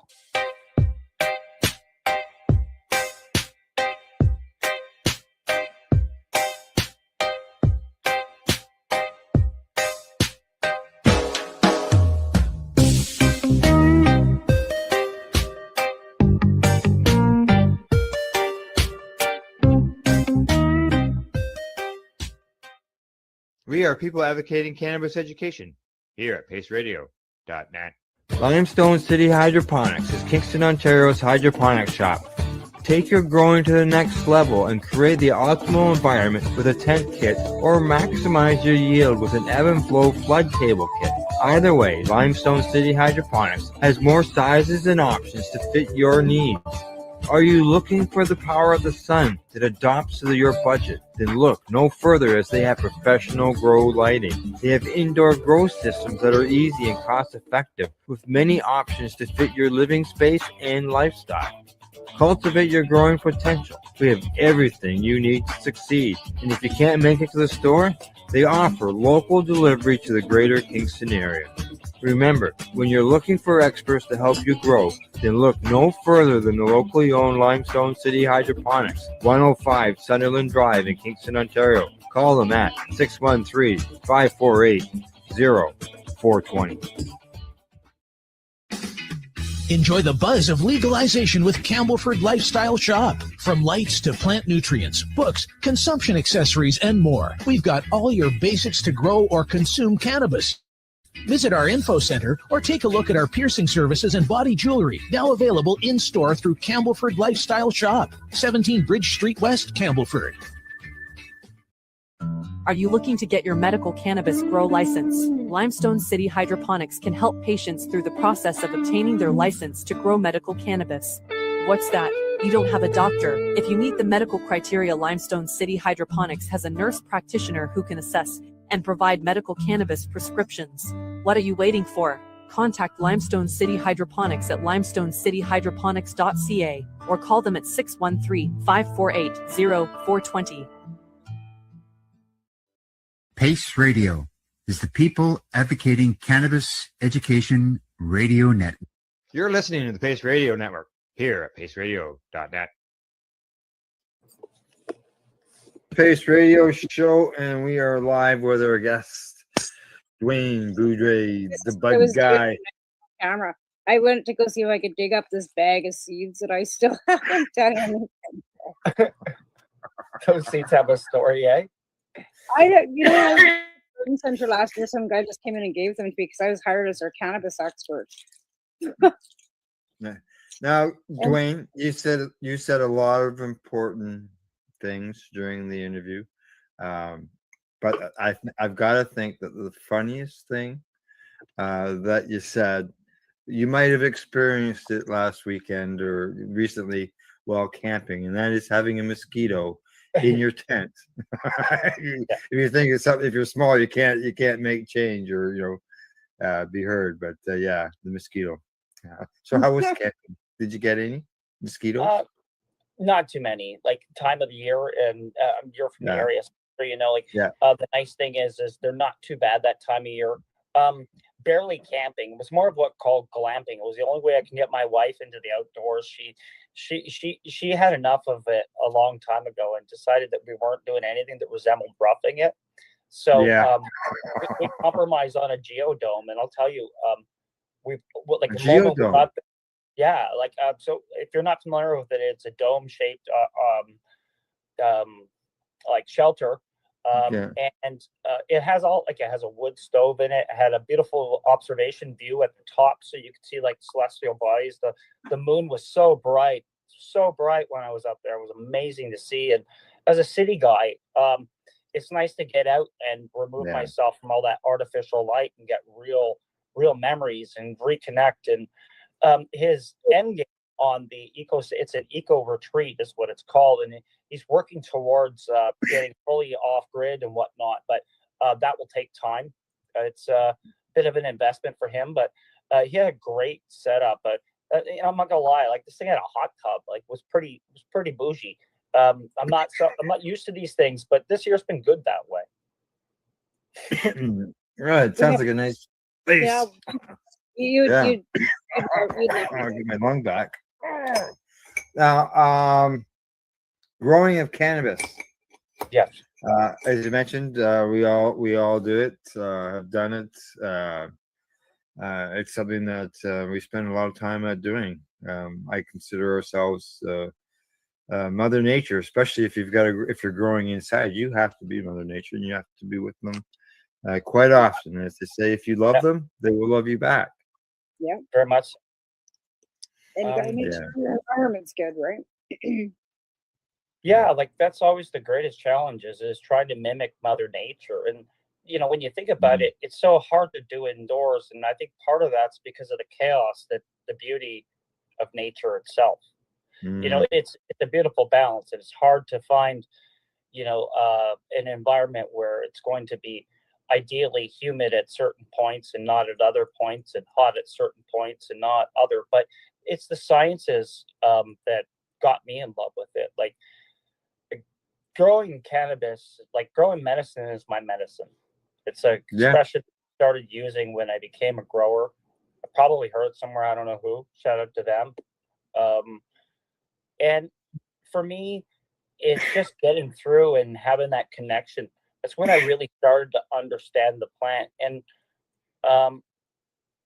appreciate it on a level that I didn't necessarily see, like as a person who was just consuming it. And I'm not putting down consumer. Consumers consume. That's what we do. Right. But when we start to evolve ourselves in it more, you get to see some pretty neat things. It's cannabis plant's so much more beautiful when it's alive than it is in a bowl. You find though that most people, that once they start consuming it, they want to grow it, even if it's just in a cup on their shelf. And that's the beauty of cannabis, is it shares its education, and it makes its own community. People come together because of it, right? Yeah. It's I put it with aloe. Like aloe is a healing plant. Everybody has it around because it's medicine. You know that on an emergency, that's something that's going to feel better and help you heal. In a lot of ways, a plant is a plant. Like I look at plants as gardens, so that they're almost the same thing. But like on an emotion, like on a connection level, it is like an aloe or a mint, like that's going to give you a soothing or protect you from a bug on your deck or whatever. Like they're. I have one of those. Yeah. Yes. A lot of patients would tell you, especially when they were trying to take this away from us, right? A lot of patients that was the one thing that they mentioned. That's part of it. Getting up every day out of bed so they can tend to their garden was a whole part of why they were alive. And that was one thing we really emphasized when we were fighting for our gardens back, is that what part of that was part of the whole therapy of the plant. Therapeutic. Yeah, they're growing it for sure. Now, I don't know. Do you have a special method that you like to grow? Like some people prefer nutrients in a bottle. Some people prefer living organics. And So I'm organic no matter what way I grow. So I don't grow with the synthetic in any occasion, but I have slightly different styles indoors and outdoors because of what it is. Outdoors, it is fully living soil, like it's amendment based. I will give it the optional, or pardon me, like the occasional supplemental feeding later in the season and stuff. But for the most, I feed the soil and let the soil do the work, and I do what I can to promote a healthy microbiology system for the plant. I haven't done a good job this year, but I usually keep them pretty good from being pest free and whatnot. And I like to plan, like I like to grow big plants. So because I've grown them in the past, I look at my environment, and I knew that, I know that this area here is likely going to give me powdery mildew if I let these plants grow too close to this fence. And, I know how windy it gets at certain seasons, at certain parts of the year. So I build a multiple trellis system when I grow a larger plant outdoors. And I do these things for a little bit of show, but a little bit for the protection of the plant as well. And it kind of serves both purposes. It looks really cool. That's where the show part comes in, is nothing like seeing a 13.5-foot trellised plant like in your backyard. That's exactly. With 8 feet front to back, like it is a single plant. So it's pretty daunting when you come up on it if you've never seen something like that. But the benefit of it is it keeps the plant separated. It allows for better bud penetration, or probably light penetration. It gave me a better yield on my lower canopies, and it kept the bugs and the PM at bay. So as cool as it looked, it had a reason, So for me, it's like, that's definitely the fun part is figuring out the science of it. Indoors, I grow in tents. I have a large growing area. I'm lucky. I'm licensed for 99 plants, so the sky's the limit. I don't grow that many. I grow closer to 4 most. Yeah. I know what you mean. I've always grown under my numbers. But there are times where you need those numbers, because in order to maintain things, you need to deal with clones and stuff like that. Yeah, So, we still had 90. We were licensed for 200. We would still grow 90. We'd have 90 clone, like our 30 clone, 30 in veg, and 30 coming off. So especially from your point, especially like, because again, you were you were medical and a grower and everything much sooner than I. So the reason I maybe cited you in this is I haven't done large pheno hunts as a grower yet. Like I've done smaller ones, but you need to be able to, if you have specific needs, like now we know, and maybe you knew back then, what strains are going to help you with certain things. You can grow very specific, but you don't just know that. You got to grow a bunch of plants sometimes, and your plant works out, right? Sometimes it's, and you find after a while, the strain that worked for you for a while doesn't work for you anymore, right? And sometimes you have to mix and match, but and depending, and since we started, like since Al and I first started going, the genetics have changed. The genetics have evolved. Now you can get, more people are just doing clones.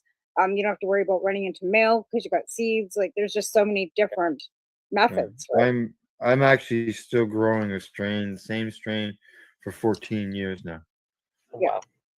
I've been growing this one particular strain. 3 years is the longest I've kept a strain around. I still have it. It's Destiny's Breath. It's by Atlas Seed was the breeder. I hunted it, so I kept it. I ended up getting a cut back. But when you're a new grower, you just want to try everything. Correct. You do. And then then once you figure maybe you got more space, maybe you got a license, or maybe you got something you want to figure out, and then all of a sudden now it's out of hand. My library's gotten out of hand. I have 16 different strains that I've decided. I shouldn't have 16 mother plants. I need to break this down to 6. You know what I mean? Which ones? Yeah, which ones? Which ones? So that's where the growth community comes back in, though, right? Because if you're good and you're lucky that you got a buddy or a friend or another grower that you can toss a cut at and know that you get it back again one day. Like that's Yeah. true value in that. And that's, you'll find that in this community. And if you don't have access, you're listening to this and you're a new grower or somebody looking to start growing, this community is great that way. There's always lots of people that are like, hey, I kept this cut. You know, Al's got a cut for 14 years. Maybe one day I'll get a cut of it. Yeah. You know what? I don't have a cut of it, but I got a bud of it. No, but Al, I kept telling you I was hoarding this bud. Al sent me this. Yeah, and this is the G. So I've been hoarding this for like months, but I got one bud. Grape escape. You get the shit that you put it away when your friends are over just in case. It's like no. No, I know. I put away my really good stuff. I stash away a little bit just for like the rainy days, right? And that bud's been around for a while, but I keep on hanging on to it because it might be another rainy day, and it's good stuff. Absolutely. Yeah. The I was able to grow enough to share around. Finished off the indoor growing part. I do grow. I do bottle. I do use in a nutrient line. It's called Green Rush Nutrients, and it's really simple. It's water soluble. It's fully organic. It's an Ontario-based company, and like all the ingredients, like any good product, is listed right there for you. You know exactly. Yeah. Like it just doesn't. It just works. It's good stuff. Yeah, I've always find when I read the ingredients, if you can read the words, that's a good sign. Yeah. Because there's some stuff. What? And what is that? I always used. I was always like using liquid. I always do, but I used Remo's nutrients, and that's what I used. Right? Yeah, so I used Remo's nutrients from the time when Remo first brought it out, and prior to that, I used Advanced nutrients because Remo was with Advanced. So I kind of went along with Remo and Sandra with their nutrients, and that's I walked into his garden when I went to Vancouver and went, holy fuck, am I ever an amateur? His boy came out. Like indirectly, I found like same thing. You found I followed a person. So like Joe, the owner of Green Rush Nutrients, worked for another nutrient company. I won't mention. They're still operation, and I've said more about them in the past. So I'll just leave them out. Bottom line, he ended up leaving them and starting his own company, and I was fortunate to kind of be there at the early stages. He asked me to try it and see if it worked.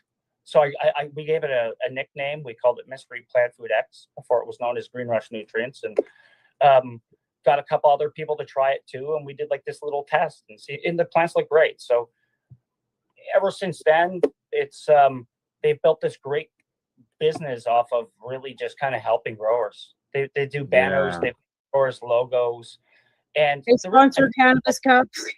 They sponsored my cup. Like they're all like I've known them for like forever. Yeah, so I know exactly. So when you find people that support, like not just you, but like also the community around you and whatnot, and they happen to have nutrients that fit your growing model. Yeah, but Remo walks the talk, right? Like Remo was with us. Remo. I've met him a few times. We're not friends, but like I wish. Yeah, no, but seriously, like when I was telling you about like writing the policy with the Liberals in 2014, Remo and Sandra were there too. So he's always walked the walk. That's the one thing about it. That's the normal ones. But I see the first time I think I met Remo was at Lyft, and I said, how are you doing? And, introduced myself. He goes, hey, how's it going? He goes, hey, what are you doing? I said, what am I doing? He goes, we're going across the street. There's a 420. We're going to do a smoke, and we're going to, I don't recall exactly who it was. And I apologize for not having that name, but Tracy. Pardon me? Tracy Curley's, Tracy's Lounge across the street. Right across the street from in the park. In the park, yeah. Tracy Curl. Yeah. So anyways, my point being is that's the very context I met him. He's like, hey, we're going to go over and we're gonna pay some dues and some legacies. We're gonna go see some OG shit. Come on. I was like, right on. That's the summarized version. That's not what he said. He said he put it so much better than I did, but Oh yeah. Yeah. Yeah. Yeah. Oh yeah. That's And he stopped to talk. Like, Tracy. my buddy Tracy was there. the He's a breeder, Tracy was a and long time, very popular, very he well gave, known he cannabis stopped to advocate. he stopped to talk to my buddy, which I know meant a lot to my buddy too, who's a breeder.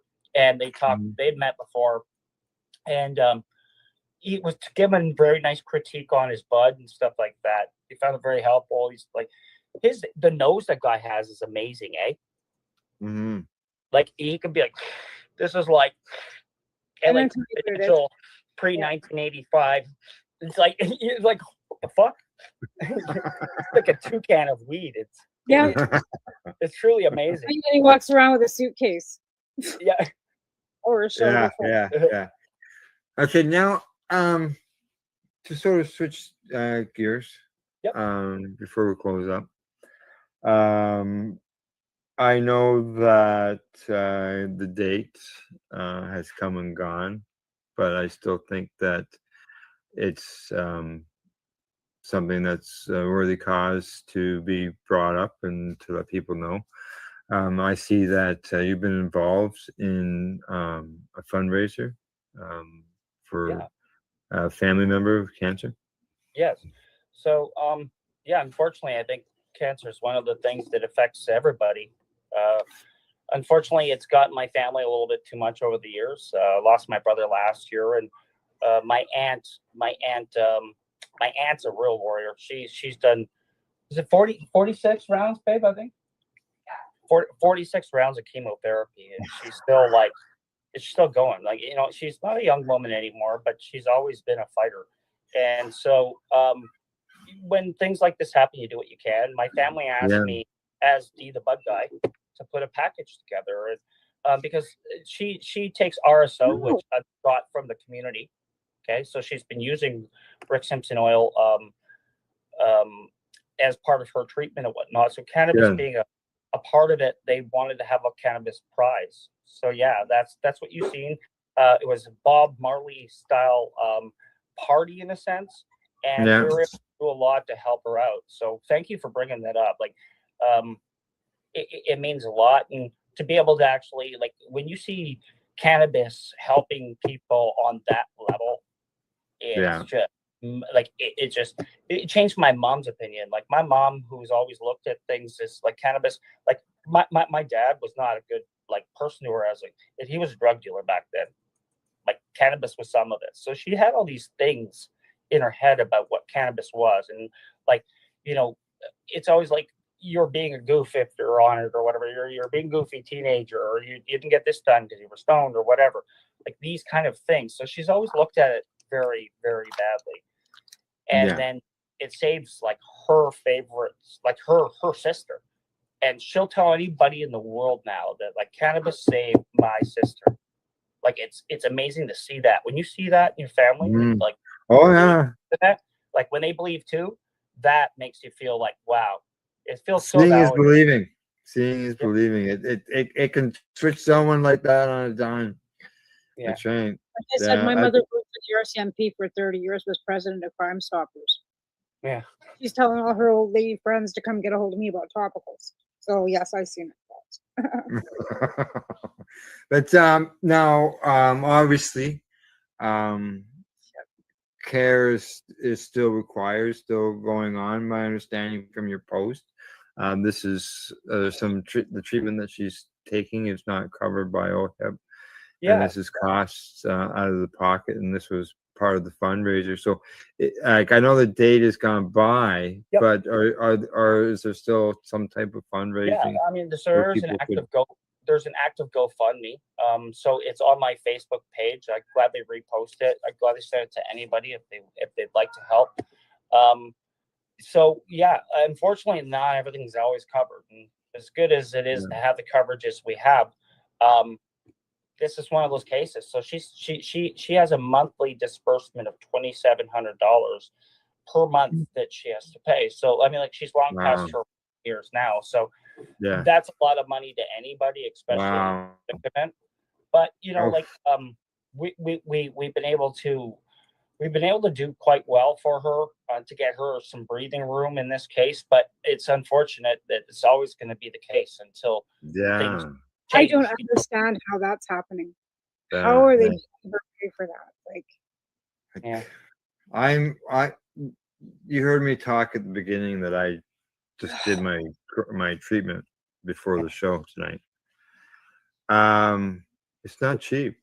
Like you said, she's got this $2,700 fee. I do my treatments every 8 weeks, and it averages out to about $2,700 a month, $5,500 every 2 months. The cost for this particular drug. And the thing is, I know when I started, it wasn't covered through the plan that I was on, and it needed approvals. And yeah, her husband had like a great coverage through his union, and like for the longest time it seemed like everything was okay, but like as it progressed and it spreads, your needs change.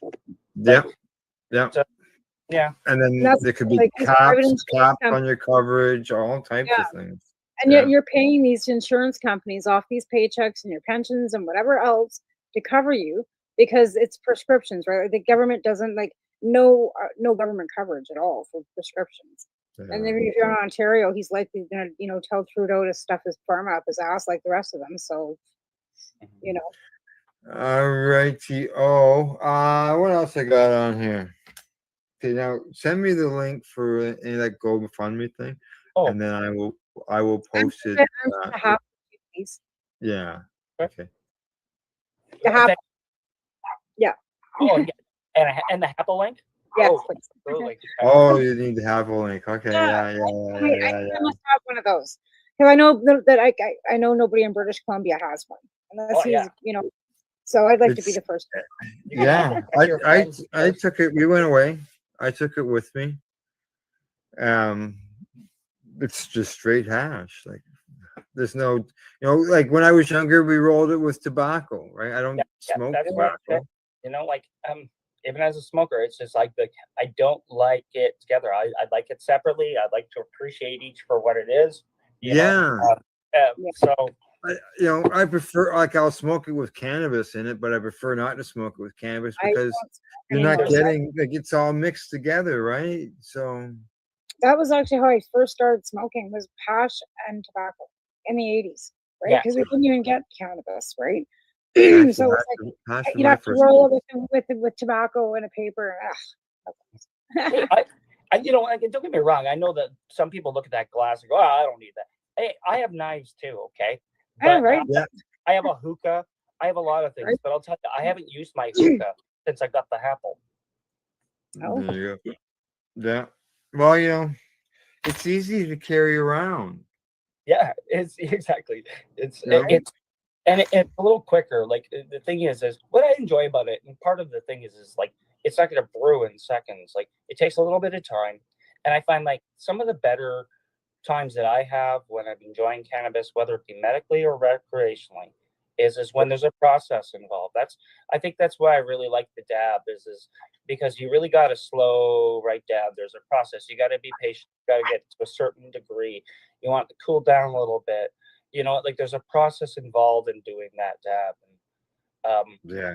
So like when you're smoking a big blunt with that hash worm in it, same thing. You're slowing down. You're taking time for yourself, and it's part of your regimen. That is worth as much as what you're consuming in a lot of ways, depending on how you feel. Mm-hmm. Yeah. Very true. Yeah. Right? Very true. Very true. All righty. I see we got a couple minutes left, so it's shout out time. Person, place, a thing, website, so on and so forth. If you've got more than one, by all means, go ahead and mention it, so on and so forth. All right. So I'm D the Bug Guy. I'm very easy to follow online on Instagram. D the Bug Guy, no spaces. It's just like the caption that you're reading as you're watching now. So I'm at D the Bug Guy. Same thing on YouTube. I do have a YouTube channel. You'll find more of my grow contents there. More of my goofing around, having things, product reviews, and fun is generally my Instagram account. I'm Dwayne Boudreau. It's going to be posted. If you're seeing this on Facebook, I imagine there's likely my name will be in there somewhere. If not, I'll definitely comment in the video. You can find me that way. I appreciate everybody. I'll do my best to follow you back. Shout out wise, I'd like to take the time to thank you and you for having me on. First of all, I'd like to thank, I'd like to thank like the cannabis community for having these discussions and for being so cool about it. Like these are the real important things in my world.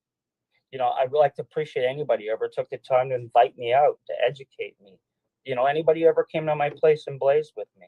You know, anybody who ever tossed me a bean or just said that my girl looked like shit and was right. You know what I mean? So I respect each and every one of you. I thank you so much for that. Thanks. Word up to Green Rush Nutrients. They're my people. They're my day ones. TMB Naturals, another great Canadian organic plant company. Vermabec, they're out of Quebec. So like I really do love this community, and as much as I talk about myself in these things, I really love just talking about everybody else. So thanks for all those people gave me a chance to do it. Yeah, good one. That's a good one. The I've found that because I don't work. I'm on disability due to my Crohn's, but it's given me something to do in my life. Yes. Right? Purpose is so important. You know, and Correct. one last shout out if I can. I'd like to shout out to the Canna Helpers. Canna Helpers right now, I'm both independently, but I'm part of the Canna Helpers as well too. What we're doing is we're doing what we can to raise awareness for the street community's needs. So at events we are both using our own resources as well as you know, pulling together with other people in the cannabis community to make sure that we can leave a good impression on the cities and places that we go by trying to help their local situations. It's pontooned into bigger things. Like the last event, we're in Hamilton. We handed out several hundred personal hygiene packs that had anything between ibuprofen to water. We had pizza parties with some of them and stuff like that. And these were out of our own pockets. And I'm not saying this like for clout. I'm saying this because it's important to let other people know that you do these things. It's not about like, woe is me. It's about, you know what, when you can, you do it. And sometimes it's just enough where somebody goes, you know what, I can do this. And it goes back to what you said and what we said in the video. If you think you're too small to make a difference, then you sleep in that tent with that mosquito. Yeah, exactly. Yes. Alrighty, great shout out. And the Canna Helpers, I have seen them posted online. The Church of Peterborough is involved in that. Yep. Yeah. Canada, Exactly. Lake, All Ellie right, as well. Tamara. No, thanks for coming on. It was great to meet you, and I hope that you keep on, spreading the word and educating people because it sounds like you are a great advocate. Thank you so much. It's fun to do this. Thank you again for having me. Yeah. It's always it's great. We get to meet new people and all that. Hey, talk to them about different things. So, and we try to make it just a conversation between three people. Yeah. Right? So, and someone's listening and watching. All right. Other than that, Tamara and I will be back next week. You can find the Pace Radio Show. We're on Facebook. Unfortunately, we can no longer broadcast live to Twitter because Twitter now wants some money to do that. All right, you can find us online, paceradio.net. Thank you. Just go to our sponsors, legacy420.com, the Camelford Lifestyle Shop, Limestone City Hydroponics, and at ease.ca. Huge thank you to Dwayne, aka the Bud Guy, for coming on to the program and telling his story and getting to know each other. And we will see each other at events this year. I know that. Here's the next one. That's right. All right. Too, gal. Thanks, Tamara, and thanks for everybody for tuning in to our watchers and as well as to our listeners. Thank you and good night. Night.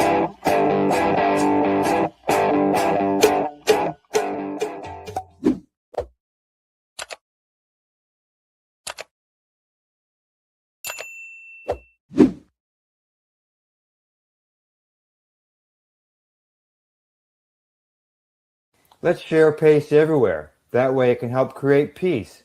People everywhere advocating cannabis education. You're listening to the Pace Radio Network here at paceradio.net.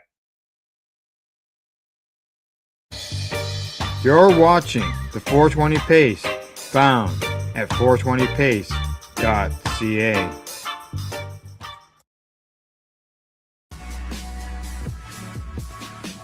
Tune in Fridays at 7 p.m. Eastern Time on 420radio.ca. Whoa, whoa, whoa, whoa, whoa, whoa, whoa, whoa,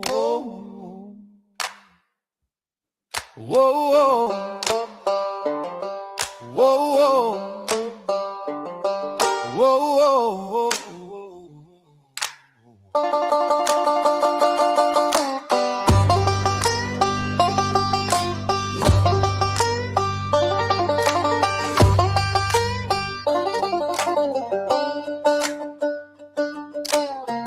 Tracks fade where the black top ends. Truck door slam, then his roots and stem. Camel cabs in a crooked line, laughing low, saying this our time. Hey. We're just guys hiding in the forest, shadows shaking in a pine tree chorus. If you hear that twang, you already know somebody about to steal the show. Guys hiding in the forest. Of course, it's trouble when the backwood boys all show up in force. Yeah, if you hear that laugh through the leaves at night, you better bring your game and you better play it right. Oh yeah.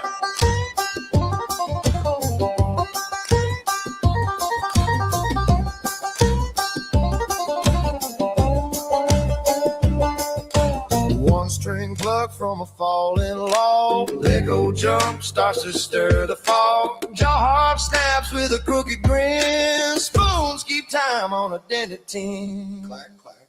We're just guys hiding in a forest, shadows shaking in a pine tree chorus. If you hear that twang, you already know somebody about to steal the show. Guys hiding in a forest, of course. It's trouble when the backwood boys all show up in force. Yeah. If you hear the laugh through the leaves at night, you better bring your game and you better play it right. Hey.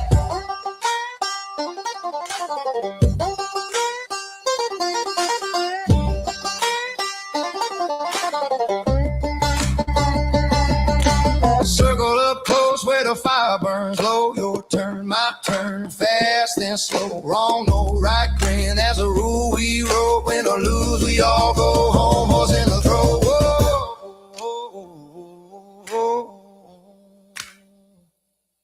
Whoa, whoa, whoa.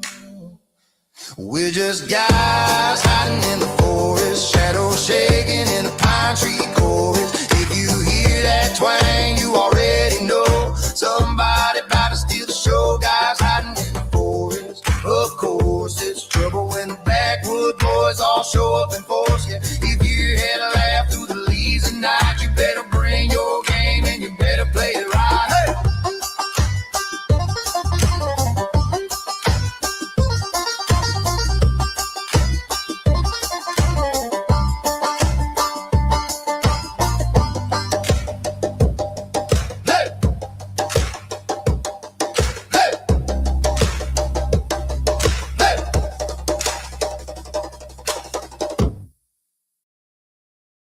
Mic on, red light,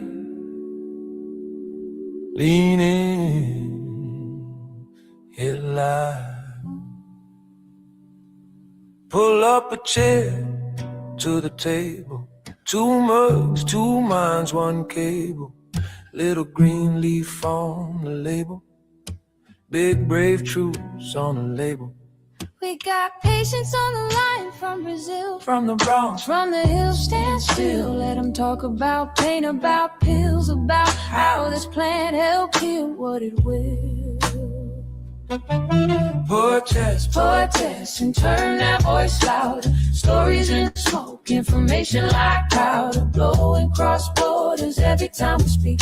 From this small room to a global reach, people listening, people watching in their rooms. Big screen glow, little earbuds too. We pass the mic, turn courage into legacy. Patient advocacy, that's the energy. Hey!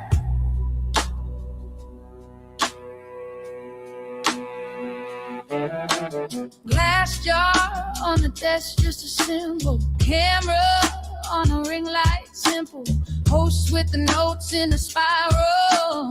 Guest with a scar and a trial. They say I was scared, I was quiet, till one dose cut the storm, stop the riot. Now millions of hearts stay silent, just leaning in closer to the science. Poetess, and turn that voice louder.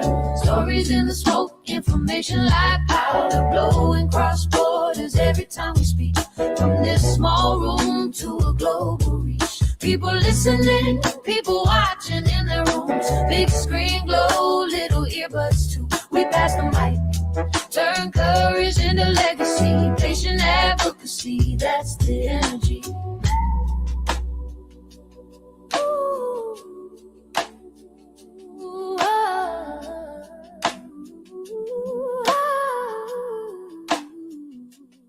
From Cape Town up to Tokyo, late night shift in Ohio. There's a face on every download. There's a life in every episode. We are not alone in this. Every share is a little risk.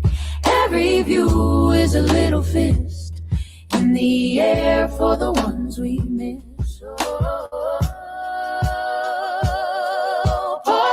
Poetess, and turn that voice louder. Stories in the smoke, information like powder. Blowing cross borders every time we speak. From this small room to a global reach. People listening, people watching in their rooms. Big screen glow, little earbuds too. We pass the mic, turn courage into legacy. Patient advocacy, that's the energy.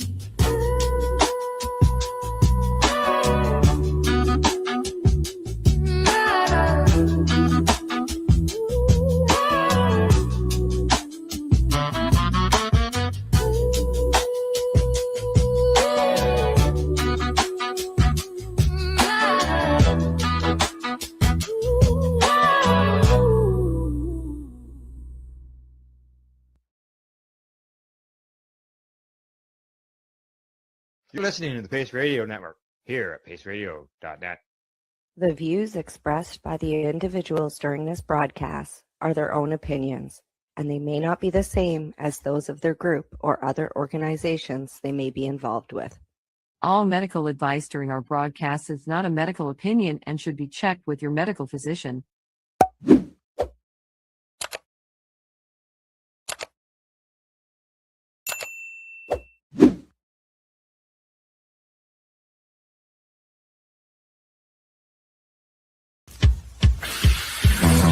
Oh yeah, baby, lovely.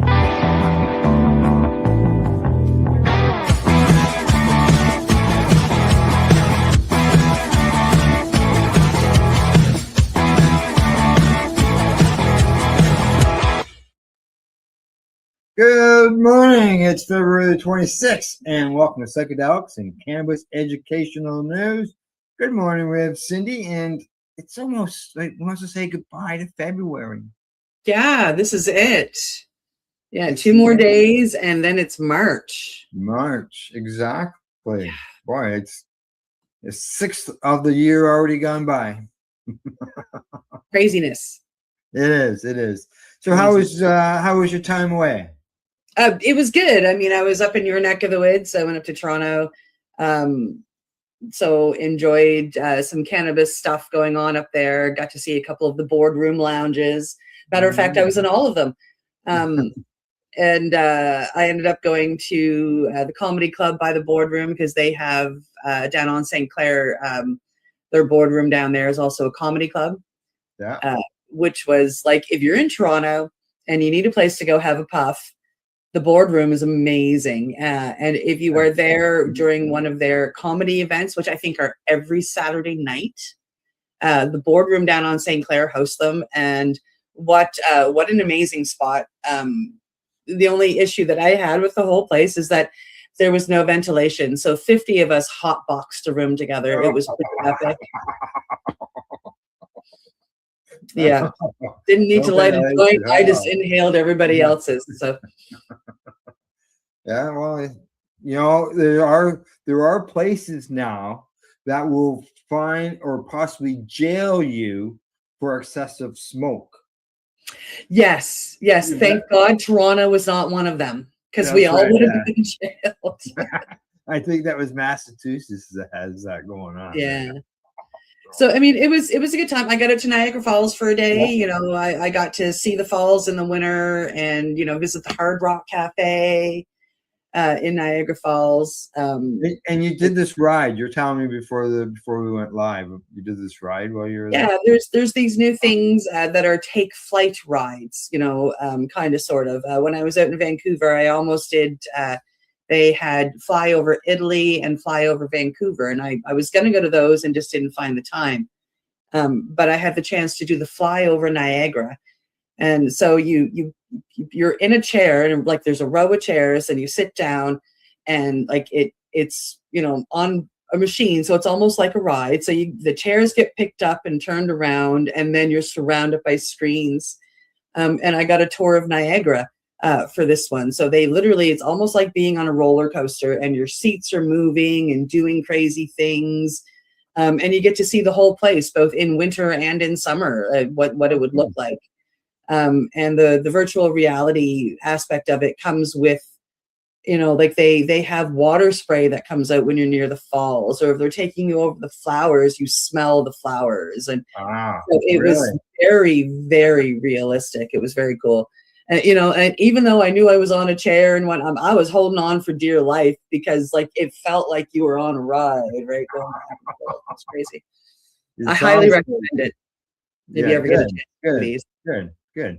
All right. Well, thanks for the update on how your weekend was. So I think it's time for us to get on with the news. Absolutely. Our first story today is coming to us from StratCan. Here in Nova Scotia, introduces a bill to strengthen cannabis enforcement. And I just realized that I need to go over here and scroll down a little bit so y'all can see the headline. Here at home in Atlantic Canada, the Nova Scotia government has introduced new legislation aimed at tightening cannabis enforcement. And it's already sparking conversation across both industry and consumer communities. Oh, yes. According to StratCan, the proposed bill would expand enforcement powers related to legacy gray area market cannabis sales, particularly targeting unlicensed storefronts and online sellers operating outside the province's regulated system. Officials say that the goal is straightforward: protect the legal market, of course, and ensure products sold to Nova Scotians meet safety and quality standards. Well, I could go on about that, but I'll just read my story. I know you're laughing back there, Al. Provincial representatives argue that while legalization created a regulated pathway for cannabis sales, illegal operators continue to compete with licensed businesses by avoiding taxes, testing requirements, and retail regulations. One government statement emphasized that enforcement updates are meant to support compliant businesses while addressing ongoing illicit activities. Support compliant businesses while addressing ongoing illicit activities. The legislation would allow stronger penalties and clearer authority for inspectors and enforcement officers investigating unauthorized cannabis distribution. Supporters say this levels the playing field for legal retailers who must follow strict provincial rules through the Nova Scotia Liquor Corporation system. However, critics note that enforcement-heavy approaches raise familiar questions from the pre-legalization era. Some industry observers argue that persistent illicit markets often reflect pricing issues, limited retail access, or consumer preference rather than simply criminal intent. The move highlights ongoing reality across Canada. Nearly 8 years after legalization, cannabis policies still evolving. Governments are now shifting from legalization rollout towards long-term market stabilization, trying to balance public safety, economic opportunity, and consumer demand. As this bill moves through the legislative process, Nova Scotia may become another testing ground for how provinces refine cannabis regulation in the post-legalization era. One of the things, Al, we talked about this before we got going today, that they're trying to do is put more of a strong arm on the landlords here in Nova Scotia. Yes. Charge the landlords as well as charging the people running the business. Because right now here in Nova Scotia, landlords aren't affected. They're threatened to be affected, but they're not. You know, and we watch this here, you know, like I can focus on the pharmacist dispensary that we had for years.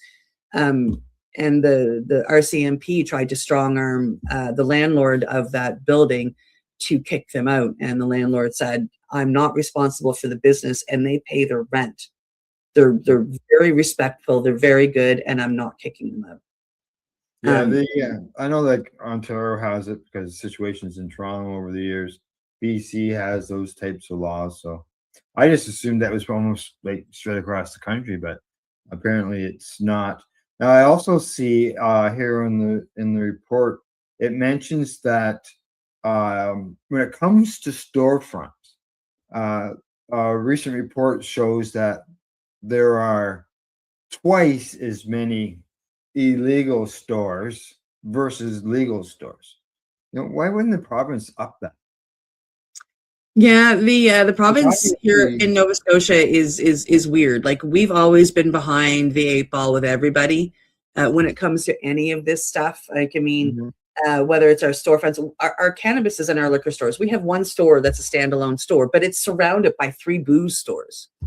Right. Right. You know, and the illicit market, the indigenous market, whatever you want to call it, the gray market, the legacy market, is offering this medicine, this cannabis, this plant, where you can just walk in and you're just surrounded by plant. Yeah, exactly. You know, and they are, like, I mean, they are in a lot of spots where the liquor store doesn't have a cannabis store. We only have 51 stores here in Nova Scotia. That's what the report says, correct. Yeah. Yeah, like that's like a street in Toronto. Yeah.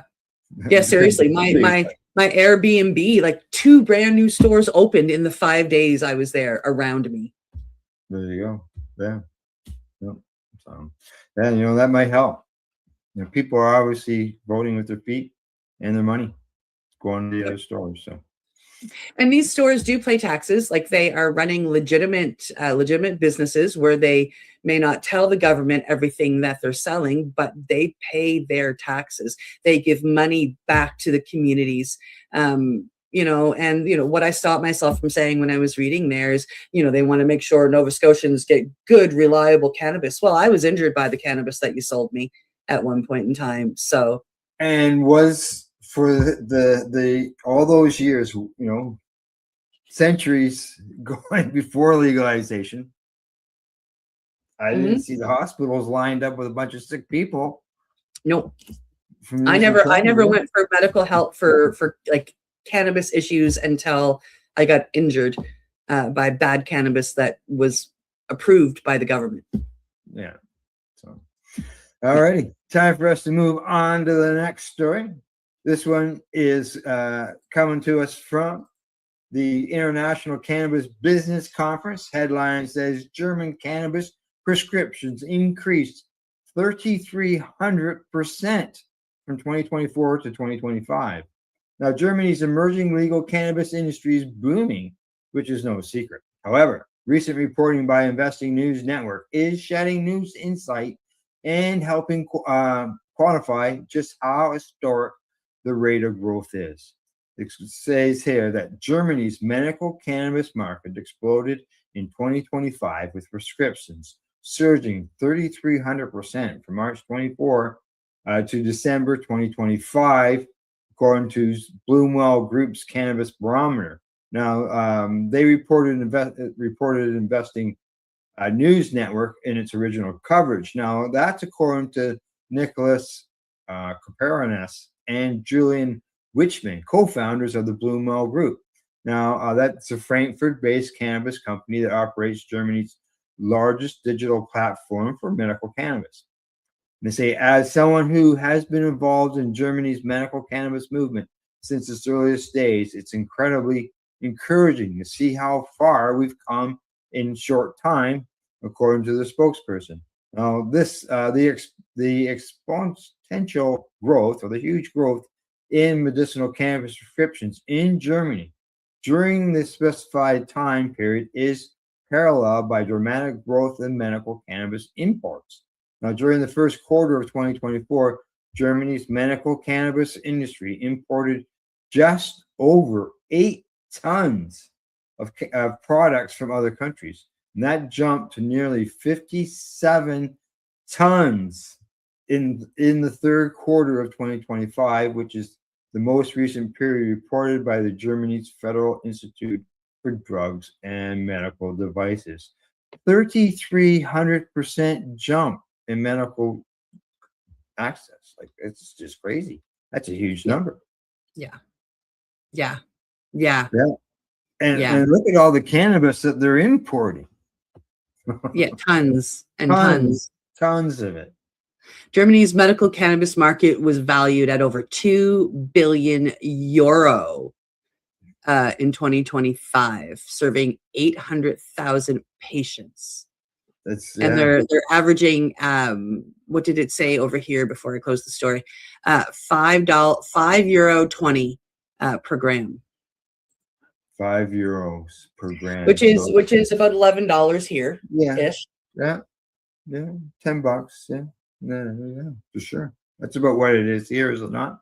At the stores, depending on the stores. I mean, anywhere between I can go get I can go get a rolled gram joint up at the liquor store for I think it's like $6.95.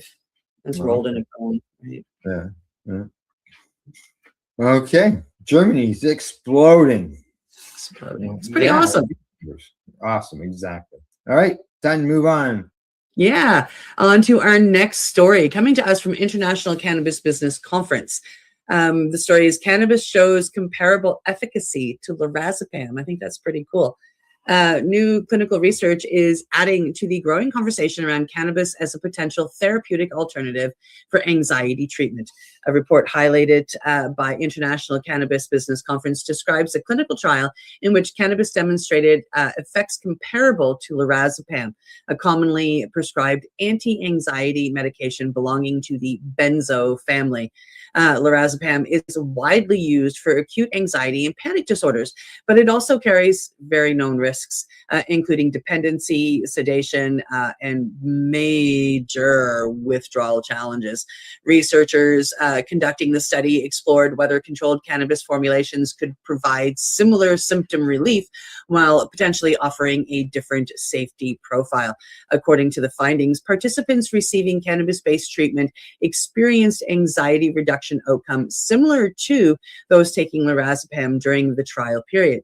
Researchers emphasize that dosing, cannabinoid composition, and medical supervision were critical factors in achieving these results. One researcher noted that the findings suggest cannabis may represent a viable therapeutic option deserving further rigorous investigation, though they cautioned that more large-scale studies, of course, are all still needed before widespread clinical substitution could be recommended. Importantly, the study does not suggest patients replace prescribed medications on their own. Instead, it contributes to a growing scientific effort examining whether cannabinoid therapies could complement or eventually reduce reliance on certain pharmaceuticals. There are many of us out there who did just that and are off the pharmaceuticals. I am one. As mental health treatment conditions do involve, studies like this reflect a broader shift in medicine, moving towards personalized approaches that consider multiple therapeutic tools, including plant-based compounds, once excluded from the mainstream research. For clinicians, regulators, and patients alike, the question is no longer whether cannabis has medical potential, but how best to integrate it safely and responsibly into modern care. And I agree with that. Like, I am one who walked away from pharmaceuticals. I did do it under a doctor's supervision. We learned the cannabis medical side together, and got me off of everything that I was on. So I only need to take it now if I'm like having a surgery or if I need an antibiotic. I mean, like I'm and many of us are like, I mean, you never got hooked up into the pharmaceuticals, but you use cannabis instead of pharmaceuticals, and you know the efficacy of them. So it's nice to see them doing the study. Yeah, I'm so glad that I chose cannabis over opioids. Just only had to have them while I was in the hospital. Now I was going through the story here, and two things I wanted to mention. The first one was you mentioned about the side effects of lorazepam, and I see here it mentions life-threatening breathing problems, drowsiness, or coma if used along with certain medications. Seizure as well. Yeah. I'm going, what? And they say that the investigators found that medical cannabis use was associated with improved outcomes across multiple metrics. This includes better reported sleep quality, a reduction in reported anxiety, as you mentioned, improved health-related quality of life. Yeah. So, yeah. If I think of the quality of my life when I was on all of those medicines, Ativan, benzos being two of them actually, because I was on Ativan and clonazepam.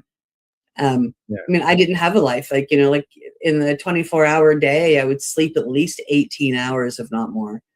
And then the rest of the time that I was awake, I was very much no life. To compare the side effects, the reported side effects from people there was a couple of people who dropped out, and they said the reported side effects, the worst ones were dry mouth and fatigue. That's why I always have a bottle of water. Yeah, I always have water right there. You know, well, we do a lot of reading too. So. Yeah. All righty. On to our next story. This one I have to get ready and bring up before I do that. And then we're going to go to break. I was too busy reading your story to do that. But I got it ready now. So here we go. Here we go. This one's coming to me from Marijuana Moment. American support for legalizing psychedelics is where marijuana was in the 1990s before state reforms, according to the polls.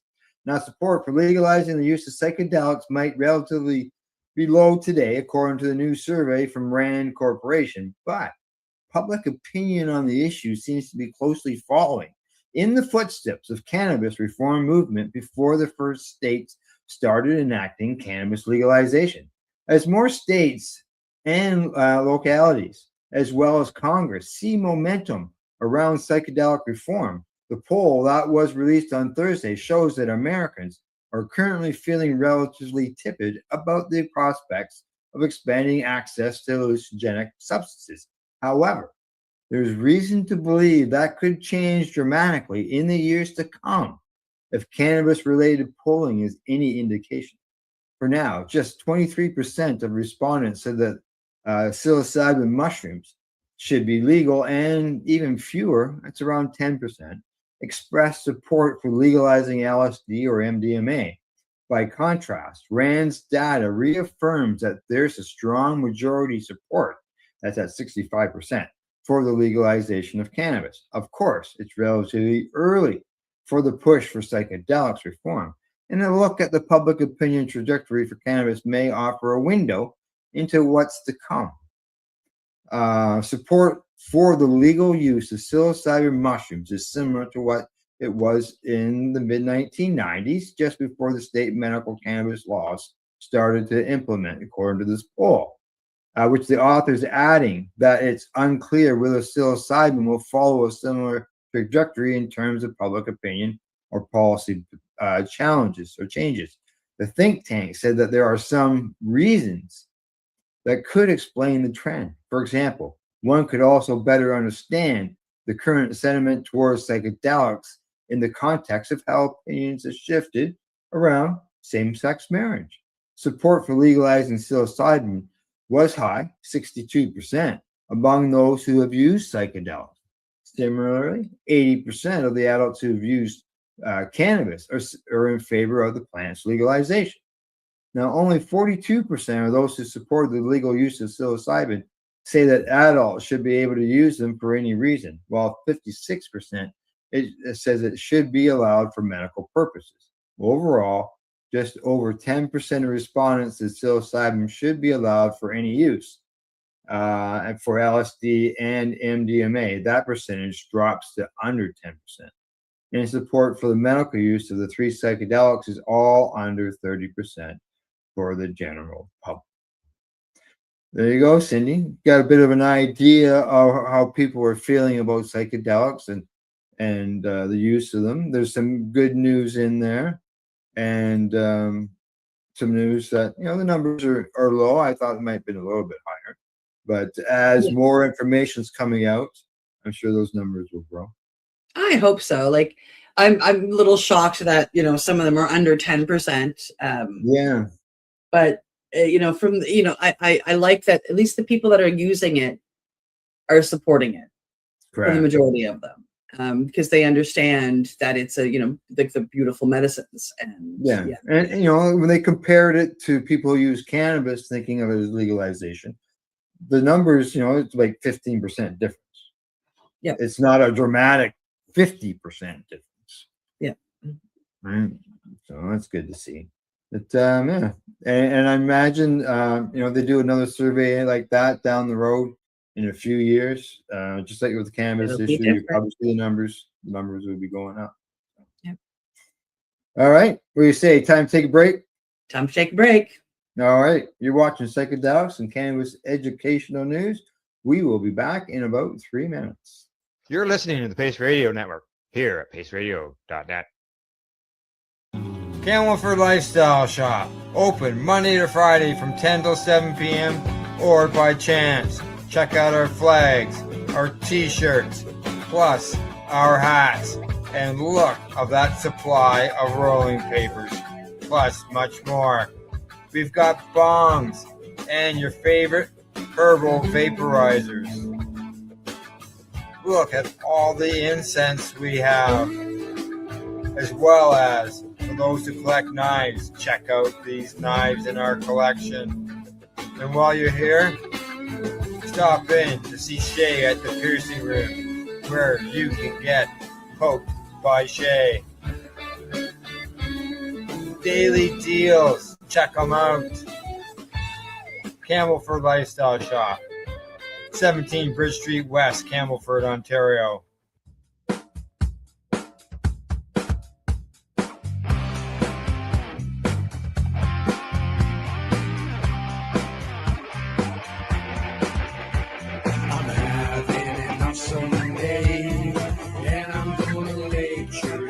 That way.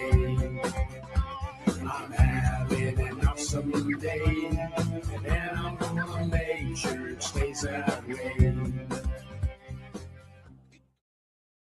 Limestone City Hydroponics is Kingston, Ontario's hydroponics shop. Take your growing to the next level and create the optimal environment with a tent kit, or maximize your yield with an ebb and flow flood table kit. Either way, Limestone City Hydroponics has more sizes and options to fit your needs. Are you looking for the power of the sun that adapts to your budget? Then look no further, as they have professional grow lighting. They have indoor grow systems that are easy and cost effective, with many options to fit your living space and lifestyle. Cultivate your growing potential. We have everything you need to succeed. And if you can't make it to the store, they offer local delivery to the greater Kingston area. Remember, when you're looking for experts to help you grow, then look no further than the locally owned Limestone City Hydroponics, 105 Sunderland Drive in Kingston, Ontario. Call them at 613-548-0420. Rerolled Saturdays. Check it out. Nothing but non-stop cannabis and psychedelic programming. Find it at 420pace.ca. You're listening to the Pace Radio Network here at paceradio.net. We're back. We're live, and we got 4 more stories to go. Right, Cindy? We do. Yeah. All right. And you've got the first one. I do. The next story is coming to us from StratCan. There was a U.S. musician who was denied entry into Canada because of for cannabis trafficking charges. Denied entry into Canada. It totally got me. Despite cannabis being legal nationwide, cannabis border policies continue to create complications for international travelers, including performers and touring artists. StratCan reports that a U.S. musician was recently denied entry into Canada due to past cannabis trafficking charges in the United States, highlighting an often misunderstood reality. Legalization does not overcome immigration law. Canadian border officials retain broad discretion to deny entry to individuals with certain criminal records, even those offenses involve substances that are now legal within Canada itself. Immigration rules classify trafficking offenses as serious criminality, which can trigger automatic inadmissibility. The situation has become increasingly common for entertainers, athletes, and industry workers whose past cannabis-related convictions date back to Prohibition-era enforcement in the United States. Ironically, individuals connected to a now legal industry can still face barriers crossing the border. Legal experts quoted the article explain that travelers with prior convictions may need to apply for special authorization, such as criminal rehabilitation status or temporary resident permits before attempting entry into Canada. The case serves as a reminder that cannabis legalization operates with national frameworks, and international travel remains governed by separate legal standards. As cross-border cannabis commerce and culture exchange grow, pressure continues to mount for clearer policies that reflect changing laws on both sides of the border. For now, the message from immigration authorities remains clear. Legalization at home does not erase historical criminal records abroad. And just so we know, the musician was a country musician by the name of Charlie Crockett. Someday, Al, if they ever legalize, someday, we're going to be able to take a day trip while I'm in Toronto and go, hey, I want to go visit Detroit, and just kind of take my doobies in my pocket and run off and visit Detroit and not have to worry. Or vice versa. Detroit can come visit Toronto, right? Yeah. Well, we can go across the border with our prescriptions, but you got to claim your alcohol. Yeah. Yeah. Now, as far as us headed their direction, just because I wrote articles about cannabis, that would make me ineligible to go into the U.S. And they say that where is it right here? They say just simply admitting to have used cannabis in the past won't allow you into the U.S. Yeah, and this fella here, I wasn't surprised because I know of a guy. This was years ago, back in the TY Expo days. One of the musicians that were supposed to appear at it got turned around at the border because he had an impaired driving charge in the past. Wow. Apparently, this is the second time that's happened to this particular artist trying to come to Canada. So I don't know all the details, but I assume he tried and then did a bunch of stuff and then tried again. Did a bunch of stuff and was denied a second time. So and it was two different points of entry. Yeah. Yeah, and I guess it was testing the limits because it could get to the point where he could be arrested for it. So. Yep. All right. From that, move on to a report from Health Canada in our next story. Here we go. And this is coming to us from StratCan. Headline there, as you can see, says Health Canada provides an update on cannabis sampling rules for producers. Now, Health Canada is reminding cannabis production license holders of the requirements for engaging in activities with cannabis samples, focusing on storage, distribution, documentation, and personnel. Now, all cannabis used for the purpose of providing samples to cannabis retailers must be stored at the site specified in the license. Storage is not permitted at any location other than the licensed site or at a dwelling house including permanent or temporary residences.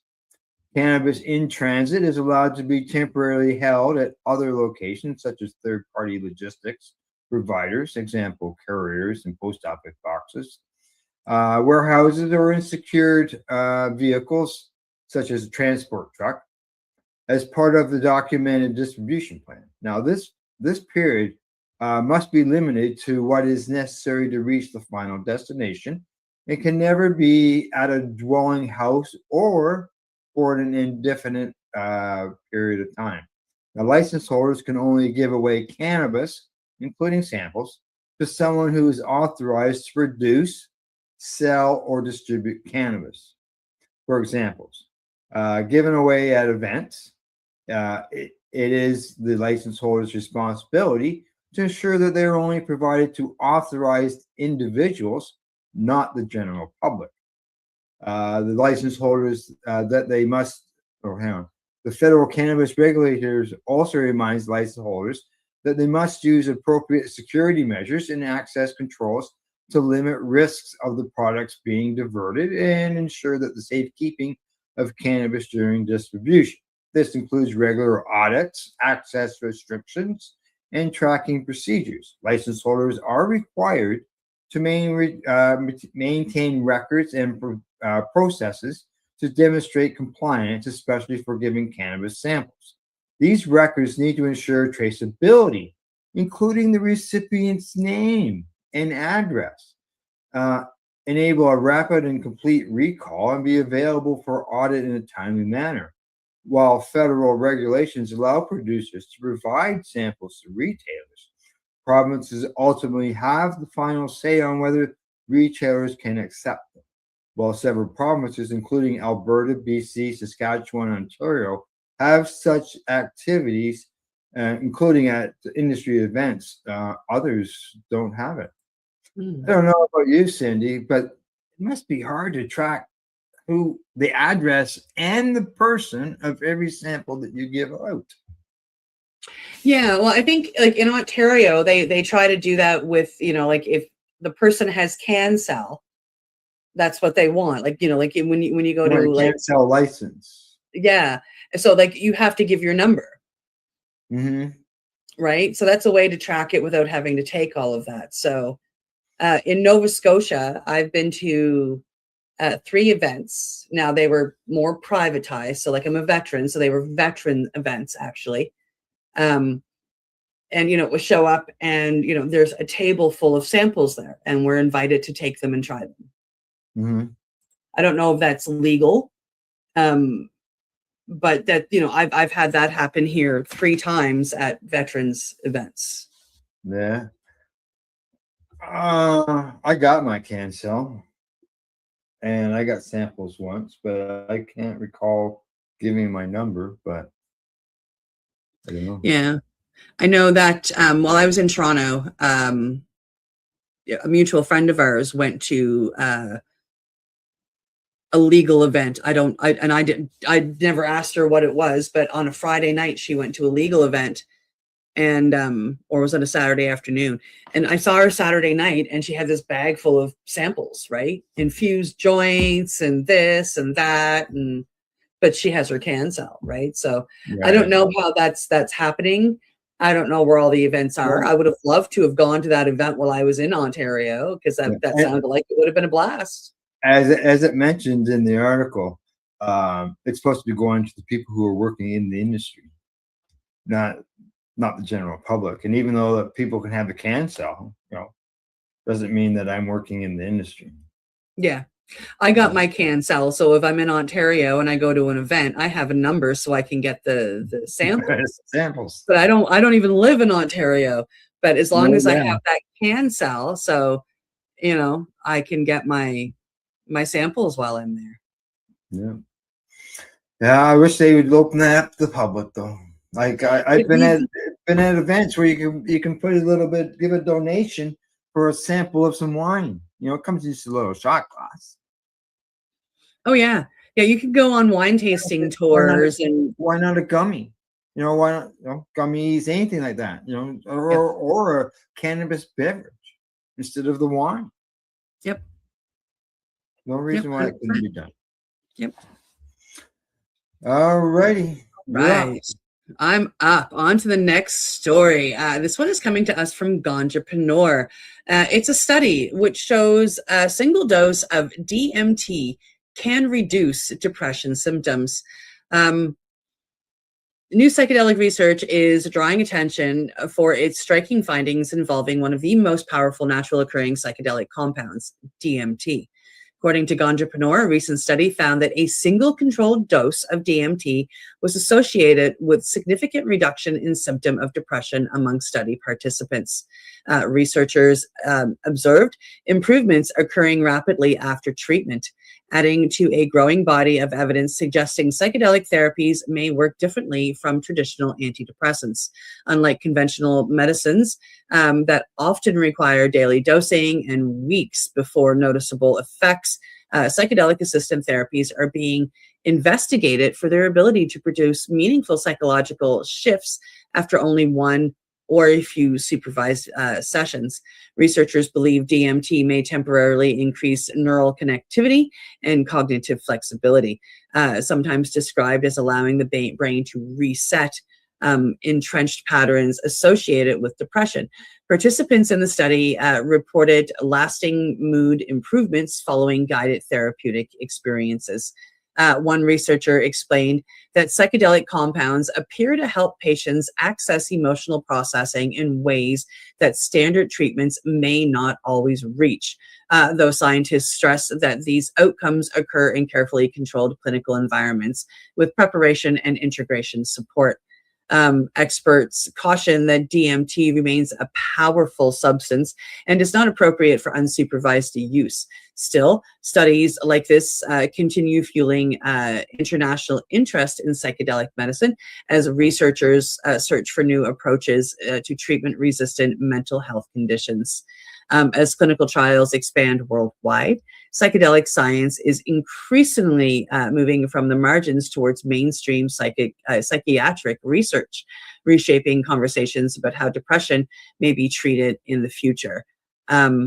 As somebody who has suffered with depression, post-traumatic stress, and who has used some psychedelics to help heal that, I know that they're beautiful medicines that can help people who are suffering without all the side effects of the benzos that we talked about earlier or any modern antidepressant, as the article said, that can take weeks to use to become noticeable in the difference, and you have to take it every day. And for a lot of them, it's multiple times a day. It's 3 to 5 doses per day.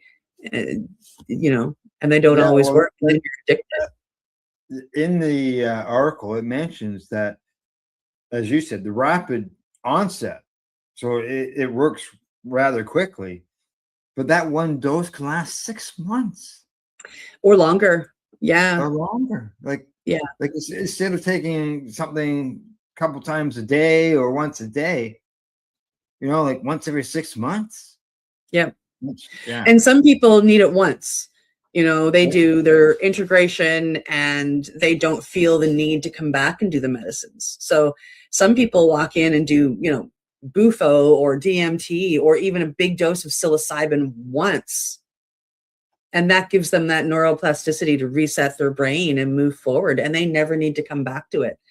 And some people, need it every 6 months or every 4 months. I mean, I wouldn't recommend it more than every 4 months because of the way of what it does to the brain. It turns you into turns the brain to neuroplastic, where you can make differences and make changes. And you want to give yourself some time to take the medicine, do the integration, let your brain settle before you go back into medicine. It's not like, let's keep pounding it at it. My hope as a facilitator is that you come see me for however long you see me, and then I never see you again. See you again. Yeah, it's not about bringing you back constantly for services. It's about healing. Yeah, permanent healing, whereas you don't need somebody like me to always be there for, dosing and psychedelic purposes, right? All righty. Last story of the day. Here we go. This one's coming to us from Marijuana Moment. And the headline on that says, Trump missed an opportunity to promote marijuana rescheduling during State of the Union, according to the industry leader says. Now, President Donald Trump delivered a lengthy State of the Union address on Tuesday, touching on a wide range of policy issues he's championed in the first year of his second term.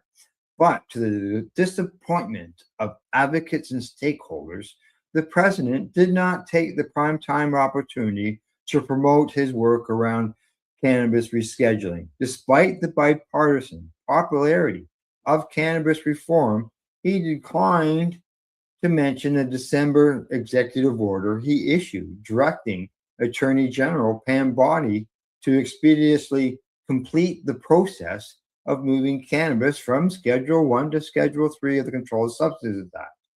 That hasn't happened yet, and the Justice Department has been largely silent on the issue in the weeks since Trump signed the order.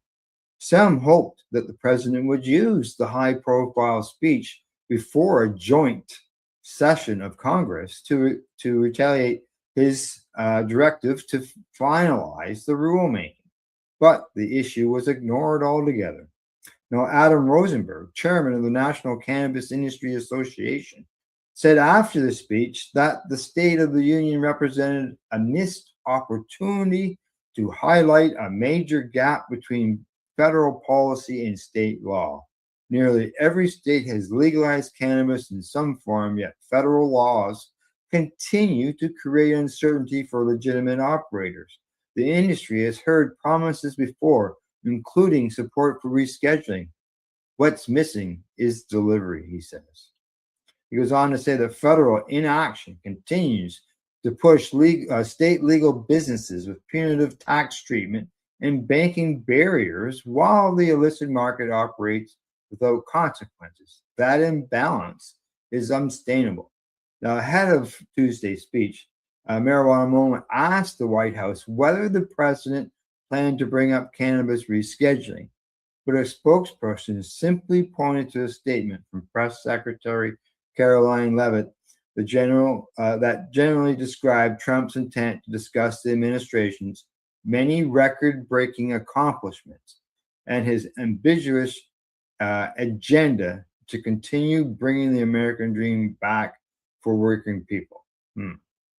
Now, a DOJ spokesperson told Marijuana Moment last month, meanwhile, that it had no comment or updates to share on the topic. However, an agency official more recently told Salon that the DOJ is working to identify the most expeditious means of executing the EO, which is the executive order. But that paraphrasing is notable, signaling that the department is uncertain about the administrative pathway to finalize rescheduling. Now, the Justice Department's relative silence on the issue has left some wondering if the agency is aligned with the White House, which last month separately touted the president's order as an example of a policy achievement during the first year of his second term. Meanwhile, the White House drug czar recently said that while he loves Trump and almost everything he does, the affection doesn't extend to the pending proposal to federally reschedule cannabis, which he described as a gateway drug that's harming youth. Yeah. I saw the headline this morning. I thought, I caught a little bit of that State of the Union address, but the stuff I heard, I didn't hear anything about cannabis, and obviously he didn't bring it up. And it is a missed opportunity. It's something that, you're looking at 70% of the country wants. It's legalized medically in 40 states. Recreationally, it's somewhere around 25 states where it's legal. Bringing that up might have been, Yeah. Over half of his country are sitting in legal states. Yeah. 3/4 of his country are sitting in medical legal states. Yeah. And he's just ignoring them.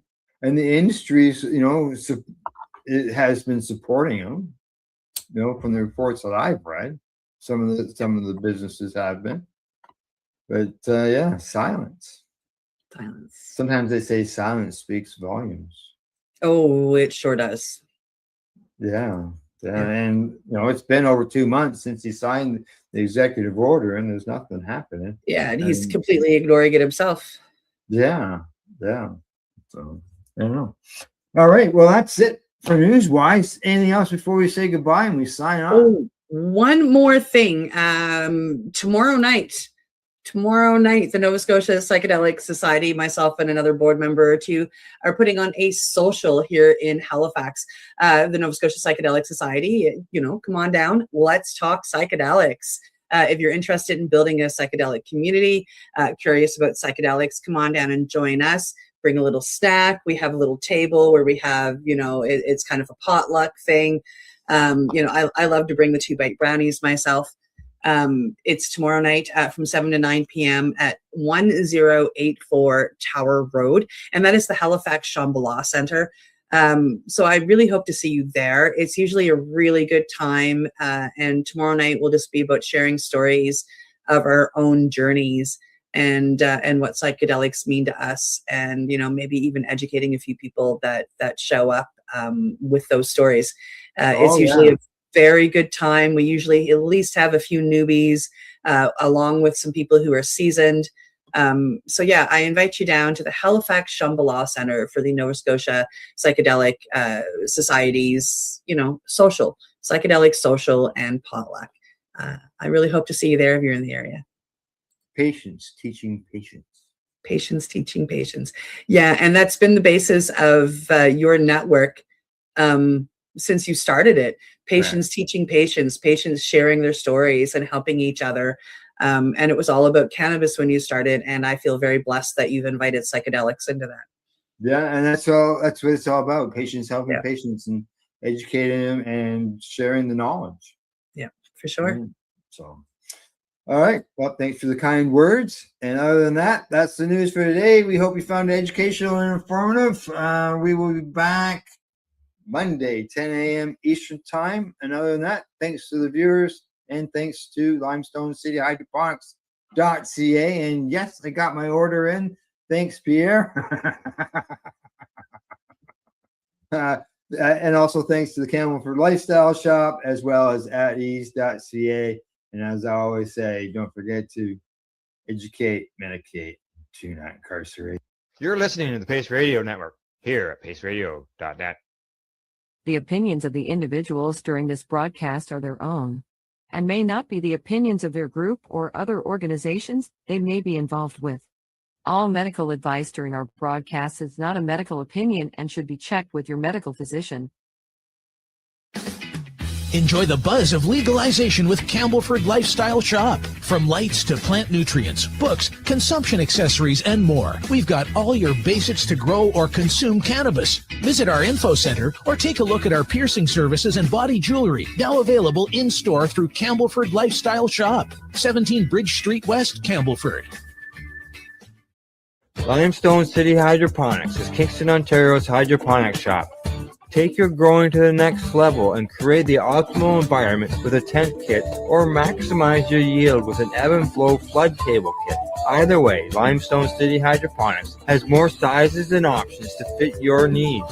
Are you looking for the power of the sun that adapts to your budget? Then look no further as they have professional grow lighting. They have indoor grow systems that are easy and cost effective with many options to fit your living space and lifestyle.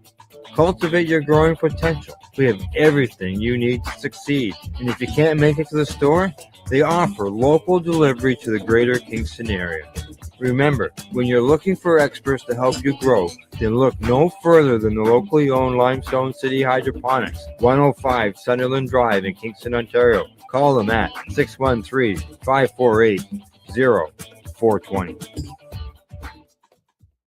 We are people advocating cannabis education here at paceradio.net.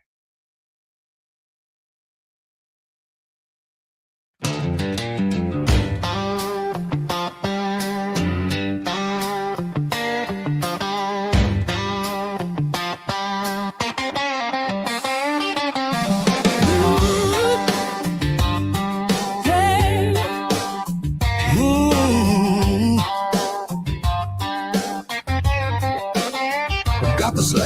the table. Little grit, all press, all gold. 5 tons in the steel frame waiting. Whole room hush when it flows. Ross and back, That custom mold, fill it up, tuck tight. then load and press. We just trying to keep long still shining. Do it calm, do it clean. Heat makes the trichomes flow. Slow drip, let the pressure go. From the flower to the glow. Soft and free, keep the spirit in me. High in the mind. All that for harm reduction. Yeah. But the method low key. Heat makes the trichome flow. Loading on the paper like honey on the snow. That's a 710 code. Ooh, see a pack in the mold. Put it into the Rawson bag. First squish, then the shine pulls through. Little river on the parchment flowing. Big flash, Clear drop. that hue. Wait out. Take a breath. Think twice. Dose right. Keep the bag in view. We just squish. We don't strip. We don't rush. Treat the plant like it's part of you. Heat makes the trichome flow. Slow drip. Let the pressure go. From the flower to the glow. Soft and free, keep the spirit in me. High in the mind. All that for harm reduction. Yeah. But the method low key. Heat makes the trichome flow. Rolling on the paper like honey on the snow. That's a 710 code. Smooth as silk. Brittle like glass. Creamy like milk. Put in your rig. Light the torch. Or push the button.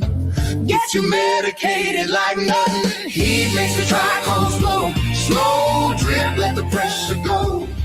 From the flower to the glow. Soft and free, keep the spirit in me. High in the mind. All that for harm reduction. Yeah. But the method low key. Heat makes the trichomes flow. Golden on the paper like honey on the snow. That's the 710 code. Feel it in your toe, feel it in your head. The body temperature. Up it goes. Forehead flex. Where's the bed? Things calm down. Body sweats disappear. Wow. Memories of their first dance. Ooh. Heat makes the trichomes flow. Slow drip, let the pressure go. Let the pressure From the go. flower to the glow. Soft and free, keep the spirit in me. Keep the spirit in me. All that for harm reduction. Yeah. But the method low key. Heat makes the trichomes flow. Golden on the paper like honey on the snow. That's a 710 code.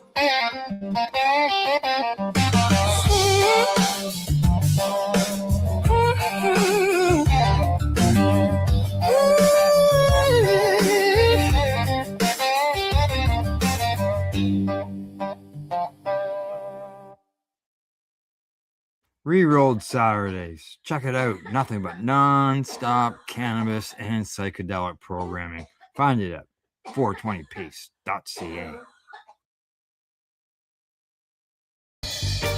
You're watching the 420 Pace, found at 420pace.ca.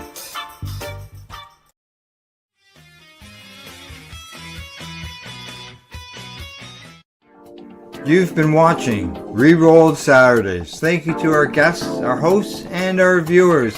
Up next, Rerolled Saturday Nighttime Edition. It gets started at 4 p.m. See you then.